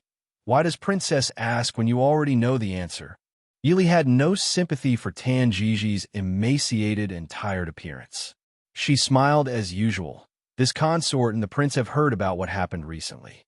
It's been hard on Master Tan. Tan Jiji felt a lump of air in his chest that he couldn't swallow or spit out. His face turned green and white. After a while, he recovered and cupped his hands to the two. "This humble one asked to see you today because I agreed to take Lin away from the Northwest. When does the prince and princess plan to let her go?" Yi Li smiled and said, "Anytime. Master Tan looks as if we're going back on our word." This consort also said that Princess Anqi is still in the Northwest. It's not safe for Nanzhang's holy maiden to leave the prince's mansion. Since Master Tan insists, this consort can't persuade you otherwise. But the safety of Nanzhang's holy maiden after she leaves the prince's mansion has nothing to do with the Princeton mansion. Tan Jiji said in a low voice, "Of course." Hearing him say this, Yi Li was also straightforward. She waved her hand and asked Qin Feng to bring Shu Manlin over. Not long after, Shu Manlin was brought into the study. When she saw Tan Jiji, she immediately threw herself into his arms and began to sob. Tan Jiji looked down at her. Although she had lost some weight, he could see that she hadn't suffered much. The Princeton mansion also didn't make things difficult for Shu Manlin. Only then did he breathe a sigh of relief. He pulled Shu Manlin and was about to leave. "Many thanks to the prince and princess. This humble one will leave now." Yi Li smiled faintly and said that she wouldn't see them out. She then had someone lead the two of them out. Because many people had rushed to the vicinity of the Imperial Mausoleum, Glass City was unusually quiet. Only then did Yi Li take some time out of the city to inspect Qi Lin's base. This was the first time Yi Li had left the city after returning to Glass City. Qi Lin's encampment was located in a secluded valley 15 kilometers away from Glass City. The encampment was similar to the one she had built near the capital, but it was much larger and there were many more training programs. This was something that Qin Feng had figured out with Zhuo Jing, Lin Han, and the others. The moment Qin Feng, Zhuo Jing, and the others accompanied Yi Li into the valley, they saw a few young men lined up neatly in a wide, open space. They raised their right hands in front of their chests and bowed to them. "Greetings, Princess Consort." Yi Li looked over and immediately saw Su Qin Feng standing in the front row. He was wearing the same gray shirt as the Qi Lin beside him. His expression was solemn, and he could not help but smile faintly. "Rise!" Yili walked to the center of the encampment and stood still. She looked at the hundreds of handsome Qi Lin members in front of her, and her eyes were filled with gratification. Today, everyone's training for the past few months will end here. At the same time, the final round of the assessment will begin now. Does everyone have the confidence? Yes. Everyone shouted in unison. Yili nodded in satisfaction. Very good. Now, I order that the content of this assessment is: first, march 120 kilometers to the west. You are required to arrive at the designated location by tomorrow morning. Second, with the destination as the center, capture all non-Northwestern civilians and armed people within a radius of 10 kilometers. If anyone resists, kill them on the spot. Third, all the following people must be captured alive and not harmed. The name list will be given to you later. Everyone will move in groups. If one person in the group fails, everyone will be eliminated. Understood? This subordinate obeys. All the Qi Lin members responded in unison. Their eyes flashed with excitement and excitement. After more than half a year in this valley, they had all kinds of training that they had never heard of before. Now, they were even more eager to go out and have a look. They wanted to know how strong they were. Yili nodded in satisfaction. She smiled and said, "I wish you all the best." Qing Feng stepped forward and asked people to bring the various kinds of equipment and weapons that the Qi Lin members needed. He looked at his subordinates coldly and said, "Listen to the princess's order clearly. In addition, I want to add some rules. If you mistakenly capture and injure civilians, you are eliminated. If you hurt the mission target, you are eliminated. If you let the mission target escape, you are eliminated. Dismissed." This subordinate understands. The Qi Lin members responded loudly. Then, they quickly divided into dozens of small groups and rushed to their destinations.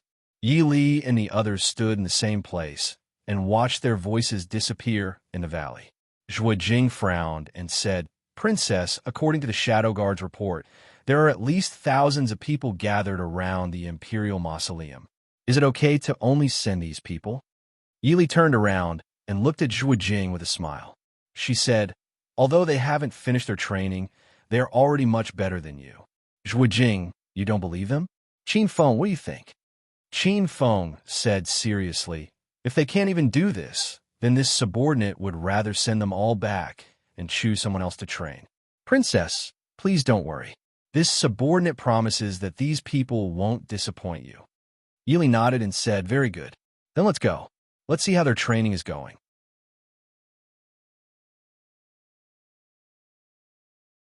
In the mountains near Hangzhou, it could be said that it was much more lively than Glass City these days.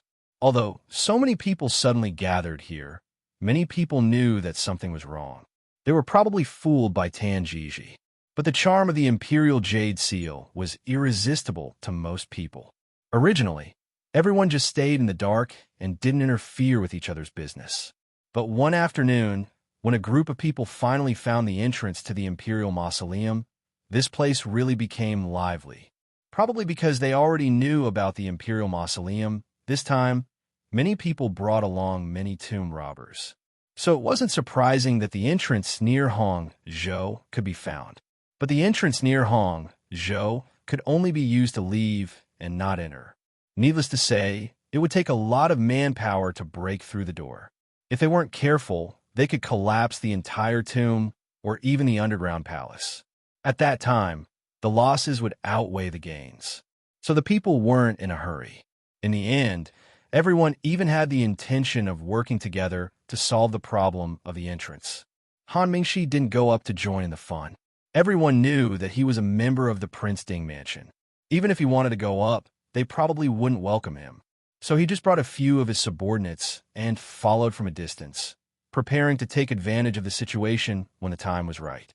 After all, the Imperial Mausoleum was so big. It was impossible for all these people to be in the air. But there was one thing that Han Mingxi was secretly puzzled about.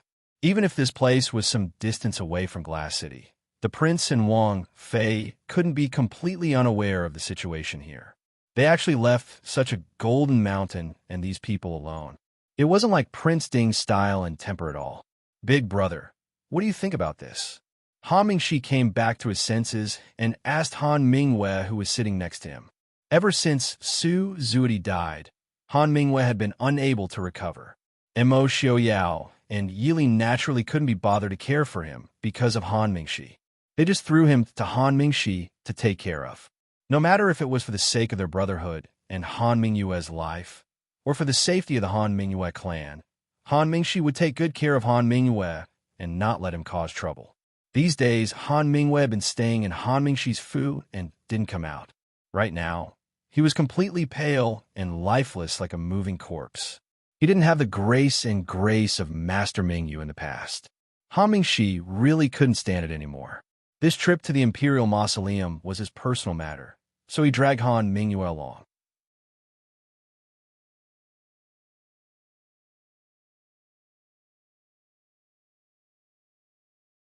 Chapter 489.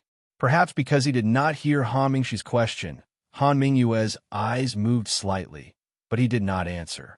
Han Mingxi did not expect this big brother to give him any advice. He only hoped that he would not cause trouble and live well. That way, he would not let down his big brother's education and the ancestors of the Han family.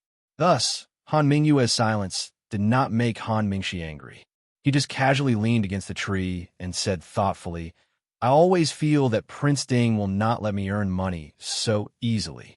Han Mingyue lowered his head and did not speak. Han Mingxi waved his hand and sighed. "Forget it. We'll know what's going on when the time comes." He did not believe that Prince Ding would allow so many people to mess around in the northwest. Cheers came from the stone wall at the bottom of a cliff.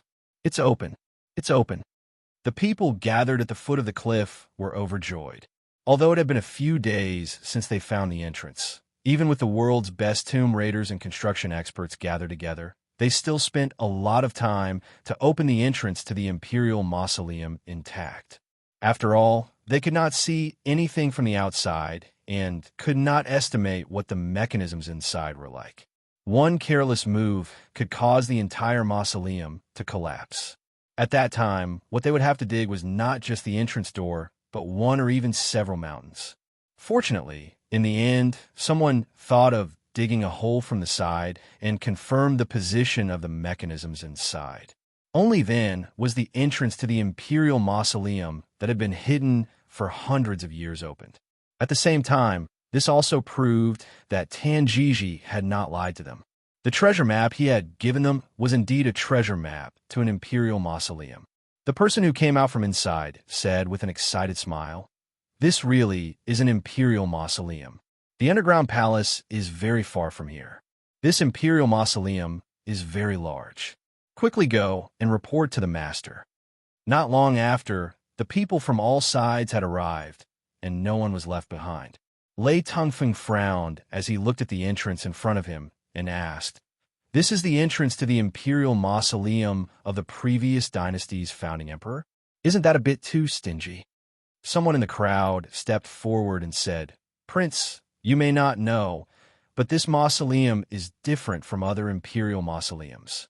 From the very beginning, there was no plan for future generations to pay their respects.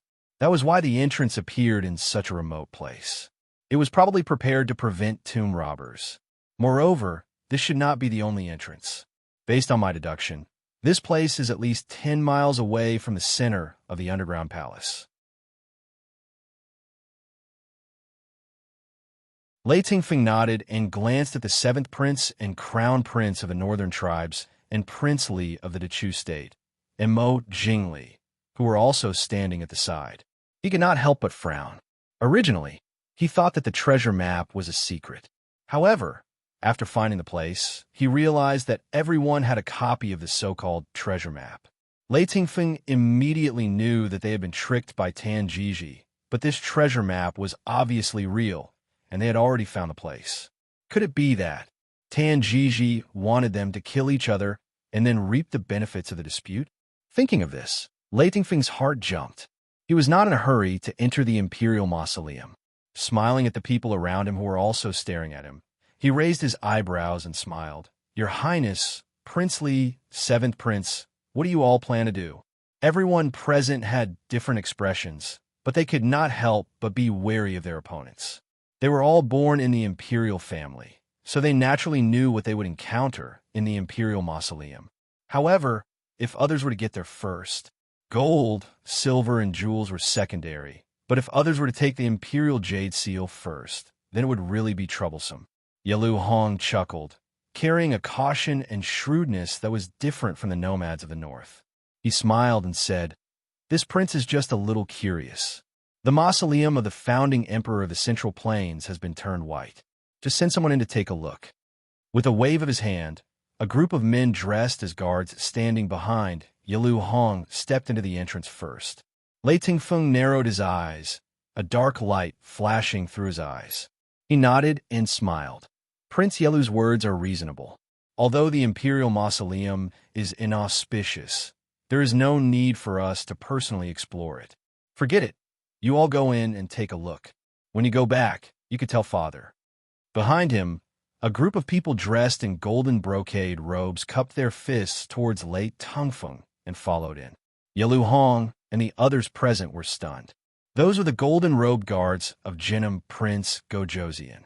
They actually followed Lei Tingfeng out. Lei Tingfeng smiled at Mo Jingli and said, "How about it? Prince Li, are you not going to go in and take a look?" Mo Jingli snorted and said, "A gentleman does not stand on a collapsing wall.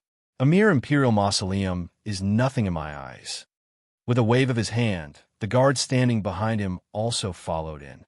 Yalu naturally did not want to fall behind and sent his own men into the imperial mausoleum.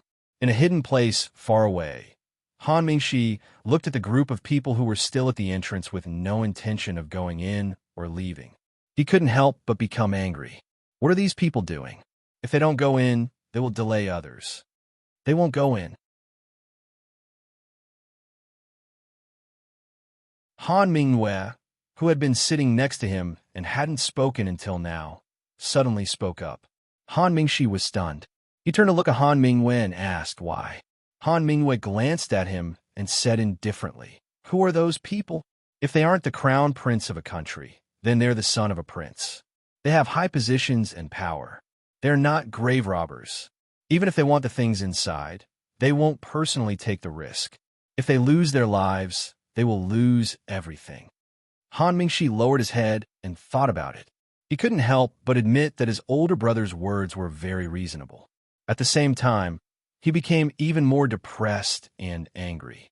Then, what is Mo Xiaoyao's intention? He told me to come here and stare at these people. Is he playing with me? Han Mingwei was silent. He had no interest in Mo Xiaoyao or the people in front of him. He only hoped that his younger brother would not go in and throw his life away. "Young Master Han." A low male voice suddenly appeared not far behind the two of them. Han Mingxi jumped in fright and stood up vigilantly to face the man who had suddenly appeared. The man wore dark green clothes, and his face was painted with green dye. Even though Han Mingxi had been standing here for a long time, he couldn't tell what this person looked like after he washed his face clean. He frowned. When he saw that the man was not hostile, Han Mingxi asked, "Who the hell are you?"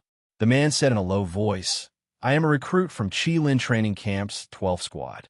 I am here to tell young Master Han that Chi Lin is carrying out a mission. Young Master Han, please leave." Mission? Han Mingxi was confused for a moment, but he immediately understood. He pointed at the group of people who were still facing off in the distance and asked them. The man stood there solemnly, looking down as if he hadn't heard Han Mingxi's question. Han Mingxi narrowed his eyes and looked at him with displeasure. He asked, "If this young master doesn't leave, what will you do?" The man was not polite. He raised his hand and snapped his fingers behind him. "Capture them." Even experts like Han Mingxi and Han Mingwei didn't have time to react. More than a dozen figures leapt forward and sealed Han Mingxi's and his people's pressure points before they were taken away. Han Mingxi had never been treated like this, not even when he had been chased by the major sects of Jianghu when he was young. He was so angry that his face turned red. Even though he was tied behind his back, he continued to struggle.